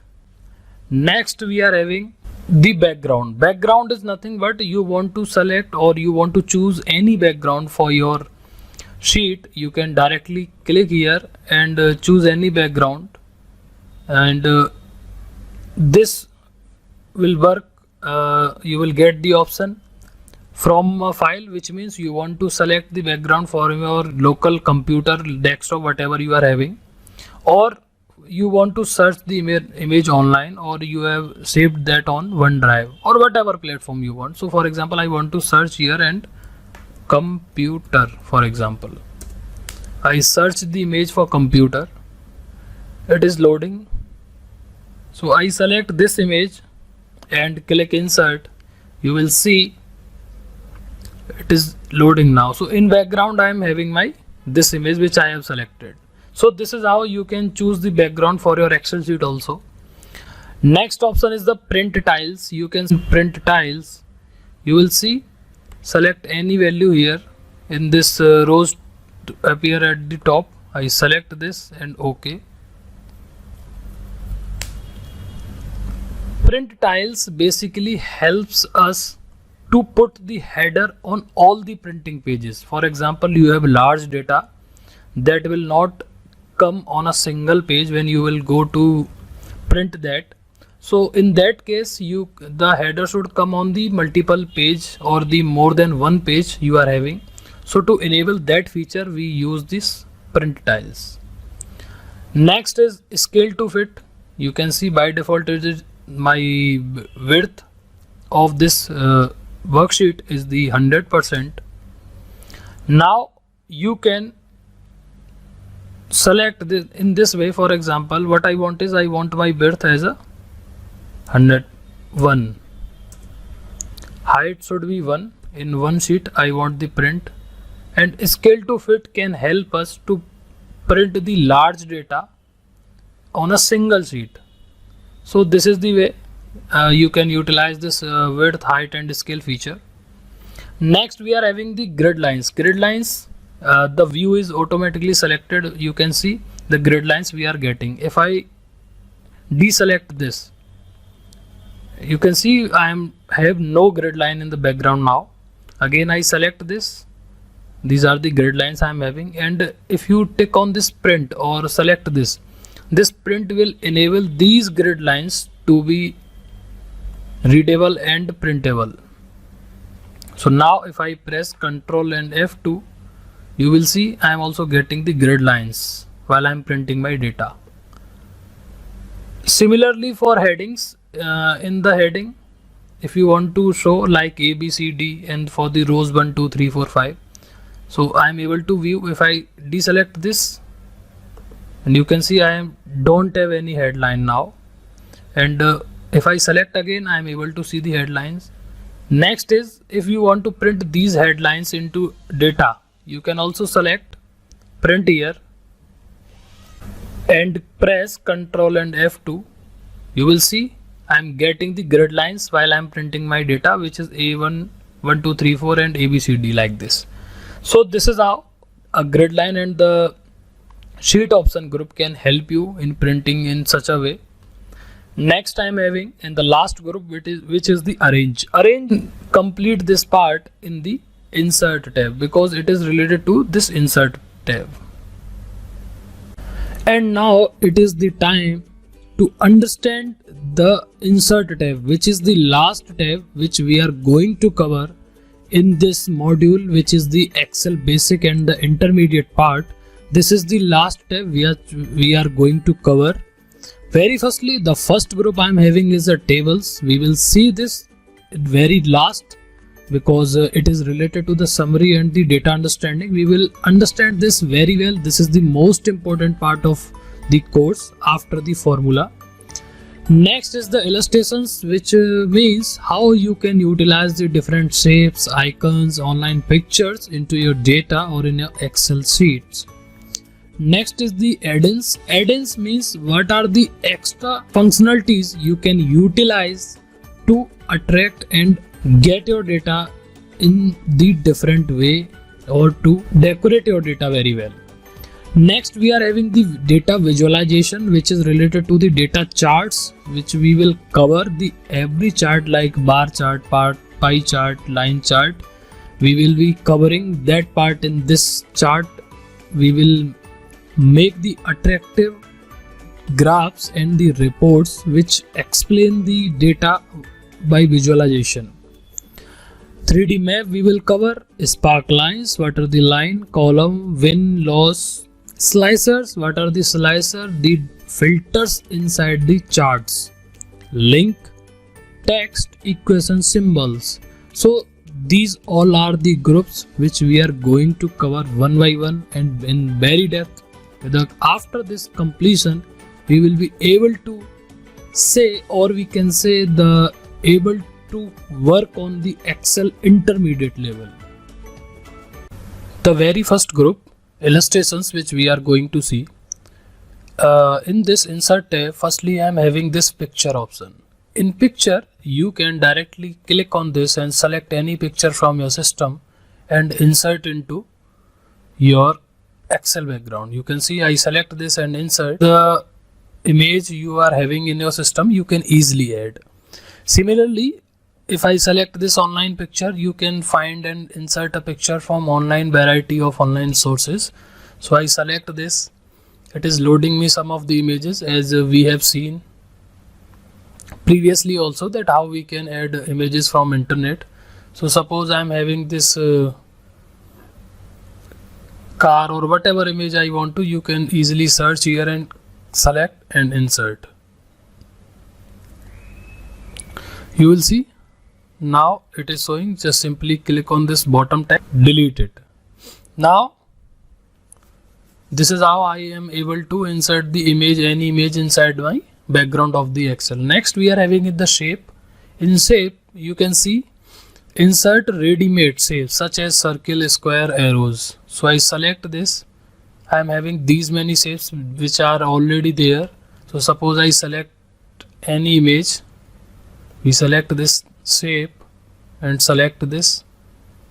Again I select one more, so I can make you understand the concept which we are left with in the previous tab. So you can see I am having this image, these two shapes. In the page layout, we are left with the option which is called bring forward, bring send backward, selection pane and align. So for example, I am having these two shapes and currently this is in the backward and this is in the front, this green. What I want is I want to make it front and make it as a backward. So how we can do? We can simply select this and click on bring forward. When I select, you can see it is coming on as the forward, or you can say the front. Similarly, when you select this option send backward, now this time it would be appear. So this is how you can use the arrange option which we were left in the page layout. Next we are having the icons. You can also choose some of the icons from your system, like these are I am having. If you require any item to your content, for example this is the icon for the database and I want to insert it, I can simply choose and insert and increase the size, decrease the size of the icons. So you can insert pictures from your local system, you can insert picture from online. Shape you can insert whatever you want, icons you can choose. Next is 3D models. Same, you can also choose the 3D images in your environment. For example, I select this animated mode or any 3D image I select and insert. Let me delete this one. It is inserting the 3D one-of-one model. Now you can see I am having this 3D image and I select this and rotate. You can see I can rotate it into 360-degree view. So it is an 3D view of the heart. So this is how you can insert your 3D objects also. This take a screenshot can quickly help you to take the screenshot of a screen, your display. Quickly add a snapshot of any window that is open on your desktop to your document. It can help us in the taking of screenshot. Next we are having is the get add-ins, my add-ins and these options. So add-ins is nothing but a kind of functionality which we can use, that there are some already functions which are built in. Just we need to insert them and use them. Just like For example, I am having the Play Store into my mobile, and in that Play Store there are many apps which are already there. I just need to install them and use them. The similar way, we are having some of the add-ons. It is saying insert an add-in and use the web to enhance your work. For example, this is the QR, this is the area. What I want is I want to generate a QR code in this area for a particular link or anything. So I have already added that add-in. How I am able to add in? Click on this, click on my add-in. When you click, you will see by default you will get the my add-ins, which means you are already have your add-ins you have added. So it is people graph, it is the QR code. So what is it is saying? Transform the cold data into cool pictures. Next is QR Office. QR Office is the first of its kind of QR generator that integrates the seamlessly into your Office document. Now if you want to add any other or the new add-on, or you want to add this add-on to your system, how you can? You simply need to select on this store, and in a store you will get the list of the add-ons you want to add. You can see, you can study and read them, how you can utilize and use. You need to firstly decide. So for example, I want to generate the QR, so I simply type QR. It will give me the result related to the QR when I click on the search button. So it is searching for me related to QR. So a very first option you can see I am having QR4 Office. I have already installed, but you want to install it, you need to simply add, and after that this add-in will be added to your my add-in list. So currently I am having, I simply select this. Now QR4 Office window is coming like this. I want to generate a QR code. For example, need to give a URL here, so I give www.google.com. You can give any link, any suggestion, or you can see I am having this QR code. If you want to modify this, you can increase the size or decrease the size of this QR. Also you can change the color from here. For example, I select this color, you can see the color is changed now, and error correction or many things are there. So simply insert, and you can see my QR is ready, and I can use this, scan this. If you will scan or stop the screen and try to scan it in your phone or whatever you want, when you will scan this, it will directly redirect to the Google. So this is how you can generate and QR code and insert into your any document, or you can also help others to generate and give them a QR by this feature of Excel. It is the time to learn the most awaited part in this entire Excel course, which is the data visualization, which means how we can present our data, this tabular form data, into the pictures or the visuals, or in the form of the charts, which we are going to cover from here very quickly. So in the chart group, very firstly I am having this option which is called the recommended chart, which says that Excel will automatically recommend you the charts as per your data. For example, this is the sample small data which I am having. I select this data and click on this recommended chart. You will see it is recommending me the charts which can be best fit for my data. So simply I select the first option. I have selected this.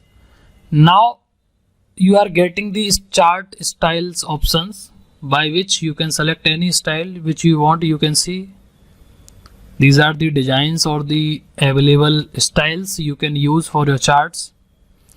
So what I want is I select this one.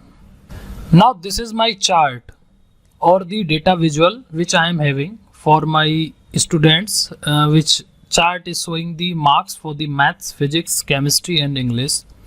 Now in this chart you can see when I select this, the top bar, and right click, you will see I am getting an option which is called format chart area, which means there are some options, or we can say some dimensions related to the chart. What are those? The very first is chart area we are having. So what is the chart area? When you select the complete chart and right click, now you are on the chart area part. Next area is when you select in the middle of this chart and select this particular and right click, you will see the format chart area. Still we are getting. Now select, and this time we are getting an option which is the format plot area. What is the plot area? The area in which we are having our bars, which means the visuals we are having. So it is the plot area. So these are called the plots, and it is the combination of plots, that means the plot area we are having. Next is x-axis, y-axis. So Joy, Raj, Sheetal, Rakesh, Ashish, the name which are written on this axis, it is the x-axis, or you can say the horizontal axis. In the horizontal axis we always have our character fields. We will see this part in the dimensions. And next we are having the y-axis. Always on the y-axis we are having our marks, which means the numeric, the data representation which we are showing. So this is my y-axis. When I right click on this, you can see format axis. Which axis? This time we have selected the y-axis. So this is y-axis, x-axis. Next is chart title. You can see how you can change and modify. And what is this particular area? This is the chart title, which you can modify as per your need. If you want to give it report a name, you can give. Next is the data series. Data series is what? When you select these specific pillars which you are able to see and right click, you will see format data series.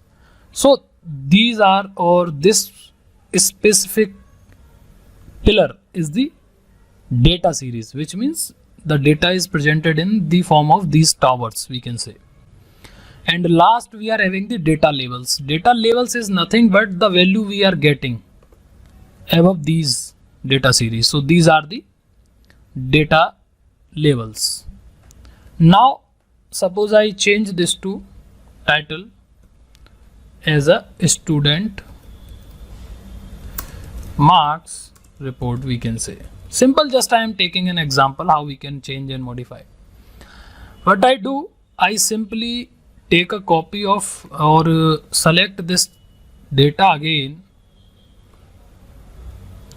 and this time insert recommended chart once again and click OK, and you select this. So you can see I am having these two charts currently. Now we do some modification in this, how we can format and modify our already selected charts. So simply right click and format chart area. So firstly I want to change the fill color. So it is taking automatic. In the pattern fill I select, you will see it will give me the options like this. But I want to make it as a automatic fill only. Now border, in border I select last rounded corner border, and the color of the border would be yellow, for example I am taking. And the type of the, also you will get the same options here. When I select the tab, insert and pin it here, and again when you click on this chart area, you will get the option which is called design. In design and in the view, in design format, the design and format two options can also help you with the same options which you are having. So currently this is my shape which I am having. Suppose I select and fill it with the black color. So currently it is with the black color. Shape outline with the yellow color. In the outline, the width is, I select this one. You can see now I am having my chart like this.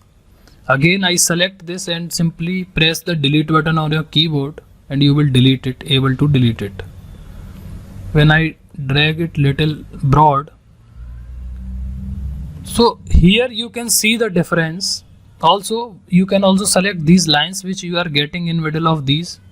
So basically what are these are the add axes. Simply press the delete button from here on your keyboard, and delete them. Now you will see the difference. The very first chart which I was having like this. So which one is looking more attractive? This tabular form data, or this simple chart, or these some modified charts which we can easily understand. There's this joy has these different marks. So for maths, physics, chemistry and English. You can also change the color of these. Simply right click, format data series. In the data series, select on this fill, and automatic fill we have selected, or we can say the border. By default you can choose any color from here also for the specific. So this is how you can also do some modifications by your own in the every part of the chart. So this is looking like an attractive chart now. Now in this chart you can see I am having the multiple options here. First one is the bar chart. In the bar chart is the 2D, 3D, 2D bar, 3D bar, horizontal and vertical, both the types. So these are the different charts which we are going to cover one by one. So overall, a chart is a attractive way to present your data in a more meaningful way, or the visualization can help you attract more people towards your data, and data can be a self-explanatory. In this chart group, we are having this list of the charts which we are going to cover. So now very firstly, I am having this V chart, H chart, stacked bar chart, line chart. So in V chart, we will understand, like I have this data. I simply select this data and I click on this first option, which is called the insert column or a bar chart. Use this chart type to visually compare the values across the few categories, which means we can compare our data on the basis of some categories, like I am having in my data math, physics, chemistry, English, and these are the students' names. So I simply select, click on this, I select on first. When I select this 2D column, you will see the preview below. If I select this, I will get this stacked column. This is the 100% stacked column. This is the 3D column. So very firstly, we will see this vertical chart. So this is my chart which I selected by choosing this range of data which is in my tabular form. The similar chart we have already seen in the previous video. Nothing going to be changed in this. So this is called our vertical chart. We can easily know how to modify it, how we can make the changes in the different areas of this chart. We have already covered above here. So you can practice the same. I am just explaining you that it is a type of V chart because these pillars, or we can say the data, is presented in the form of vertical lines. So this is the vertical bar chart. Again I select this data and go to my insert tab and select, this time I am going to choose this horizontal chart. So this is the same chart which we were having. Now this time this chart is as a horizontal. So similar way you can modify it by right click here, format chart area. In the chart area, or also from the format option, you can change the color of this, background color of this, and also the shape outline. You can choose any of the line, also the outlines weight and the format which you want, and by typing the area, select border and make it as a rounded corner. So you can see this is how we can modify, select this part, and from here also shape fill, you can change the color of this specific area. So simply I need to change the color of the text only. So I select this and select the white. So I have selected this. These are my axis lines. I select these lines and press the delete button, and these lines are deleted now. So yeah, definitely it is not looking so cool. I am just simply explaining you. You can design, decorate and Make it attractive whatever the way you want, how the color you want to choose, you can simply apply. Nothing special I am doing. I'm just showing you the options which we are having. Also in the same chart we can also have these options like change the chart type, save as a template, select data. We will see this. For example, change the chart type, I select, I will get the list of all the charts.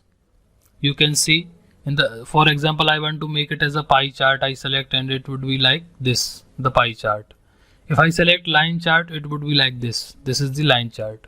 If I select this as a column, and in the column I select this as a vertical chart, you will see this. I select this and OK. You will see now it has converted into a vertical chart which we were having here, like same.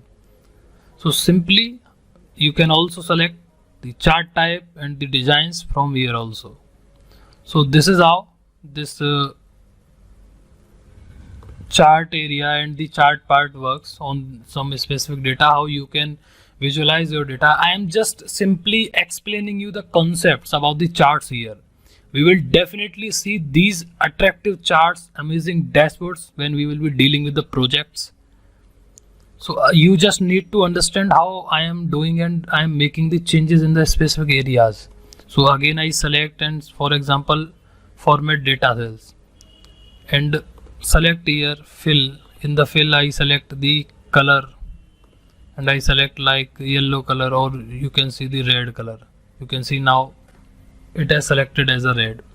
So the color combination you can choose by choosing this fill option. Border you can select as per your need. Second option, what is it, is the effect which we are going to see, like shadow. For example, you want to show some shadow effect like this in the chart, so you can also see the effect. We will see this effect here also.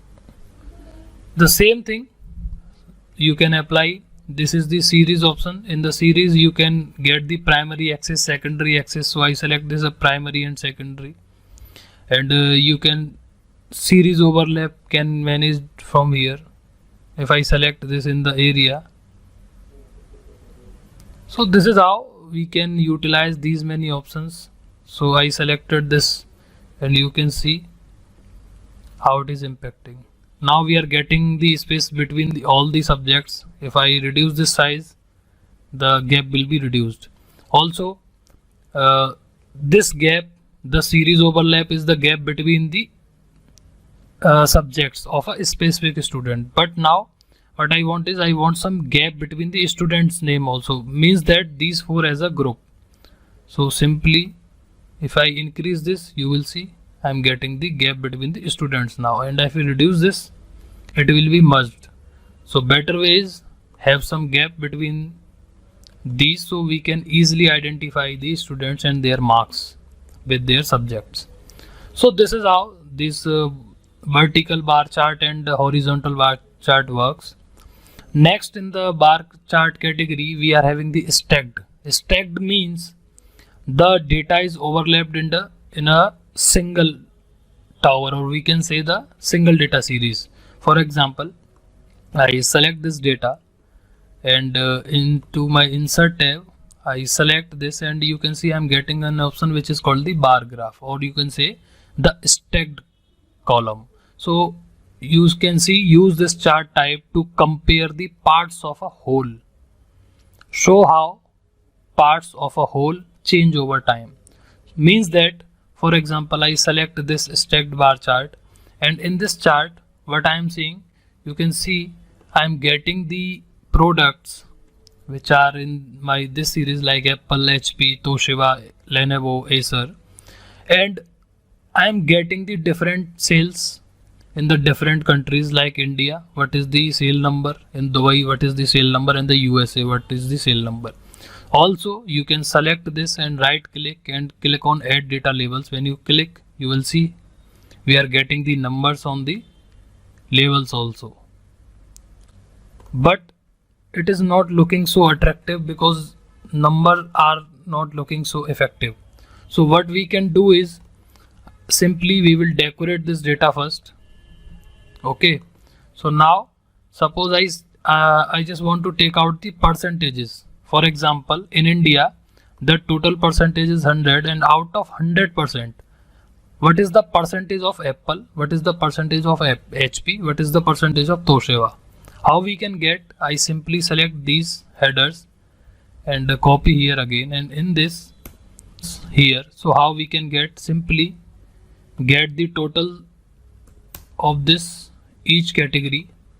The shortcut is alt equals to get the sum of these. I have already told. Now we have the total of these numbers, you can see.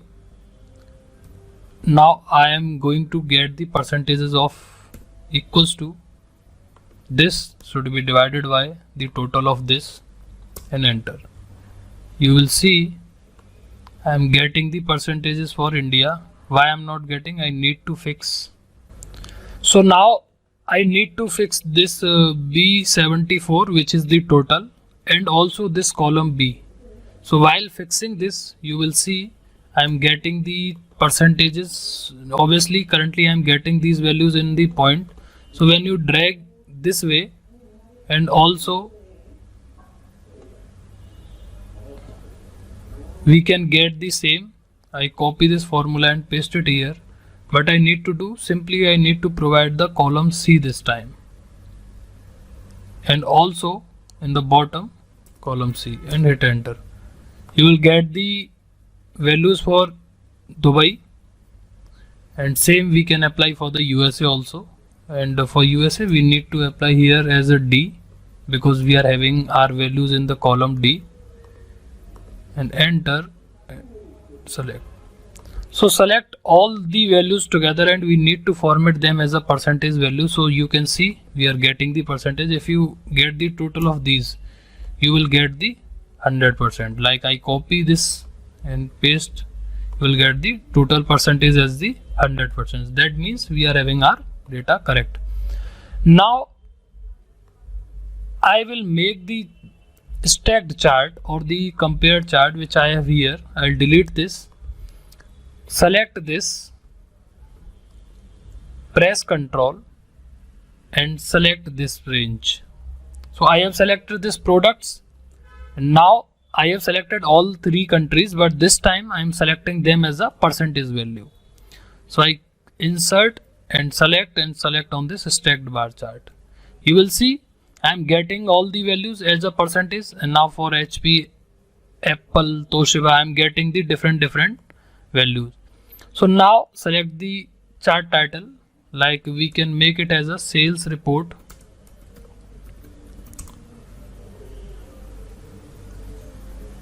By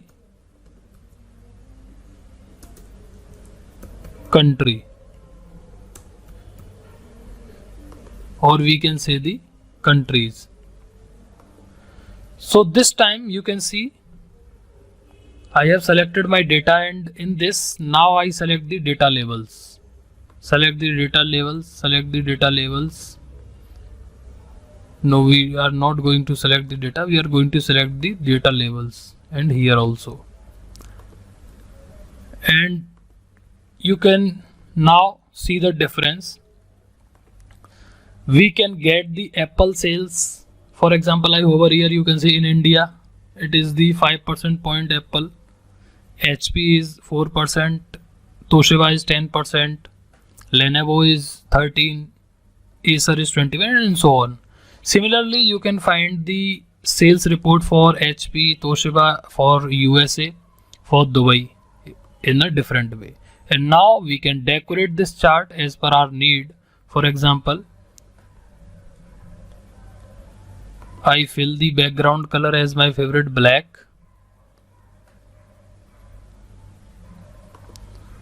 Select these and fill the color as a white color.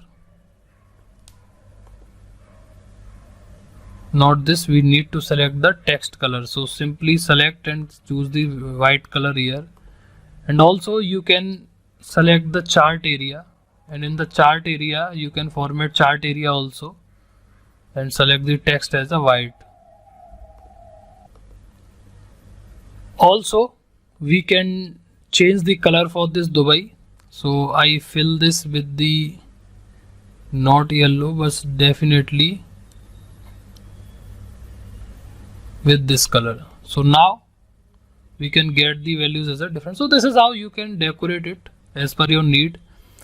Later we will see the trend line, how we can compare these all countries with the trend line. So this is how the stack chart is, or we can say the stacked bar chart.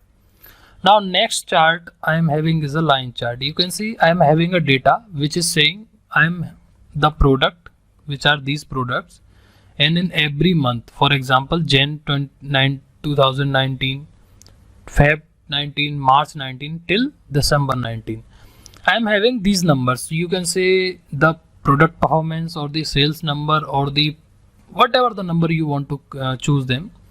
Now I want to see the trend or the flow of the overall year, that how it is performing as per each product.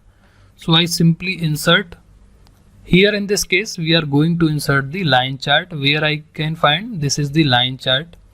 I simply, you can see we are having these many types of line charts which we can choose. So I am currently selecting a default one which is saying use this chart type to show the trend over the time, year, month and the days. And you can easily see I am having the data which is showing the numbers over the months. So I want the comparison of the month. So I simply select this and choose this chart. So when I'm selecting, you can see I'm not getting the exact or the clear picture in my chart.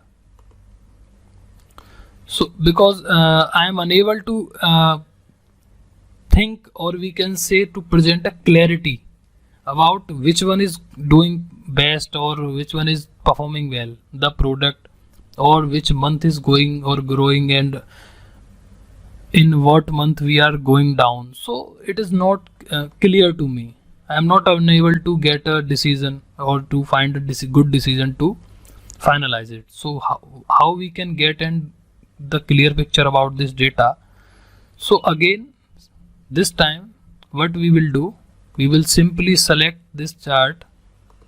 We will select a blank space here, and now in insert tab I will simply select a blank chart. You can see I have selected this blank chart here. I have nothing in this blank. I need to select the data. I will select the data and see the values one by one. Right click, we are getting one option which is called the select data. I need to select a data range here. So very firstly I am getting the Apple range. So I select the Apple and hit OK.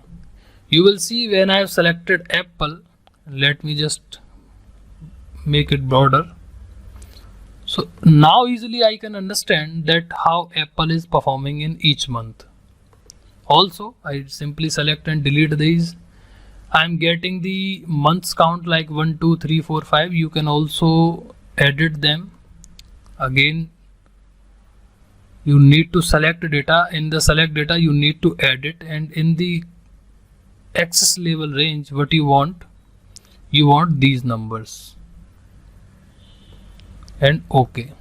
So you will see when you click OK, now we are getting this as a Jan 90, Feb 19, March 19 till December 19. Now I want to compare or want to add one more data set here which is for the Apple. So simply right click on this and select data, and in data simply select add. It is asking me the series name. So I select Apple here, and what is the value for this series? So value would be from this point to last December, and select OK. You can see I am having my second data which is for Apple, and in this horizontal it is asking me the months, what value you want to put.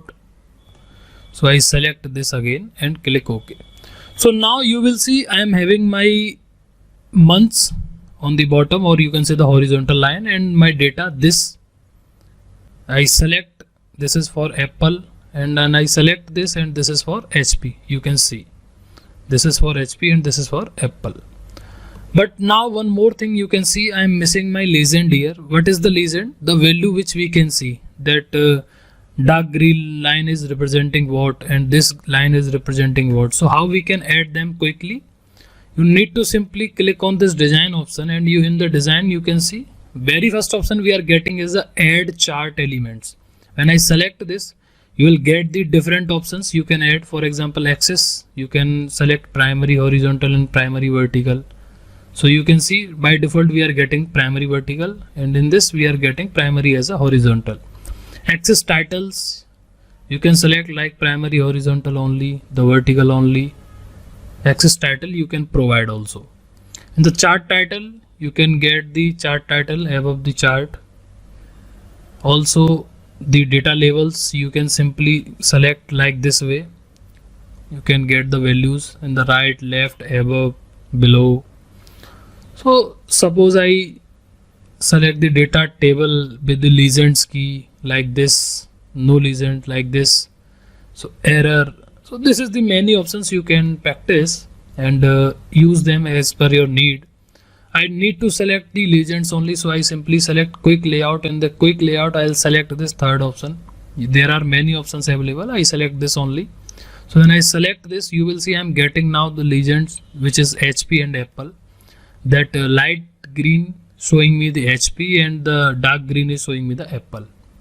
One more thing, this line is nothing but the explanation of this particular business need, or you can say the product trend, how they are performing in different months, like HP how it is performing, or the Apple how it is performing.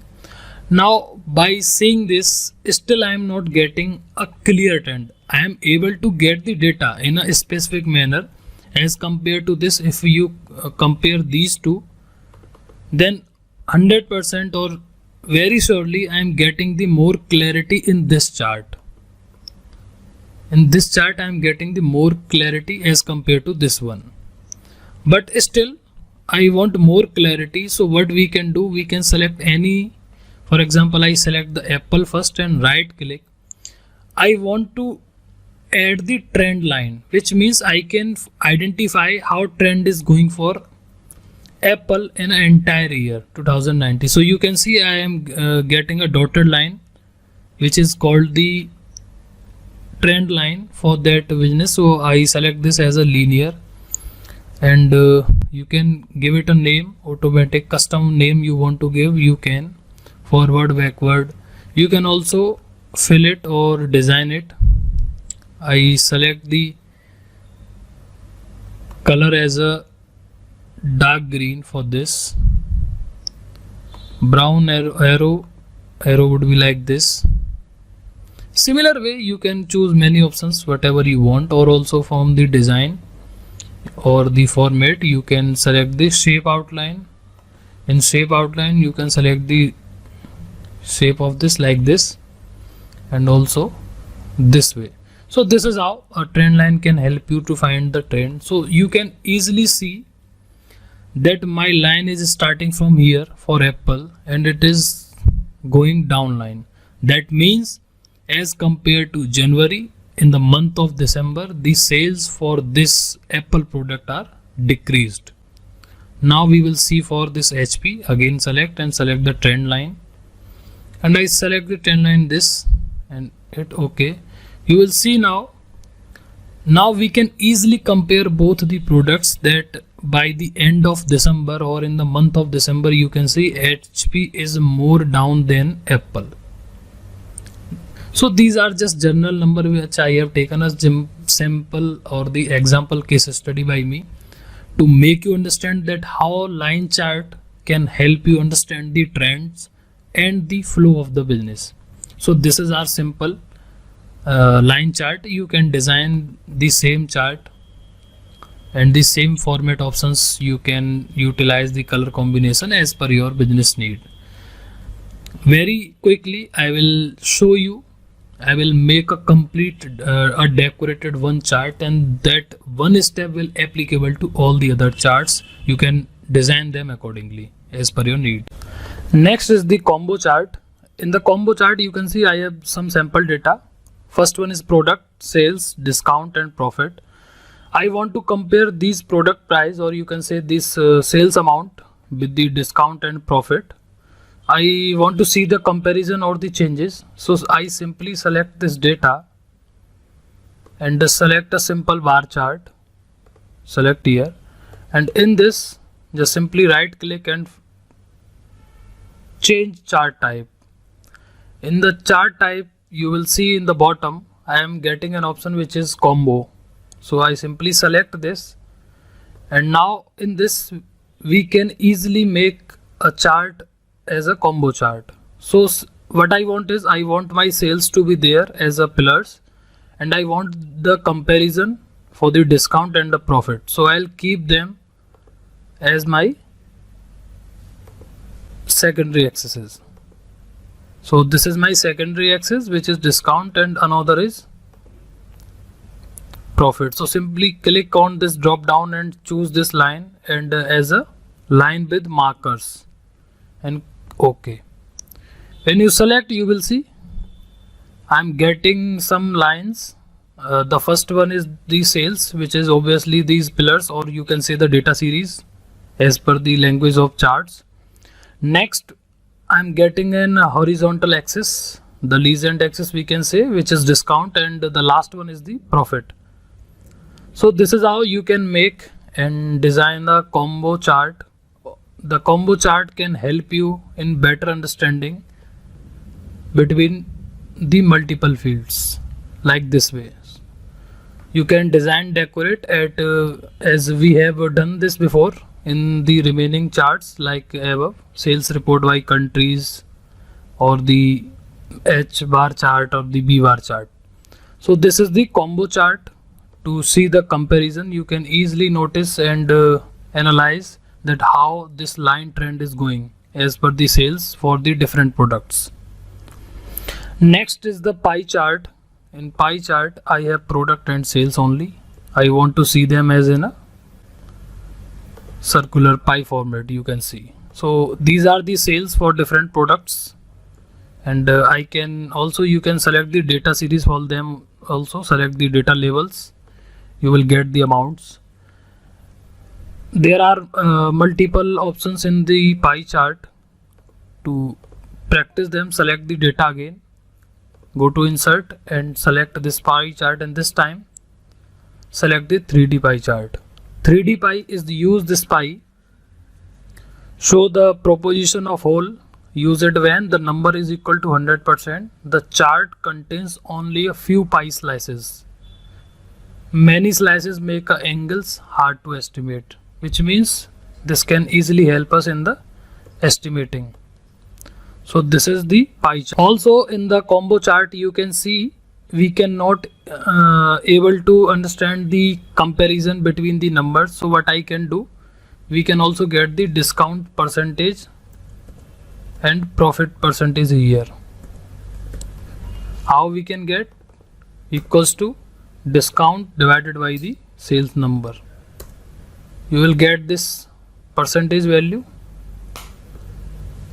For profits, do the same, profit divided by sales, and enter, and select this range, click on the percentage, and if you want to see them as up to 2%, 2 decimal, select this. So what I want is, this time I select product, control, discount and profit, and go to insert, select combo chart here, right click, change type, combo chart, make both these as a secondary. So this is how the chart will look like. By default it is selecting only 2 fields because I haven't select sales here, that's why it is not showing. So this is how you can do this way. You can see the comparisons between the percentages of for the different products. Scatter chart is the same, another type of chart which we can understand by choosing this option, insert a scatter chart. Use this chart type, show the relationship between the set of a value. Means that you want to show the relationship, which means, for example, if your salary is increasing, your expenses are also increasing. Means that we have some relation between these two fields. So for this thing we can use this scatter chart. I select this first one, and now you can see as this is first line which is going as a linear, it is the business income, and the below points are for the business expenses. So as you can see, simply when the income is increasing also little, the expenses are also increasing.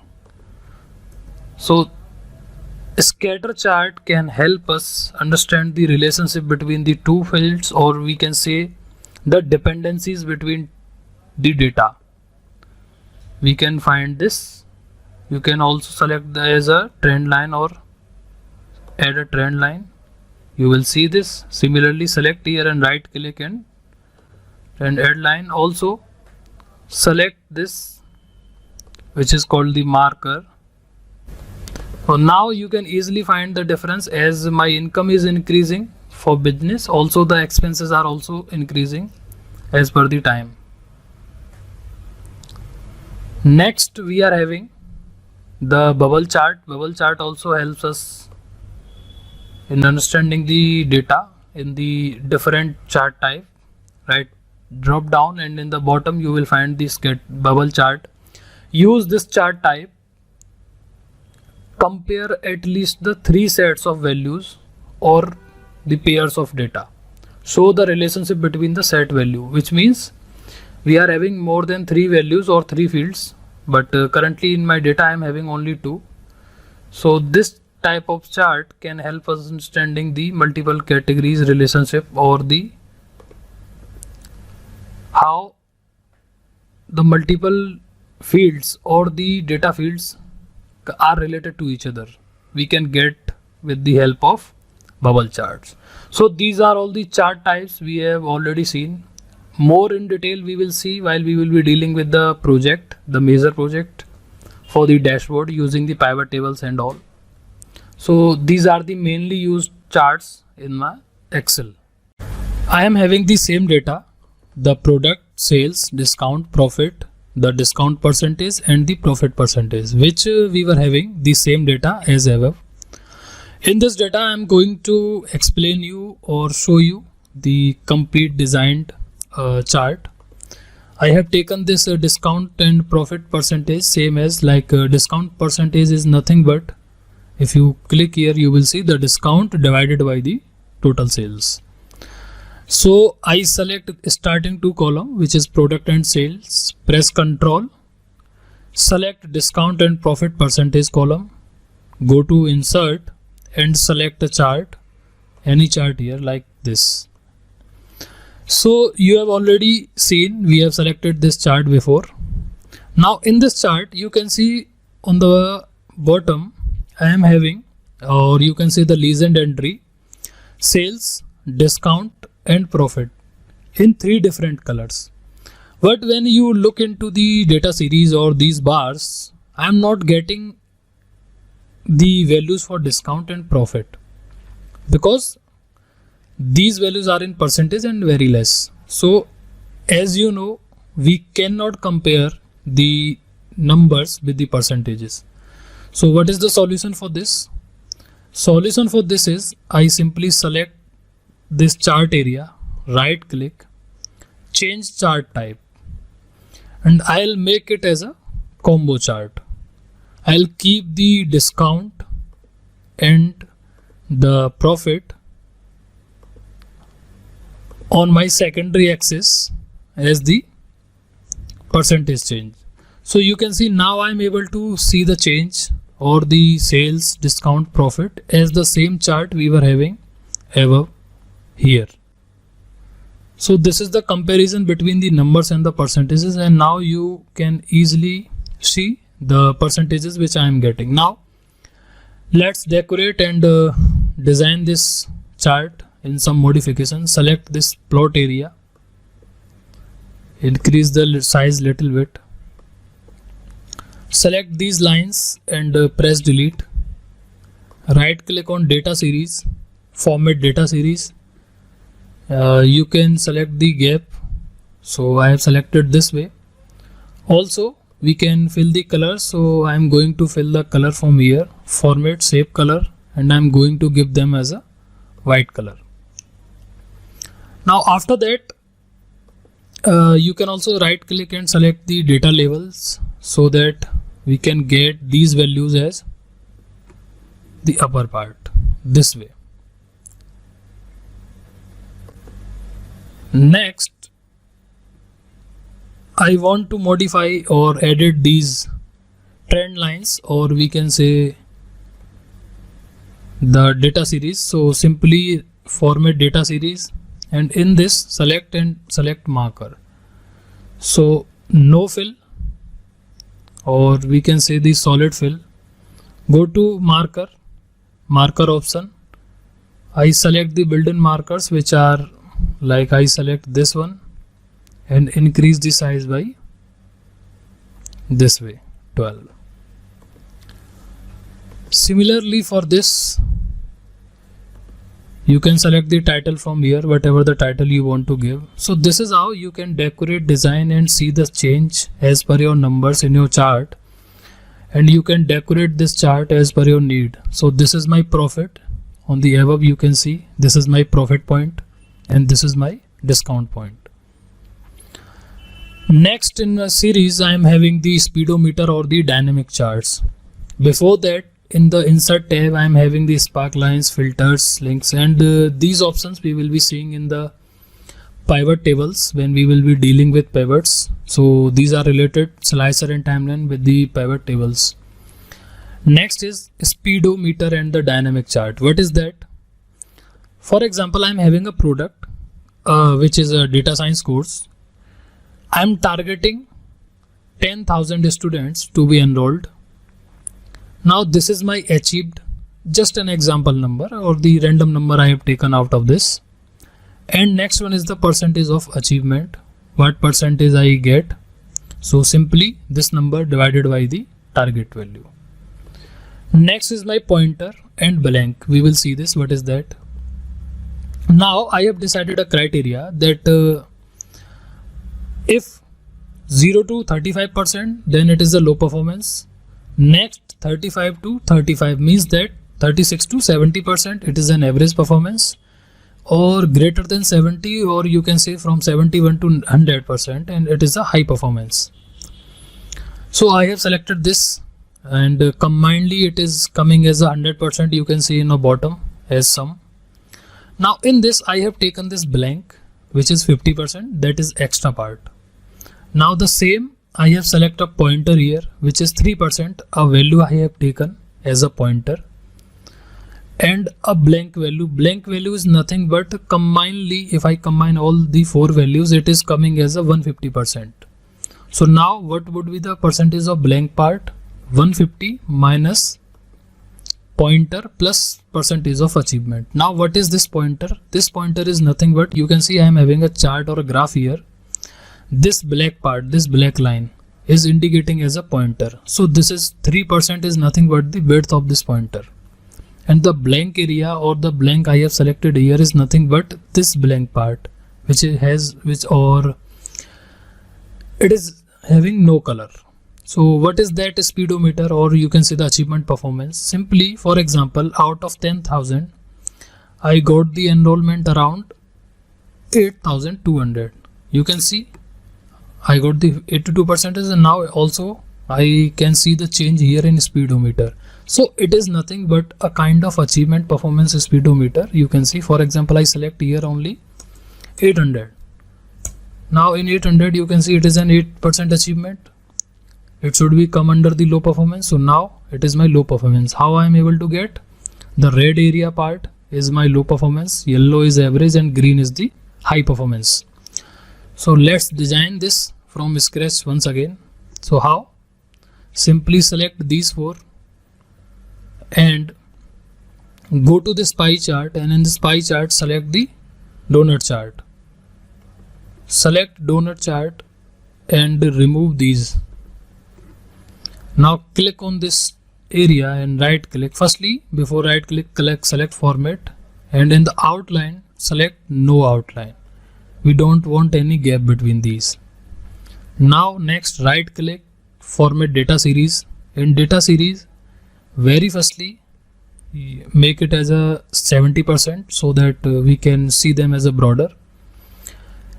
Rotate this data or this chart on 240 angle, 240, and enter. Now I am getting the perfect shape. After that, select this bottom part by double clicking here, which is the blank, which is the 50%. Go to the format, go to the shape fill and select as a no fill. You will see I am getting this shape. This shape is looking like a speedometer which we are having in our motorbikes. It is in the similar shape we can see. Now again you can select the color here also. Like I select this specific shape, select the color as a red color because red color indicating the low performance. This should be my yellow color as an average performance, and last one would be my green color which is the best performance. I have selected the same as here. Now you can give the title if you want. I have already given. Now this time I am not giving. I am deleting this and right click, select data, and in the data add one more series and remove from here and select the series from percentage of achievement to blank and hit OK and select OK. You can see I am having the chart here.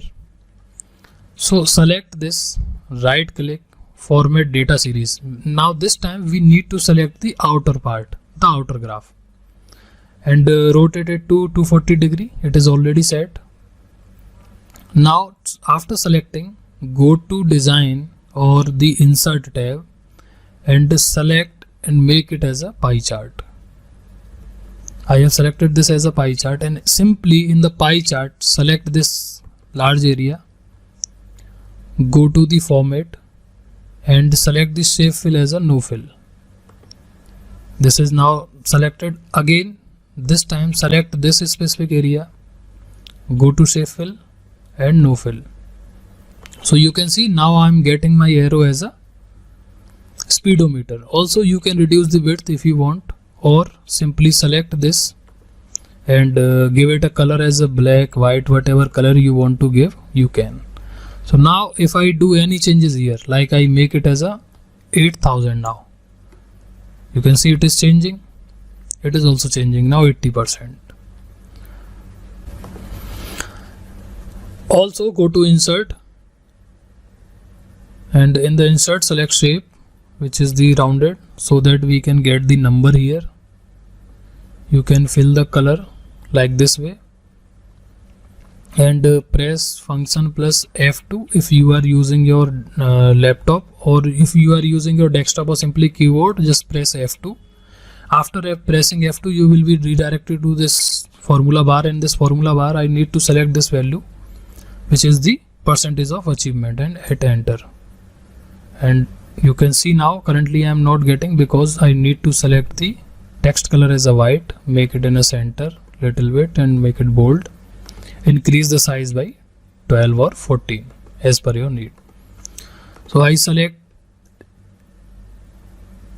820 and enter. You will see 88% it is coming, but this is indicating the wrong part. We need to correct it. You can see I am getting the value 88% here also and 80% here also, but you can see it is showing me the correct value.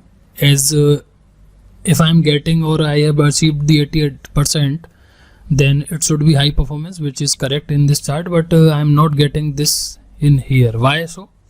Simply select this, right click, format data series and make it as a, you can see we are getting the 0 degree angle. That's why we are not getting the correct position of this. So what we can do, we simply need to make it to 240 degree. So now it is indicating the correct part.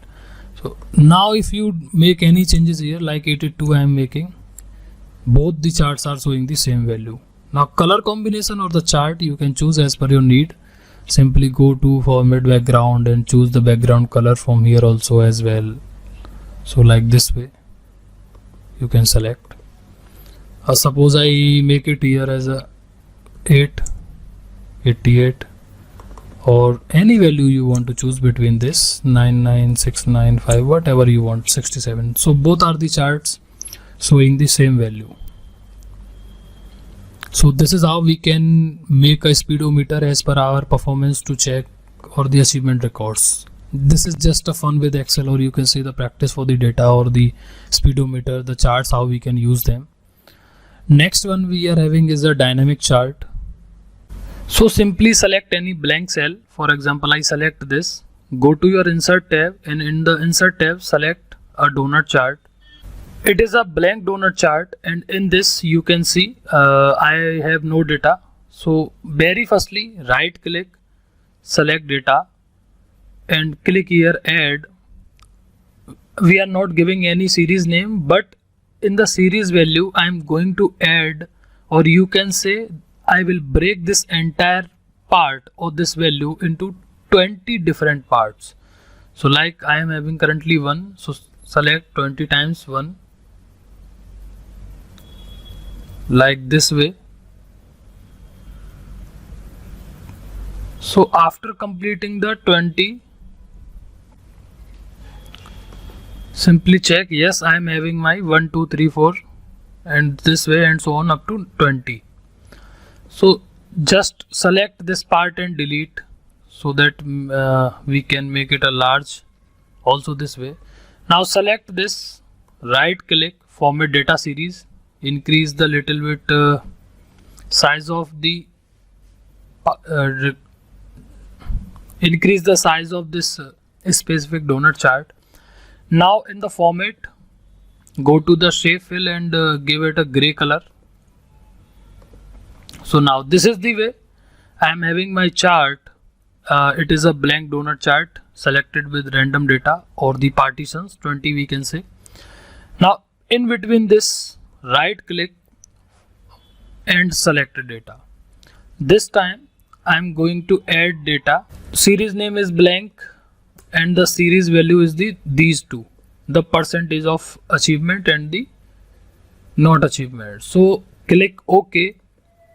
Click OK. You will see I am getting the percentage. 90% area is of green and the rest 10% is the dark green. So simply firstly select this, go to format, and in the format select this specific, make a shape fill as a dark green, and this 10% area which is not achieved, make it as a red green.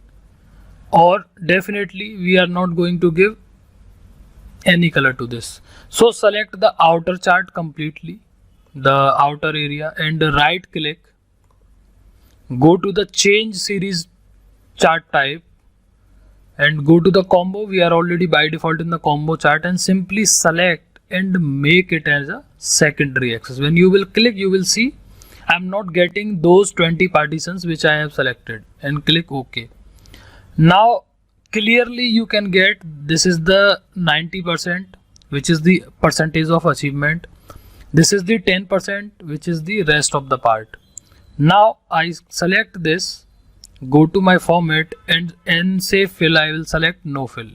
So you can see now I am having the 2 partitions only. Suppose I change the value here to 7000, or let's say 800 only. So by default you will see I am getting only this particular area. So right click, also add the data labels. So you will get the percentage of achievement and the not achieved part. If I make it as a 800 or 8500, and now it is 85% and 15%. So this is my dynamic chart. For this I am using that same data which I have used for this achievement performance. So this is how we can work with or play with and practice the charts in a different manner as per our need which we are required. Now we are into the most important module, which is the pivot tables. Pivot tables are used to categorize, sort, filter and summarize any length of data table which we want to get, count some values either in a tabular form or in the form of 2-column sets. You can use the shortcut key to get the pivot table, or directly we can get the pivot table in the insert tab and the first group, which is called the tables. Now pivot tables you will definitely work when you will be working on real-time data or the processes, because it is the most used module or the group which we are using in our daily activities or the daily task.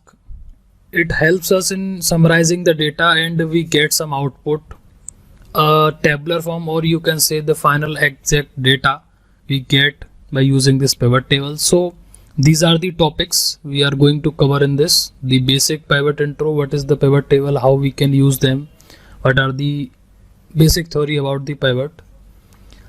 Next is the data type, and also the dimension versus the measure fields. What is the dimension field and what is the measure field?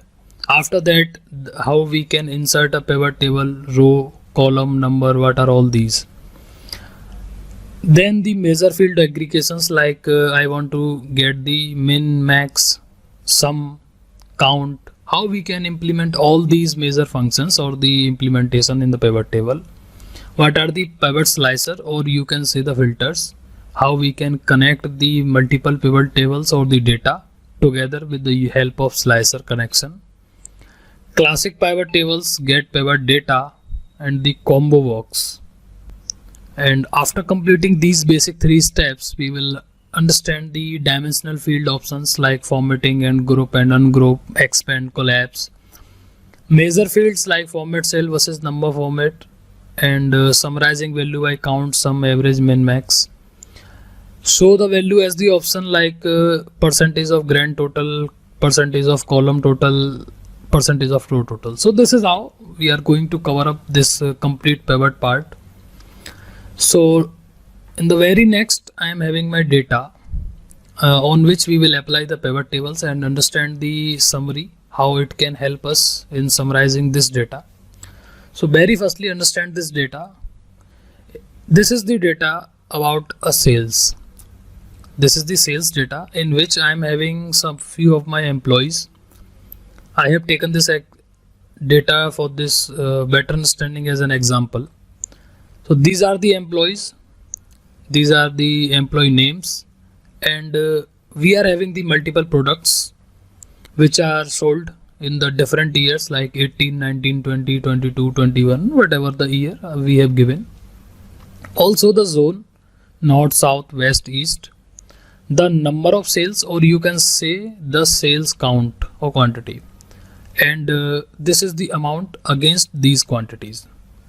So this is my data all about I am having. Now what I want is, I want to summarize this data on some specific conditions, like 2 conditions I have written here. I want the output that what is the sales by each employee, means that I want to know that what is the total sales count for the employee 1, what is the total sales count for the employee 2 and 3, and so on. So I want this summary. What is the simple way, or if I give you the data till now without knowing the pivot tables, what are the all possible ways you can find this? So the only way is to filter out. For example, if I select Alt D F F, which is the shortcut for the filter.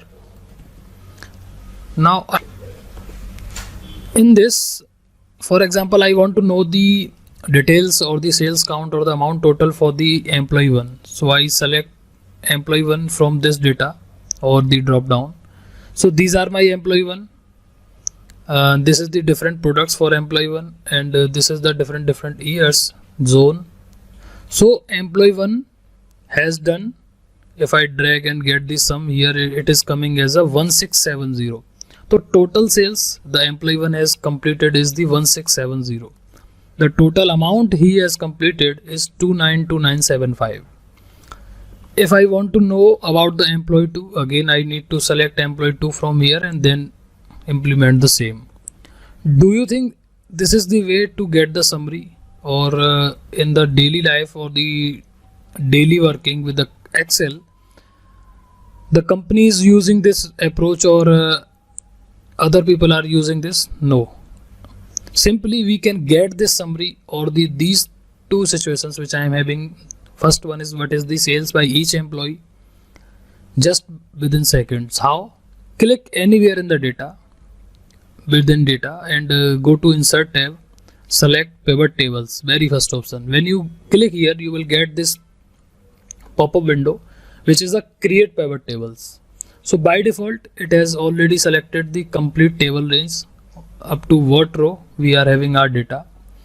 Now next, below to this I am getting two options which is saying choose where you want the pivot table reports, which means it is asking us on that which particular location you want your pivot tables. Either you want this to be in the new worksheet, for example it is selected as a new worksheet. When I click OK, you will see a new worksheet is created here and I am getting the pivot fields and the pivot tables output.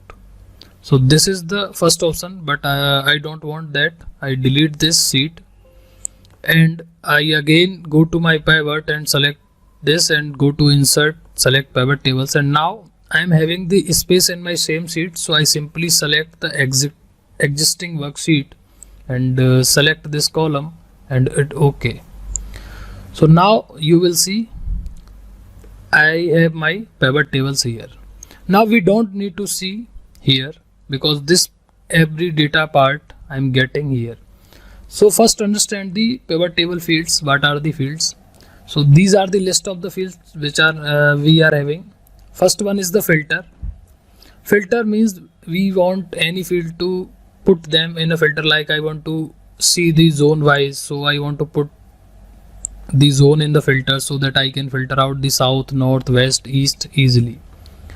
In column we always have our numeric values or the calculated or the count on which we want to apply our aggregation functions. So these are also most of the times the major fields. In the row we take the categorical field, or we will see how what we can take as per our requirement. And in the values we get the values and numeric field and also the columns. So understand one by one. For example, I take the first case which is saying what is the sales by each employee. So to get this, simply understand the statement sales by each employee, which means we need to keep the employee in our rows because it is a categorical. We want just the names or the employee ID number. So I select the employee ID in my rows, and also now you can see I am having my employee ID here. All the IDs are coming. By default I am having the 20. Next field is required the sales. So simply select the sales field and drag it to the values. So you will see we are getting 1670, as I have also shown. I have also shown you this before by using the filters. So this is the correct one which I am getting. So this is my simple summary and I have completed this just within a second. So you need this data, simply select this, copy this and paste wherever you want. Also you can select here and right click and sort this A to Z. Select any. So we will get our employees in the proper order. First statement which we have completed, what is the sales by each employee. Next is summarize the data by product and year. Now again what I'll do is I select this and copy and paste it here, the same data. Now take it this way. For this I am having this pivot tables, and for this we have the different pivot table. So if I remove the sales from here, you will see this sales is impacted only this table, not in this, because these both are having the different pivots. I have copied two. In this what I want is I want to summarize the data by product and year. So definitely I need to keep product. Product is nothing but a categorical field, so simply drag it to the row and remove this employee ID. So I am having my all the products in my row level, and what I want is I want to summarize them by year, means that every year I want to see. So keep the year in the columns so that I can get the data year wise, like in 16, 17, 18, 19, 20, 21, 22, and what is the grand total. So this is the summary which I want. Now I have selected my row level, column level. Next what I want is I want to see the values. Values for what? Now summarize the data by product and year. You can choose now any field, like if you want to summarize the amount, you can select the amount in the values. If you want to summarize this data on the basis of sales, you can drag the sales. So for example, I want to derive this on the basis of sales. I drag it here and you will see I'm getting the values. Some of the values are not there, that's why we are getting the blank. So this is how I'm getting the complete summary about the data which I am having here. So I don't need to put any filter. So we can do our hours of works in just a seconds with the help of pivot tables. Definitely we will explore more, implement this. So this is the basic understanding and the implementation about the pivot tables, what these are. And we have also seen the pivot row, column, filter values. So understand the filter. Filter is nothing but, for example, I want to see this data on the basis of zone. So I select this zone to the filters. You will see I'm getting a filter here. Now by default is selecting all. I select only north or east zone. I want to see what are all those products and what particular year I'm getting the correct number or the sales number. So I hit OK. You will see for the zone east I'm getting only two of my products, which are laptop Lenovo and the mobile LG. I'm getting the values in both of them in the 16, 17, 19, 20, 21, 22. I'm getting only one value for the mobile LG in the 2018. So this is how you can also summarize and filter your data on the basis of some conditions. So this is the basic understanding about the pivot tables and the environment, how pivot tables works. Now we have similar data. I have copied this data to the sheet so that we can understand the next concepts clearly. Select anywhere in this table, go to your insert tab, select pivot tables, and currently I am selecting this specific range to select my pivot table and hit OK. Now in this you can see when I am clicking on any other cell apart from pivot table, you will see I'm getting only the normal options which we generally get in pivot table. When I click on this pivot area, you will see I'm getting an extra option which is called analyze. In some of you may be getting the power pivot. So basically this is the introduction or the area where which we can insert the more options or see the function for the pivot table, just like a data, actions, calculation tools. So we will see this slicer and insert timeline and all. So very firstly, let us consider a scenario. For example, what I want is I want to see the product wise sales count. This is so simply what is the step? The product is a dimensional field, so categorical variable. So simply select this into rows. Now what I want is I want the sales count for each product. So I simply drag it to the values. So now I'm getting the sum of sales, or you can say the total of the sales count for each of the product. Now this is my similar just by default option which we generally get in pivot. Now I also want to see what is the minimum sale for this product, what is the maximum sale, what is the count, what is the average sales. So to do so, I can also there are two ways. Simply select this pivot, Ctrl C and paste it here. Select this entire table, Ctrl C and paste it here, Ctrl V. So now I am having my second pivot below to this, and in this select this drop down, go to the value field setting, and in that we are getting these many options. These are the aggregation option or the aggregators, so that we can calculate and do some calculation on these numbers. So for example, in this what I want is I want to check the minimum sale count. So select minimum and click OK. You will get the minimum sale for each product. Again, copy this, paste it here, and this time I'm going to select the value field setting, for example the max. So this is the way again and again we copy the tables here and then select. Now what I want is I want to see them in different columns like this. In first column what I want is I want the sum of sales, in the next minimum of sales. To follow this step in the same table, simply select the sales field multiple times. So I have selected 4 times this option. So very firstly I am getting the sum of sales. After this, select and for example select the count. Click OK. You will get the count of the sales. In the next, select the value field setting and choose average. You will get the average sales for each product which we are having in our data. After that, select it and max of the sales. Also select one more time in the last, drag it, select this and choose this time a minimum. So this is how I am getting my complete data.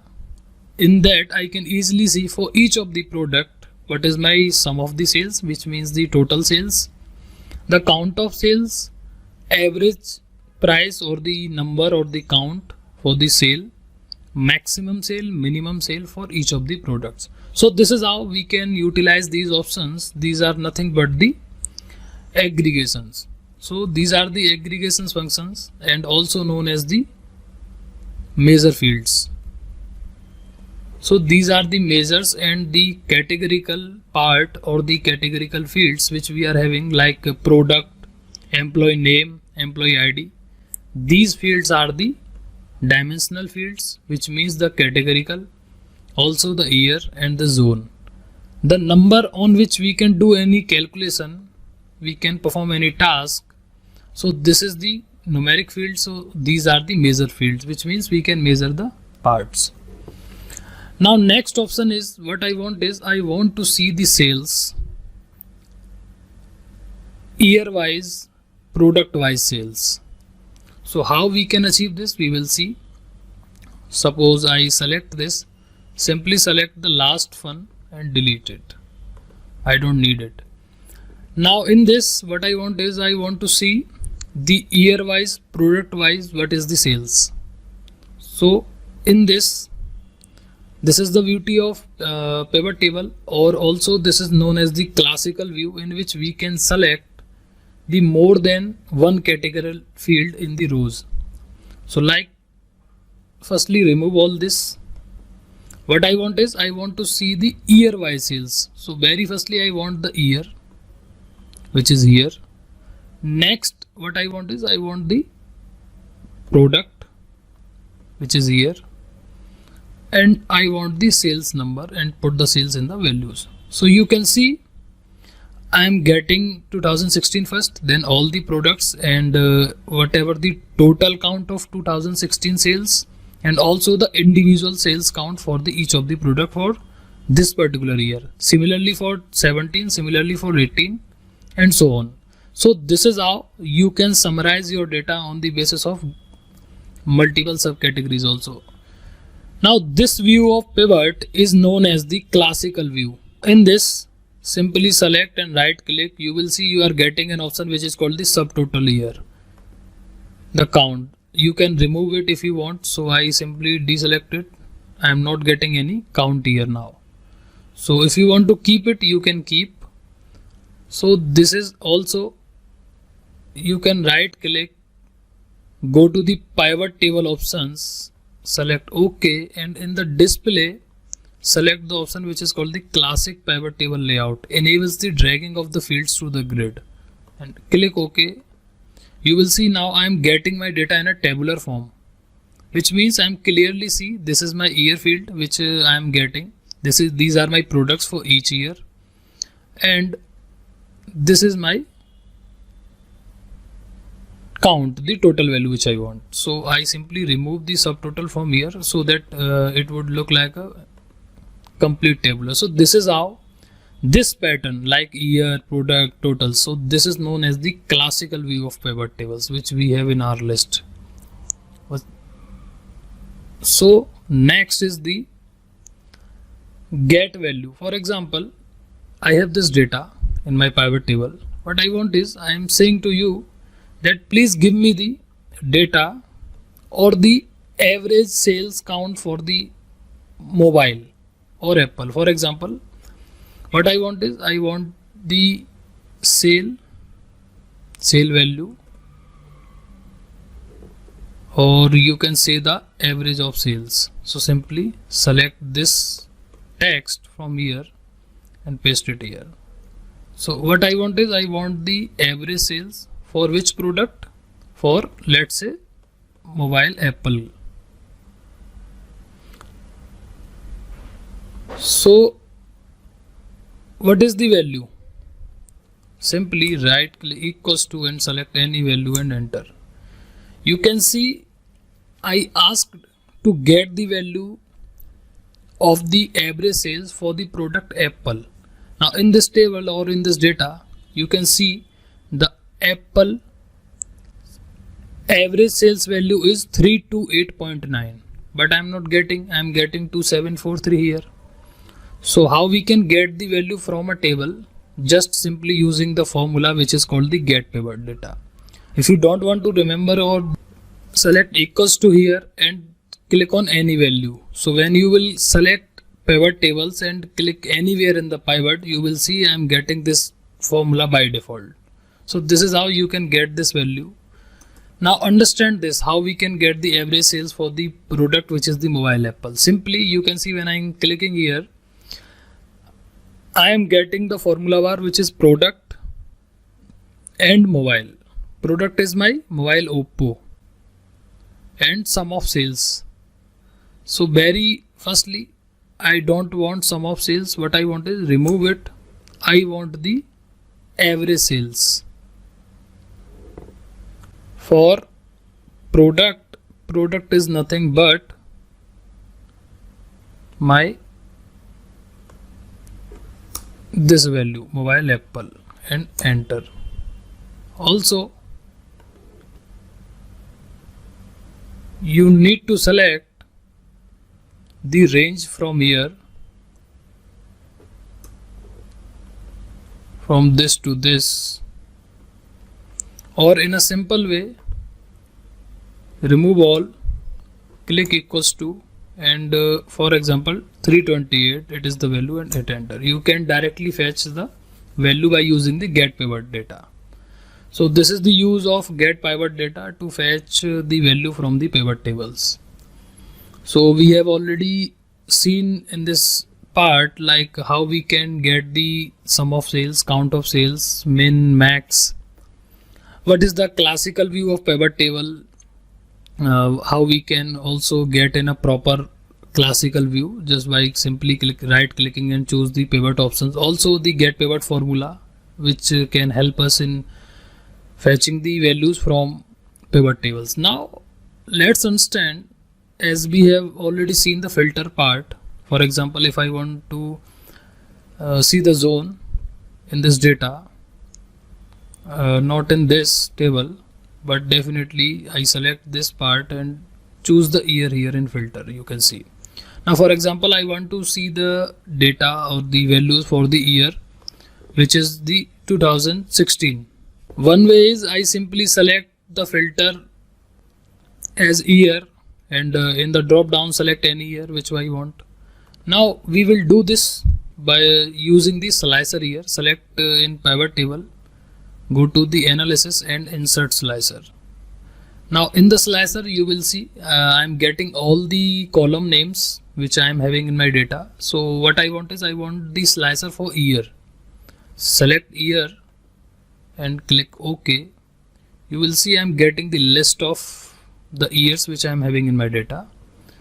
Now directly if I want to see the sales or these numbers for these 2018 for example, so simply click on this You will see I'm getting the data for 2018, and also in the filter by default it is selecting.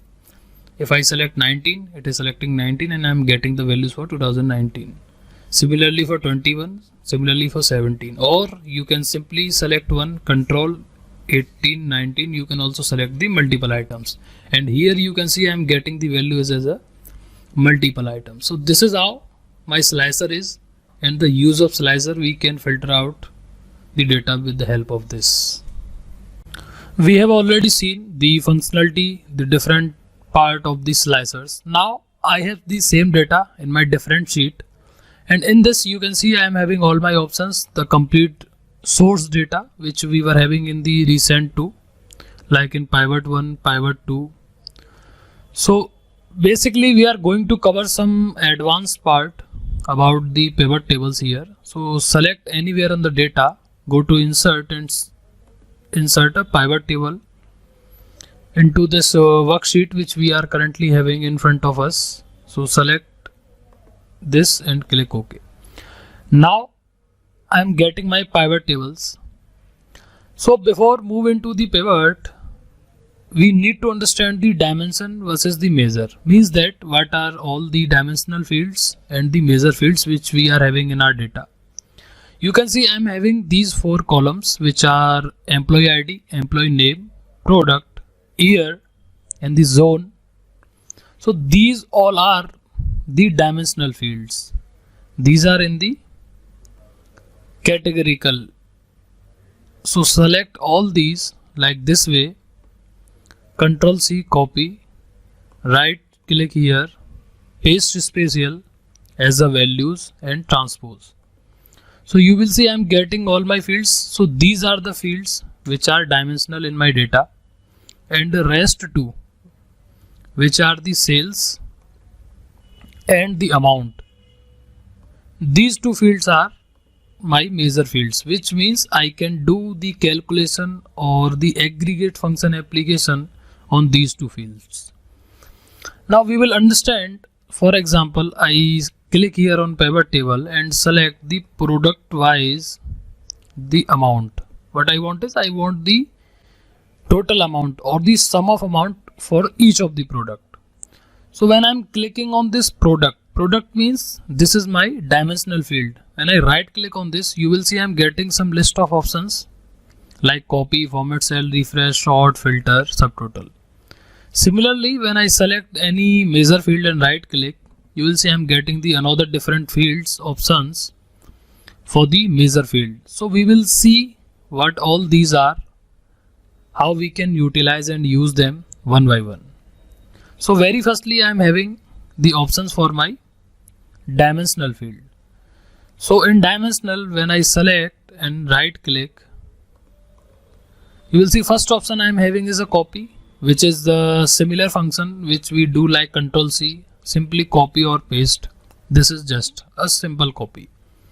Next is the format cell. In the format cell, when I click on this, you can see I can format my data in these different format cells.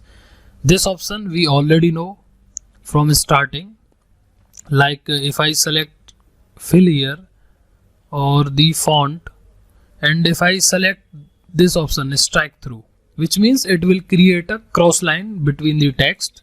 So I select it like this way and click OK. So you will see I'm getting my laptop Dell as this value, which means we do not need to consider this product in our pivot tables. Just for example I am saying. So this is just a formatting, nothing else. So this is the way how you can format your data. You can select a background color, text color, font style, size, or the alignment, whatever the way you want to format. You can easily format your data, your categorical field from here. Now I select anywhere next option, which is the refresh. Refresh is a very important function. For example, this is my source data from which I am making this pivot table. Now in future, if I add any value here, or let's say I make any changes into this data, but after doing some changes in my source data, I want to reflect those changes into my pivot table.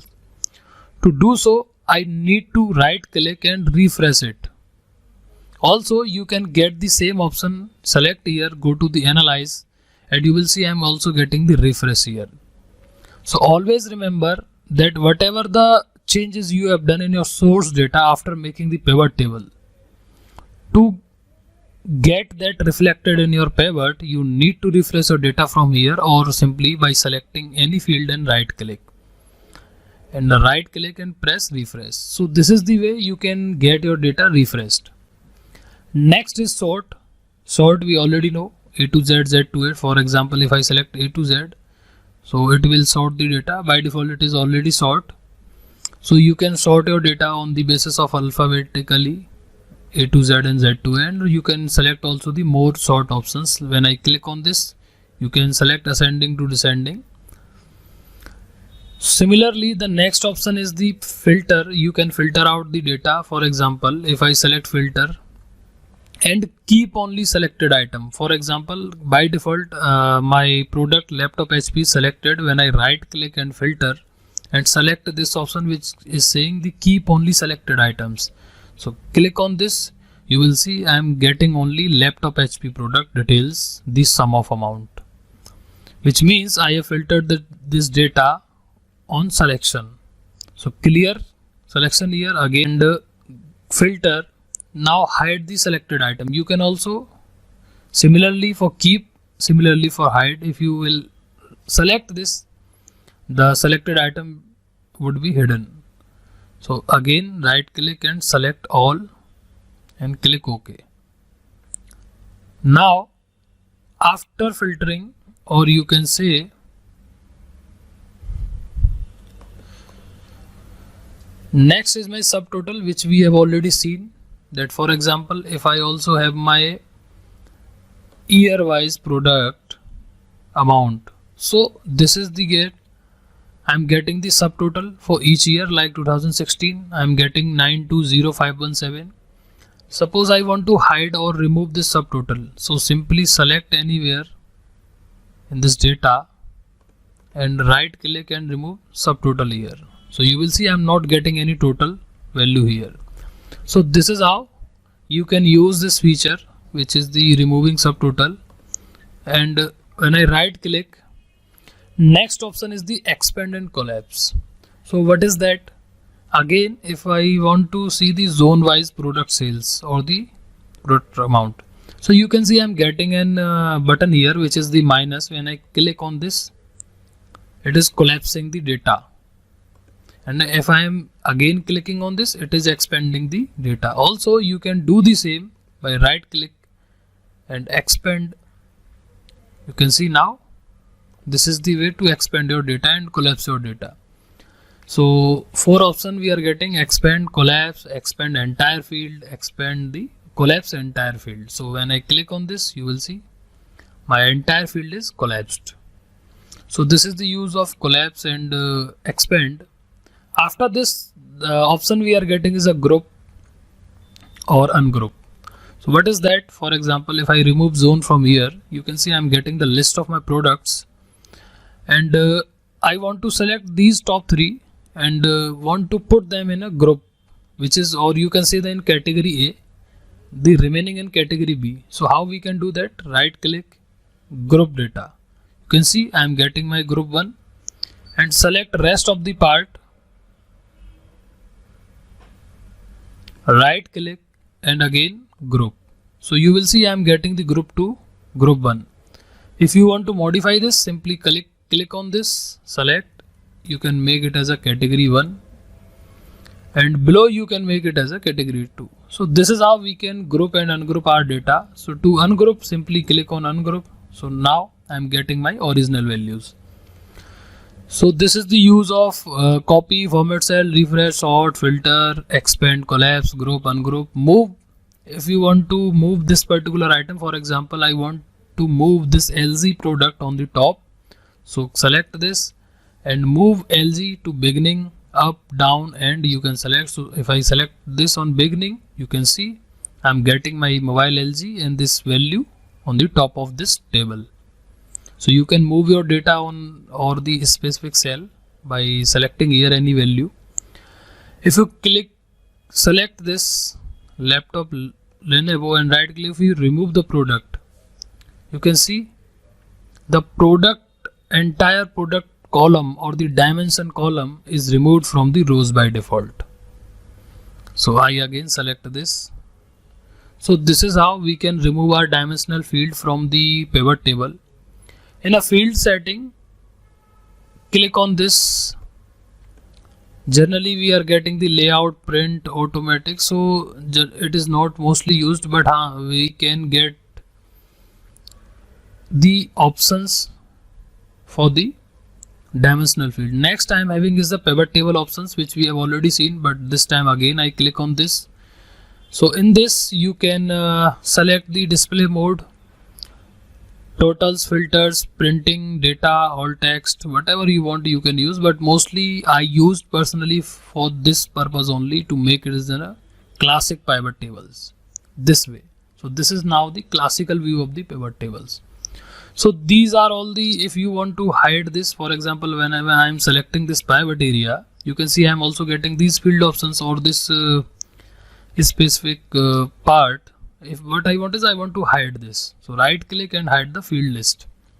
You can see I am not getting any list after selecting the pivot also. So select this again, show the field list. So these all are the options which we have in our dimensional field, which are the categorical field, you can say. I'm having this little set of data in which I'm having the employee ID, products, date, and for that specific date I'm having this sales count, the number you can say. Now in this data I have derived two fields, which first one is the weekday and next one is the weekday name. How I have derived these? Simply I use the formula which is called weekday. So if I use that here, weekday, select formula, select date and comma, you will see I'm getting the list of the start date. So by default it is starting with Sunday with the number 1. So I simply pass the number here and I am getting my weekday in this.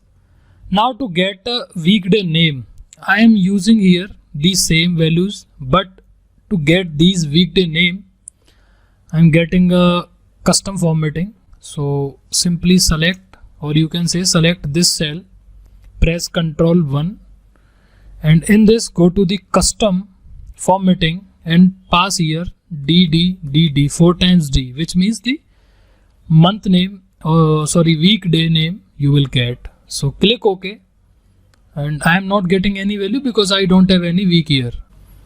So I simply select equals to and click on this, or simply select this and OK. So you can see I'm getting the weekday name here. So this is how I have derived these two fields from this date function. Now what I want is I want to insert the pivot chart with slicer for this specific data. So simply select anywhere on the data, go to your insert tab, again click on pivot table, go to the existing worksheet and click OK. So now this is my pivot table which I am having, and let's say I want the product wise total sales. Now I want to make a chart, or you can say I want to see the sales as per the weekday, this is specific count in my data. So I select anywhere on this, go to my pivot chart and select on pivot chart, and by default it is coming this chart, so I click OK. So this is by default chart which we are getting for the sum of sales. So I simply remove this total, or whatever the title you can modify as per your need. I am also removing some of the extra columns or the values here, I don't need them. Now it is not so interactive, but my focus is to make you understand that how you can insert and play with the pivot charts and slicer together. So right click on this, add data labels, and into this add data labels at the upper of this. So this is the values which I am getting, the sum of sales for the product wise. Now I also want to filter out the sales for the specific week name. So again go to design, select pivot table on this, go to analyze and insert slicer. Now I am getting all my options here. So what I want is, I want the slicer on my weekday name. So I select this and click OK. Now in this data, what I want is, I want to check what is my sales total, sum of sales for Sunday. So let's say click on Sunday. So you will get, I am getting these two values. Means that on Sunday I got these two products which were sold. For Monday I am getting another two. For Tuesday only one, mobile LG. For Wednesday I am getting the laptop Dell. For Tuesday, or you can say press Ctrl, for Tuesday, Thursday and Monday I am getting these two products, and also include Sunday in this. So I am getting these many 4 products. So this is how you can play with your charts, slicer and pivot tables together. So these are the pivot charts we are generally use. We should know, or should be aware about this functionality, because this is going to help us in the dashboard making while we will be dealing with the dashboard and the projects. Similar way, we are having the options for the measure field, like this is my measure field, which I am getting the total, or we can say the amount as a total. So I simply right click on this. You can see I am getting these value. These are the options which we are getting for the measure field. So very first, it is the common option as a copy. So next option is the format cell. Again click here. The same option you can choose which we have earlier seen in the dimensional field, like font color, bold, italic, font style, size, alignment, number. So you can select this as per your need. So for example, what I want is, I want to select these all, right click, and the next option is the number format. When you click on this, you can see I am getting this option. So I want to make it them as a currency up to 0 decimal and the symbol as Indian rupees. So I click OK. You can see I have formatted this data or the numbers in this specific format, like in rupees and up to 0 decimal. So this is how you can use copy, format and number. Refresh will also the work same here as it was working for the dimension. Sort is also for the same, but this is here in a categorical field we are getting this sort as A to Z, which means Z to A or A to Z alphabetically. But now in the measure field we are getting this sort as the largest to smallest and the smallest to largest. Means that on the basis of numbers or the calculations.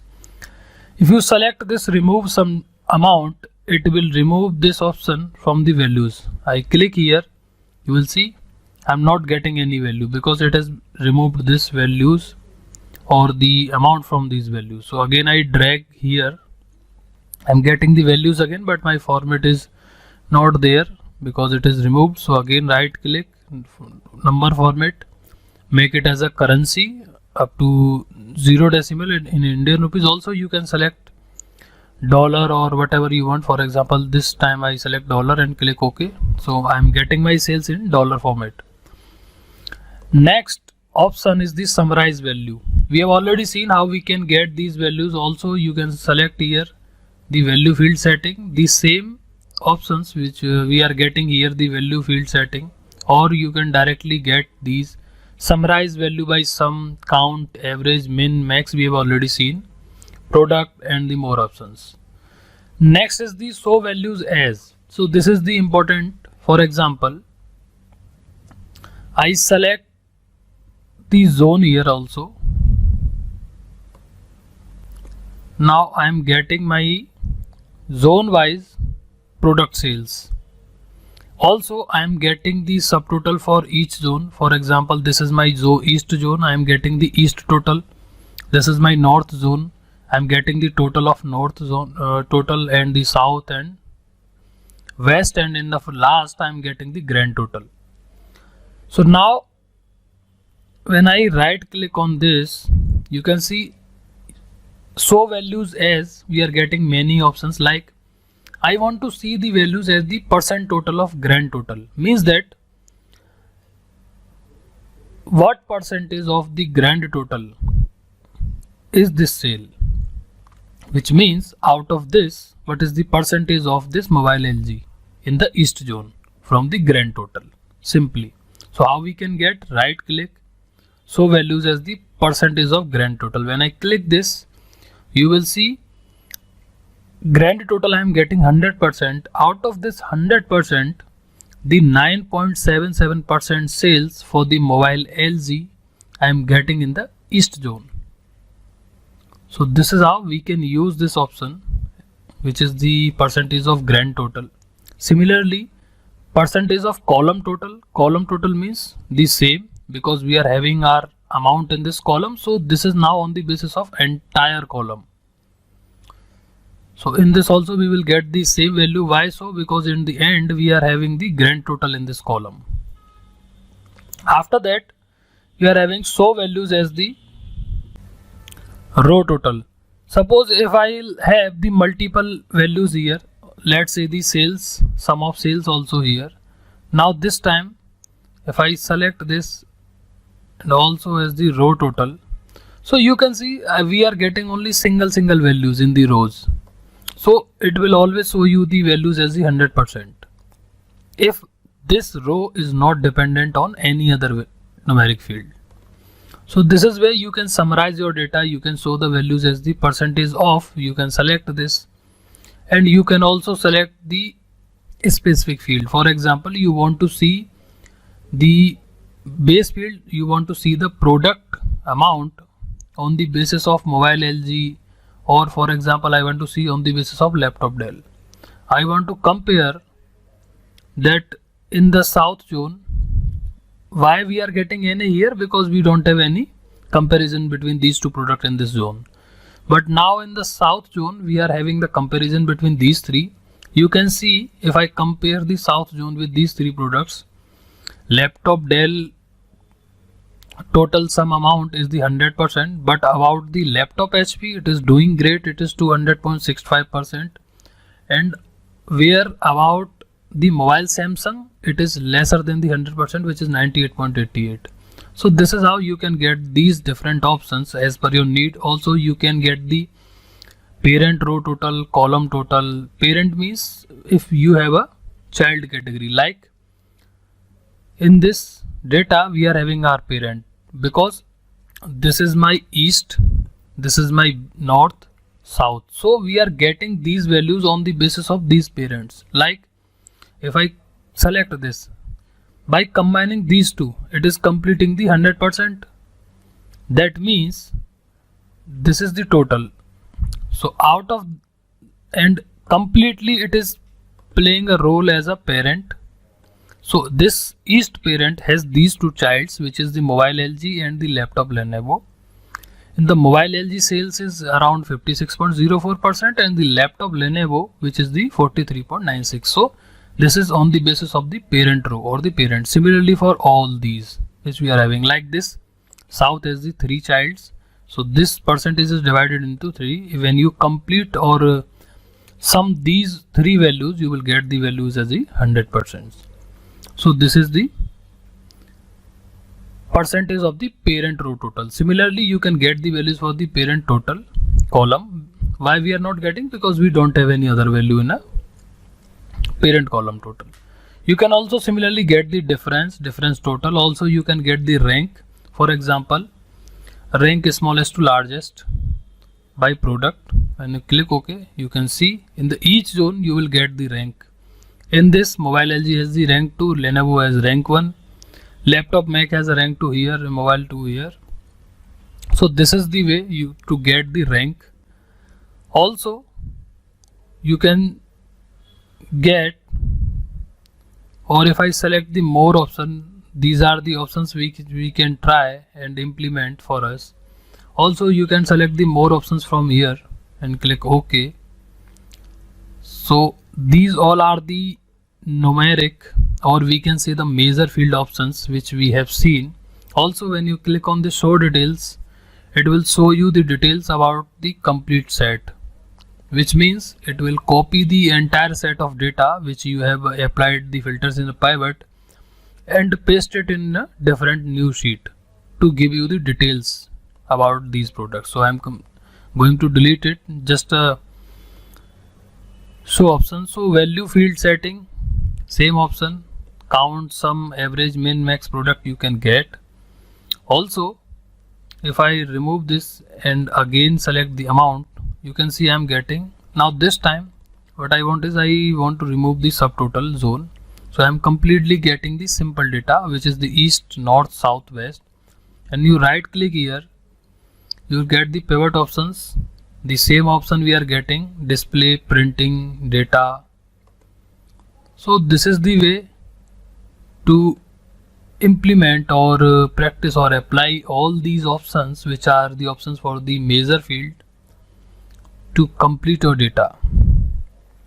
Now I have this pivot table. What I want is I want to design, or you can say I want to style this pivot. And also with this pivot, what I want is I want to style, I add a slicer here. I select this pivot, go to analyze and add a slicer, and in slicer I select the year. Simply select it and click OK. So you can see I'm getting the years. Now what I want is I want to style these both. Like I want to style the slicer also, the pivot table also. So how we can do? Simply select this, or you can say the right click, go to the design tab, and in this design you can get the pivot table styles. So from these styles, or you can select, when you drop down this, we are having these many styles. So when you click on this, you will see I am getting my pivot table in this format. So by choosing the design option, you can select the design for your table, how your data should look like. Similarly, when you select the slicer, also go to the same pivot options, and into this options you will get the slicer style also when you drop down. So for example, I select this one, so my slicer is looking like this. Another thing, you can see I'm getting my slicer in a vertical. You can see I'm getting in these values like this. What I want is I want to make it as a horizontal, or you can say the multiple column slicer. So how we can add the multiple columns inside a slicer? Simply select, you are getting the option here is a column. By default it is 1. So make it as, for example, I am having 1, 2, 3, 4, 5, 6, 7 values. So I make it as 7. Increase the numbers like 7. So you can see this is the way to style your slicer in the horizontal manner.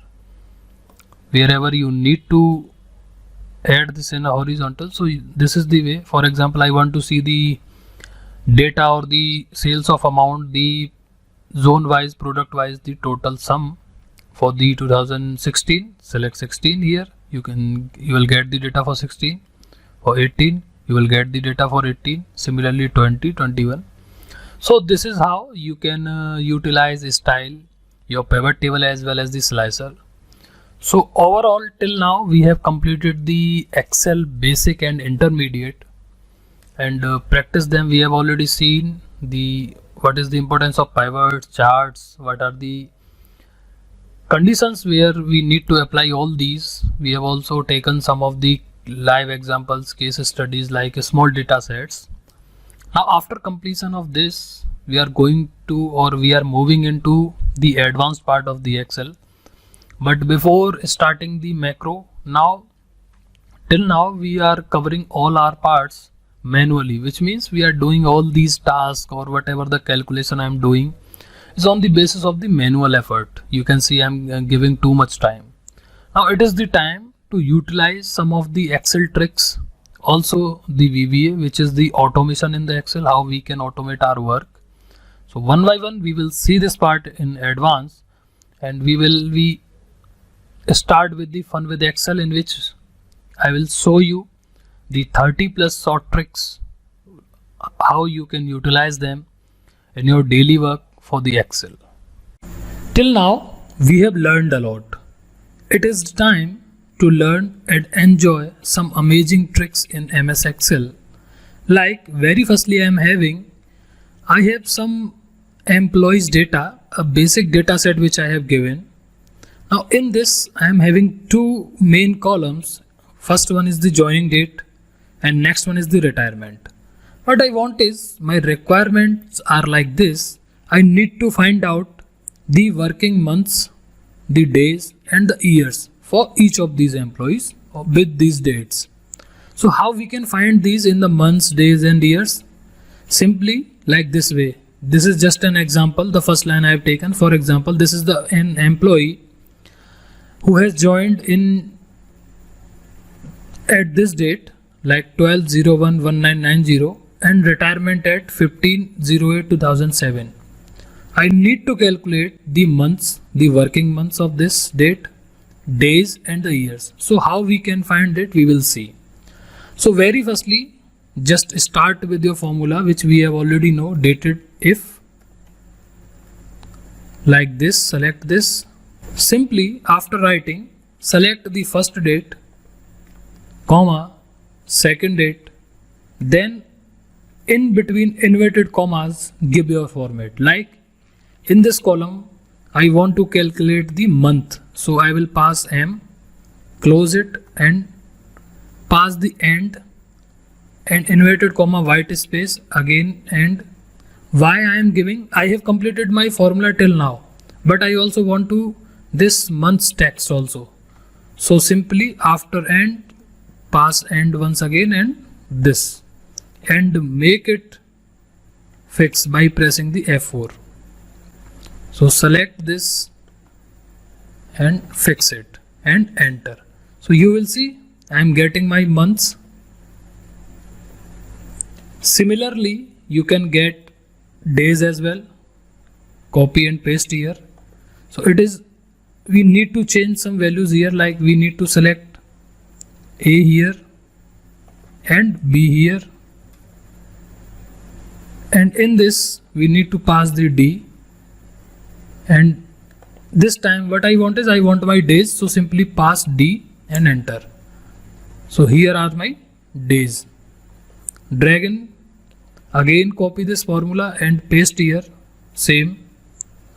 This time again change the values here as column A, column B, and this time Y for years, and E. Hit enter. So these are my years, the working years. So this is how, this is the simple trick to find out the working months, days and years for an employee data. I have also written, will give you this solution. I have also written the steps to follow this for each of the tricks, which we are going to cover one by one. Next we are having is the find where we have missed the formula and write value manually. Like this is my sales and this is my sales total. Now in this total there is a mistake. I have written, because I am getting this sales, you can see I click here, by multiplying quantity with the price. I am getting this. I have written this formula, but somewhere I have missed this formula and written my values with no formula. Directly I have written, which means that is an error. So I need to find out in this range that where I haven't written my formula. So simply select this range, press Ctrl G, click on spatial and select the constant from here and click OK. So you can see I am getting these two places where I have written the values manually. You can see this 350300 and 2424900. So select this and drag it to now. So now it is my correct value. So this is how you can find out a constant value which you have written manually in your data. Next you can see I have this data. In this data there is a column which is a year and a quantity. In between this data or this cell range, you can see I am having some of the blank values, like I have no value here, no value here and no value here as well. Similarly in the quantity I am also having this blank. Now this is the small set of value. What if you have the lakhs of records? So our main target here is to how to select the blank cells and write the values into it manually. So we will see this. Simply select the range, press Ctrl G, go to spatial, select blanks and click OK. You will see after clicking I got selected the cells which are blank. So write any value in between, like I want to pass one value to all these three, which is the 2017. So simply write 2017 and press Ctrl Enter, Ctrl plus Enter. So you will see my all values are filled now wherever I was having the blank cells. Similarly, to fill out this value, select the range, again press Ctrl G, select spatial, select blanks and click OK and write any value whatever you want. So this is how we can find the blank spaces or the blank cells and write our value into it. Next is the automatic border conditional formatting. Like you can see I am having this serial number 123 and year here and the zone here. I select here and press enter, and when I write any value like 4 and enter, you will see automatically I am getting this border in both of these two. Similarly, if I write 5 here and enter, you will see I am getting the automatic border formatting. So how we can do this formatting? Simply select the range up to what. For example, I want this formatting up to this range. Go to your home tab, select conditional formatting and go to the new rules and select it. Select the option which is saying use a formula to determine which cells to format. Click here and in this select here, it is asking you a value where you want. So I simply select any value, like I am selecting this cell and remove the dollar from the numeric part. Like I am currently having $Z $16, so I am removing this last dollar and go to your format. Why I am removing it? I don't want to fix my row, because every time we will increase by row. Next time we will be having 17, 18 and so on. So that's why we need to remove the dollar from the numeric, or we can say dollar from the rows. Click on format, go to your border and select outline and click OK. So every time and click here OK, and next whenever you will write any value till that range, you will get this border format. So this is how we can automate this border condition formatting. Very next we are having is the change column names alphabet to numbers. You can see we are having the alphabets here, A, B, A, C, A, D. Like in starting we were having A, B, C, D. I want to convert them into the numbers, like I am having my rows 1, 2, 3, 4, 5. How we can do the same? Simply go to your file, select the options. In options, go to the formula tab. We are having the formulas and click on this R1C1 reference style. When you will see change the way of Excel formulas refer to cells instead of using letters for columns and numbers for rows. This option enables using numbers for both rows and columns. Cells are then referred into this format like R1C1. So I simply click here, click OK. You will see now I am having both my rows and columns in numbers as well. So this is the way to do so. Now very next we are having the automatic filter. This feature is only supported in the version which is above the 2019 of the Excel, but currently I am using the 2019, so this filter function is not supported, but still I will explain you how you can use in the MS Excel 365. So like I have this data, what I want is I want to filter out whatever the employee name I will pass here, like same, the number of entries with the product and year the same is having will be populated here in this table. Similarly for Raj, any of the employee, just simply you write the name of the employee here, and you want to filter out the automatic filter on the basis of this name criteria. So for this we can use the formula which I have written here. You can see This is the filter formula. This filter formula is only supported with the above version of 2019 of MS Excel. Now how we can use this? Simply write a filter here and select the range. Like I have selected from A34 to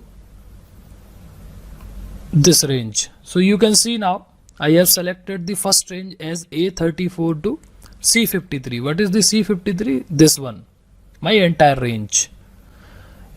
Next, after the comma, you need to provide the criteria range. What is my criteria range? Which is the employee name. Employee name we are having in our column A. So I selected my range from A34 to A53, which should be equals to F32, which means the name we will provide here. Either it is the same, Raj, Joy, Nick, Shikhar, Akash, whatever the employee name we will provide. And simply after writing this, hit enter. I have attached the screenshot that how this is applied in the MS Excel 365. Like I have this small data ABC, and in this I have this column name group wins. I want to filter out the data on the basis of group, like group B, C, D. So I have selected the group B here, and you can see by writing the formula here, the group B is populating. Similarly, if you write the A group here, the A group data will be reflected here. So this is how you can use this filter function formula directly to put the automatic filter. Now next we are having is the color alternate rows with formula. I want to color the alternate rows like Sam, then Joy, then Shikhar, then Vikas by using the formula, not by using these click options and these buttons. I want to apply this thing on the basis of a formula. So how we can apply? The simple logic is that I have used a formula here which is called the mod. Row 33 divided by 2 equals to 1. Now how it works? Again I write the formula here, mod. Mod returns the remainder after the number is divided by divisor. So we are simply using the even odd functionality here of a mathematics. Like if it is completely divisible, then make it the color background, else as it is. So I simply select the mode. Now it is asking me the number up. Expect from number, I provide the row here. I pass the row. Which row? This one. And this should be divided by 2 because 2 is my divisor. I need to find out even odd, and it should be equals to 1, which means it is true.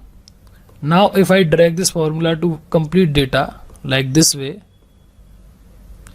so I have my true false values, like this is my even, true, all trues are my even or all false, like this way I have this data. Now similar to apply this data, simply select the range, the entire data range which I am having here.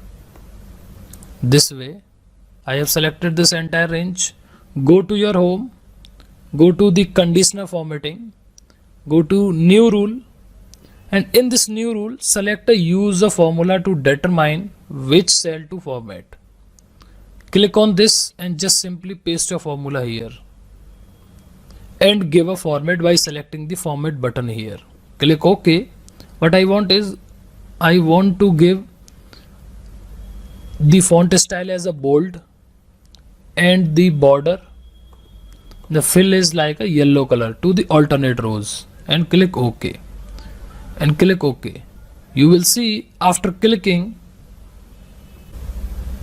again we need to select this range, go to the home, go to the conditional formatting.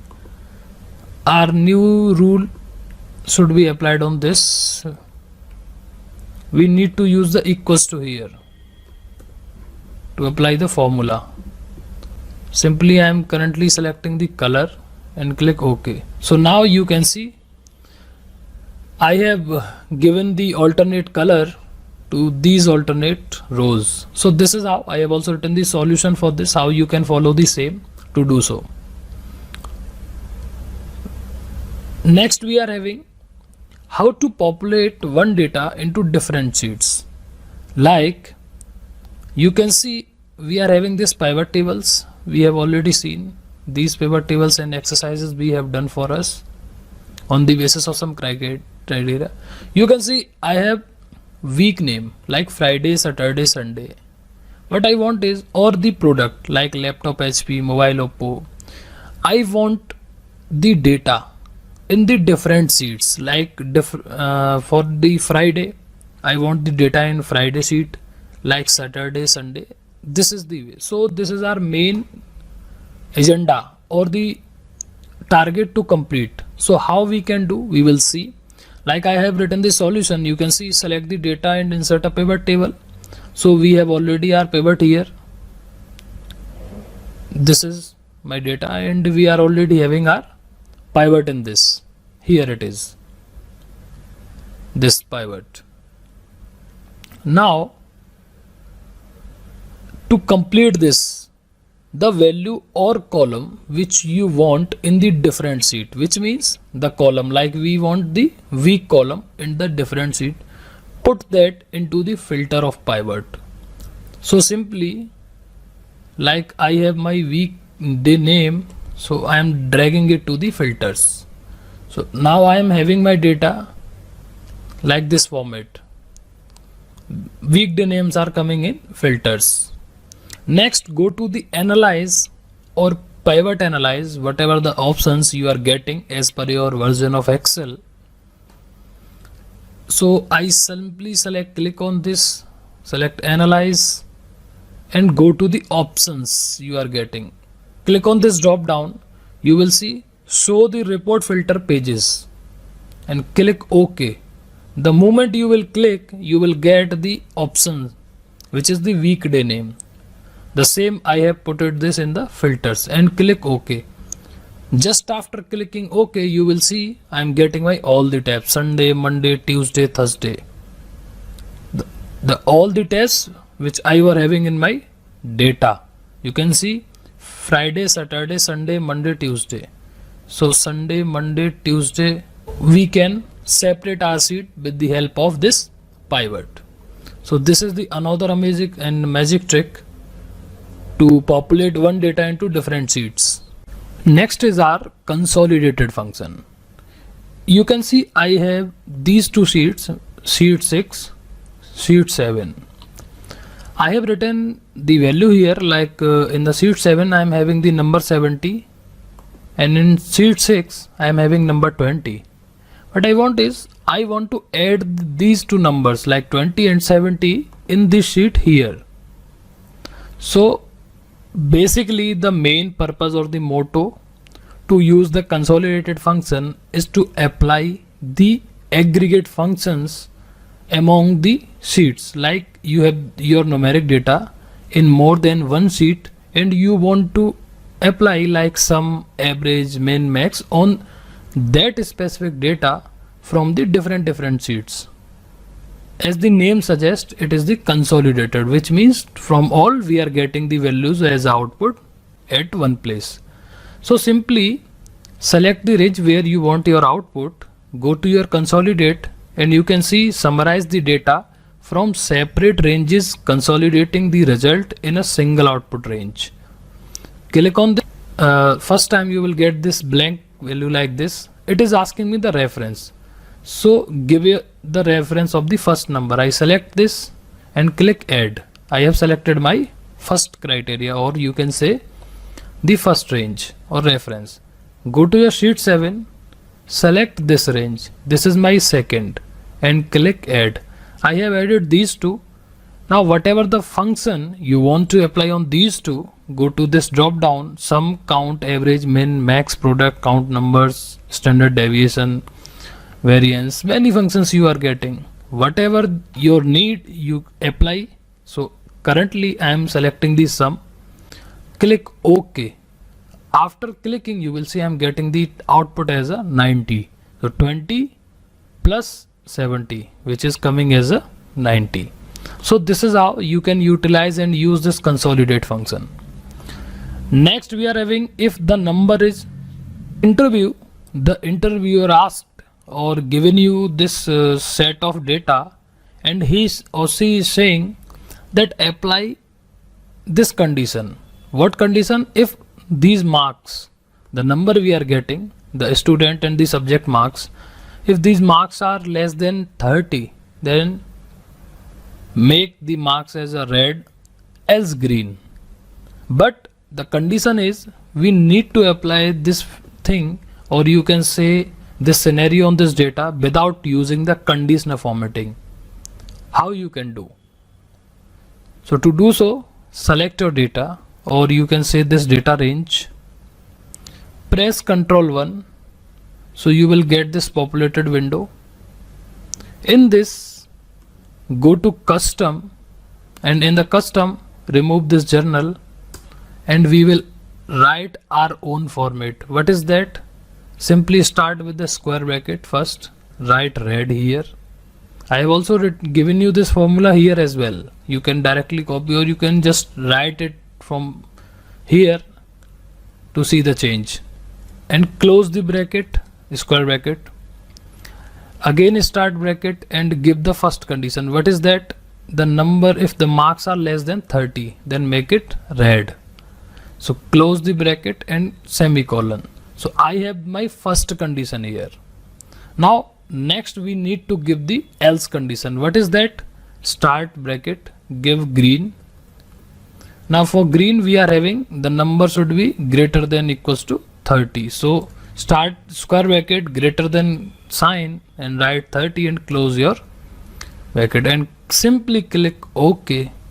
You will see my marks are coming in green, which are greater than 30. Marks are coming in red, which are less than 30.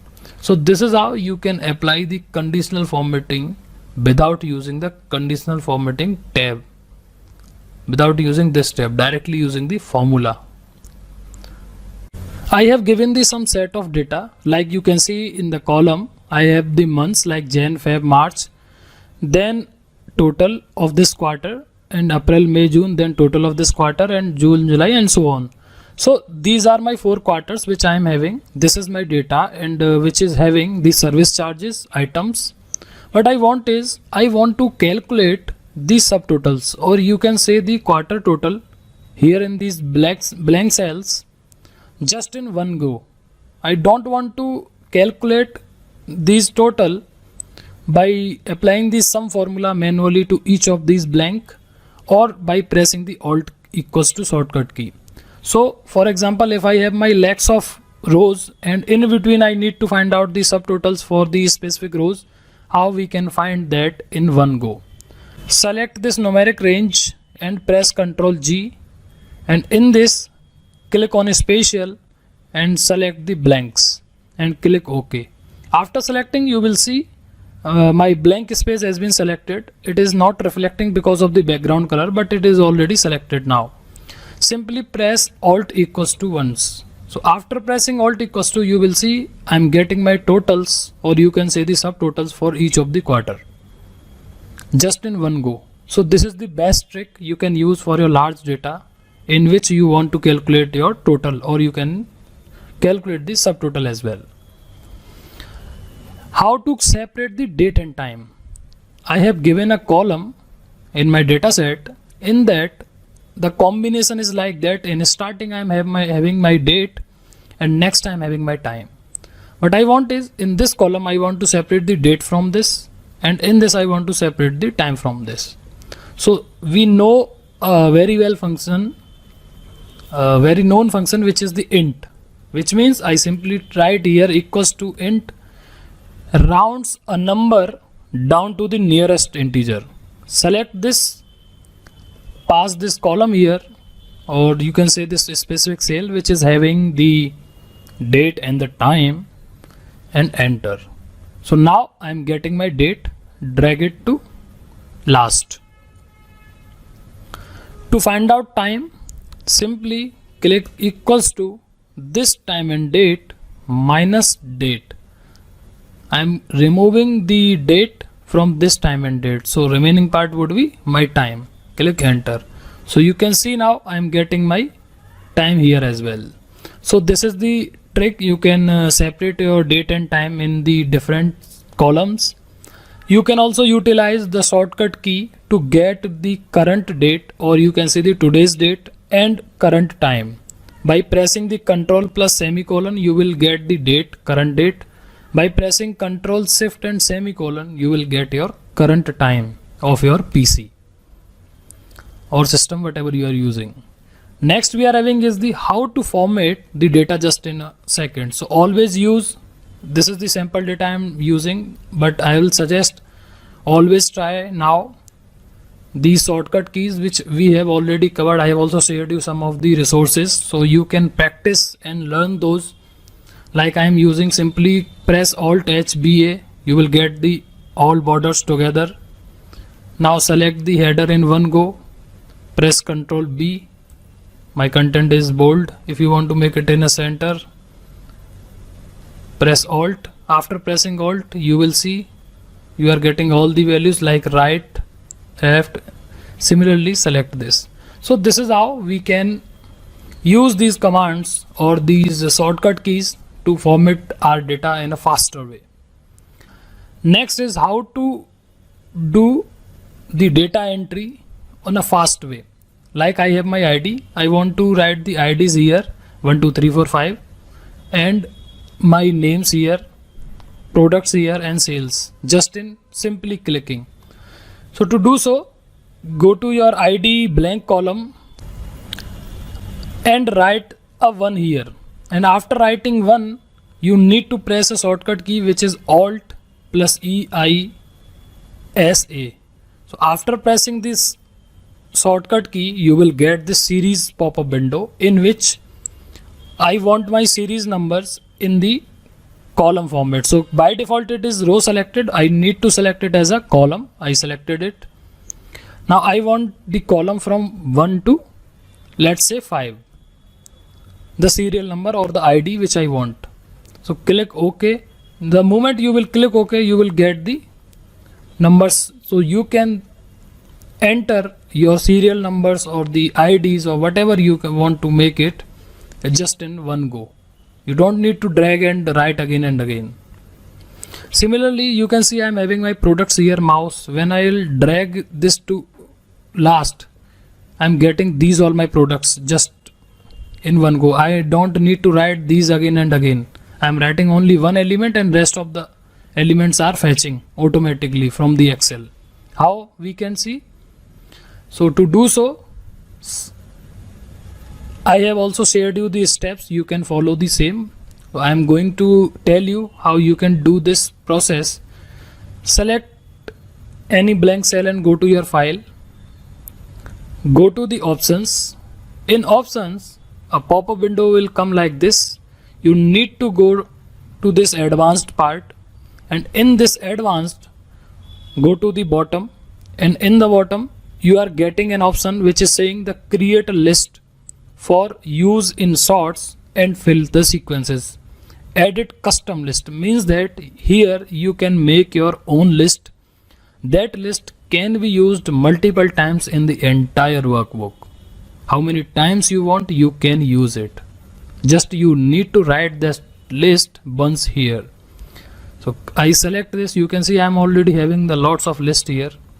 So again, to add new list, simply select this new list and pass your element here. Like I am passing TST1, TST2, TST3 and click on this add. The moment you will click, you will see I am getting my list here and which is separated by a comma. After writing this entries, click OK, and the moment you will click OK, again the pop-up window will come like this and simply click OK. Now write the first value which I have written, TST1. Press enter. Now select this and drag to last. You will see rest of the values are coming.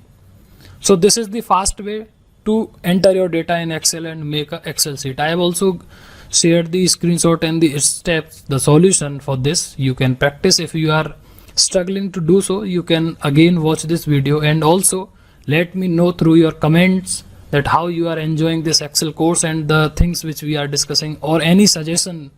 I will always welcome all those.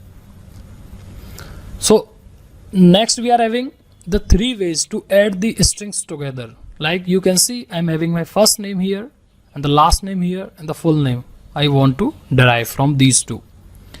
The very first method is write your first name manually, like Raj Sharma I am writing. Rest, go to your next cell and press Ctrl E. The moment you will press Ctrl E, you will see all the values are getting automatically. So this is the first step, or you can say the method to get your full name or combine the two strings together. If you have the lakhs of records and in that you are having these two columns, first name and last name, and you want to derive a new field in those lakhs of records, so simply write one name manually and press Ctrl E. The rest of the names will come automatically. Next method we are having is the direct select this and select the last name and enter. This is the another method. If you want the white space between, again pass the inverted comma, space, commas and enter. So now I am getting my delimiter as a space. So this is the second method. Third method, we already know, the concat function we can use. So simply use the concatenation, which means it concatenates a list or a range of text strings. Select this, select your first text, comma. If you want to give the space, select inverted comma, space, comma, then again comma and select your last name and enter. So this is my third way to get the full name and merge the two string, or you can say the combined two string together with the delimiter as a space. Now next is I am having this phone numbers data. You can see I have taken only 11 records for example. Now suppose I am having these thousands or the lakhs of, or you can say the millions of data of the mobile numbers. In that data, what is my requirement? I need to add the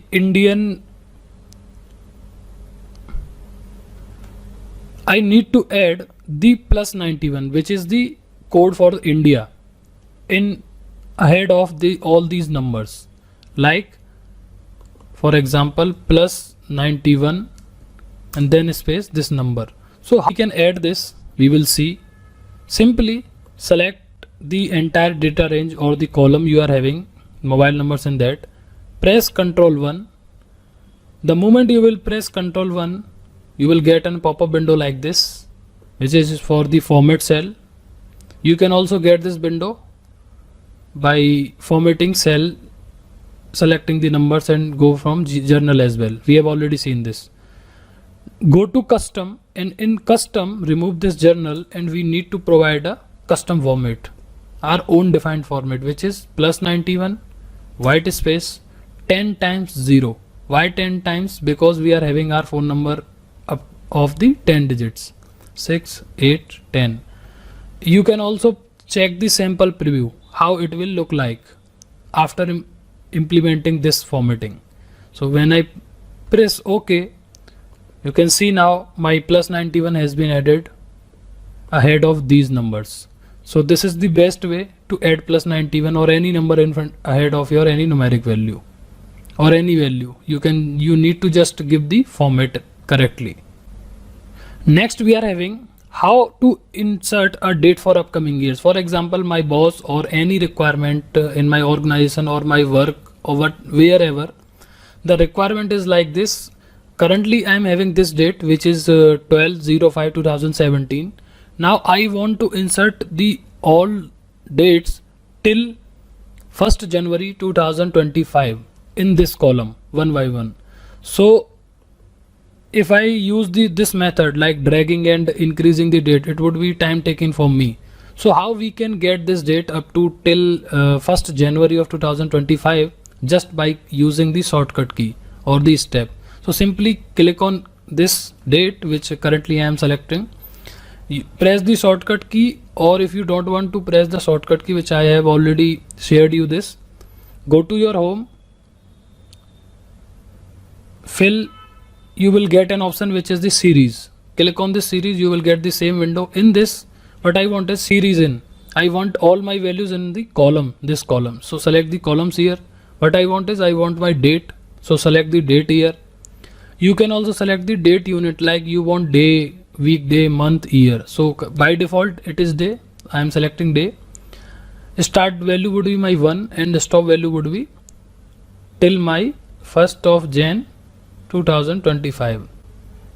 The moment you press OK, you can see now I am having my all the dates together till 1st January 2025.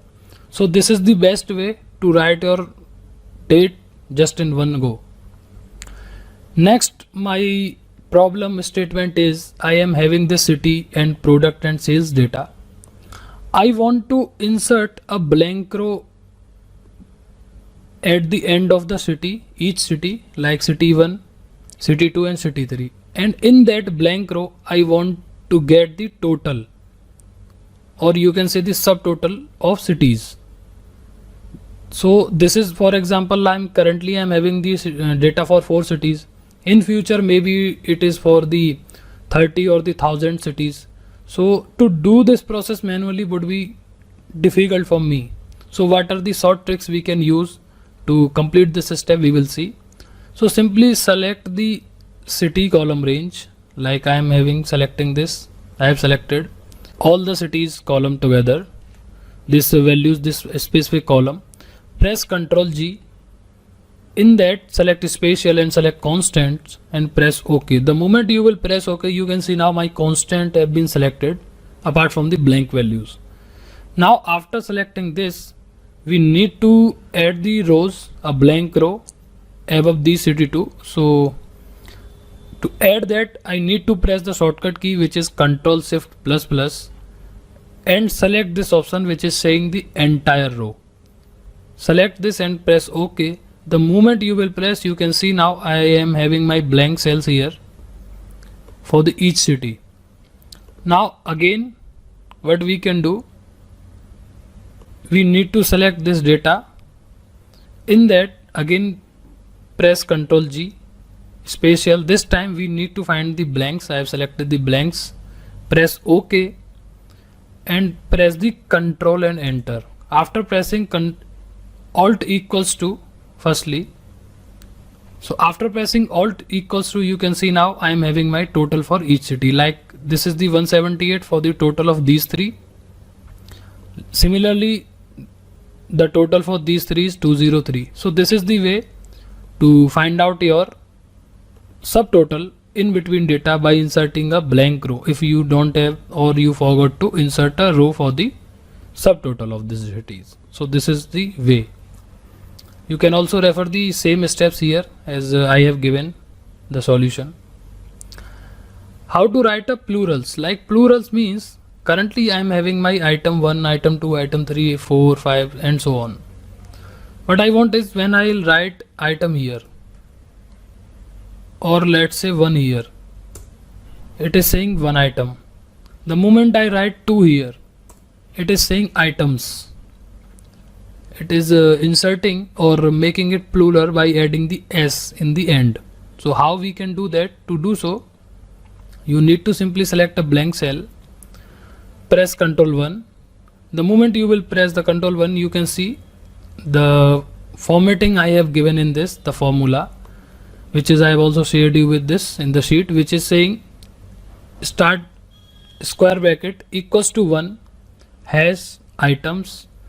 It is saying that if the selected item is equals to 1, then make it as an item, else other are the items. Simple logic I am using here. You can also refer this, like I am saying if the value I am entering is equals to 1, then it should be an item, only single value. If more than 1 or else condition, it is the items. So this is the custom formatting which we are giving and pressing OK. The moment you will drag it to the down, you can see now I am getting. So if I, let's say I am typing the 4 here, it is saying items. Again I will write 1, then it is saying item.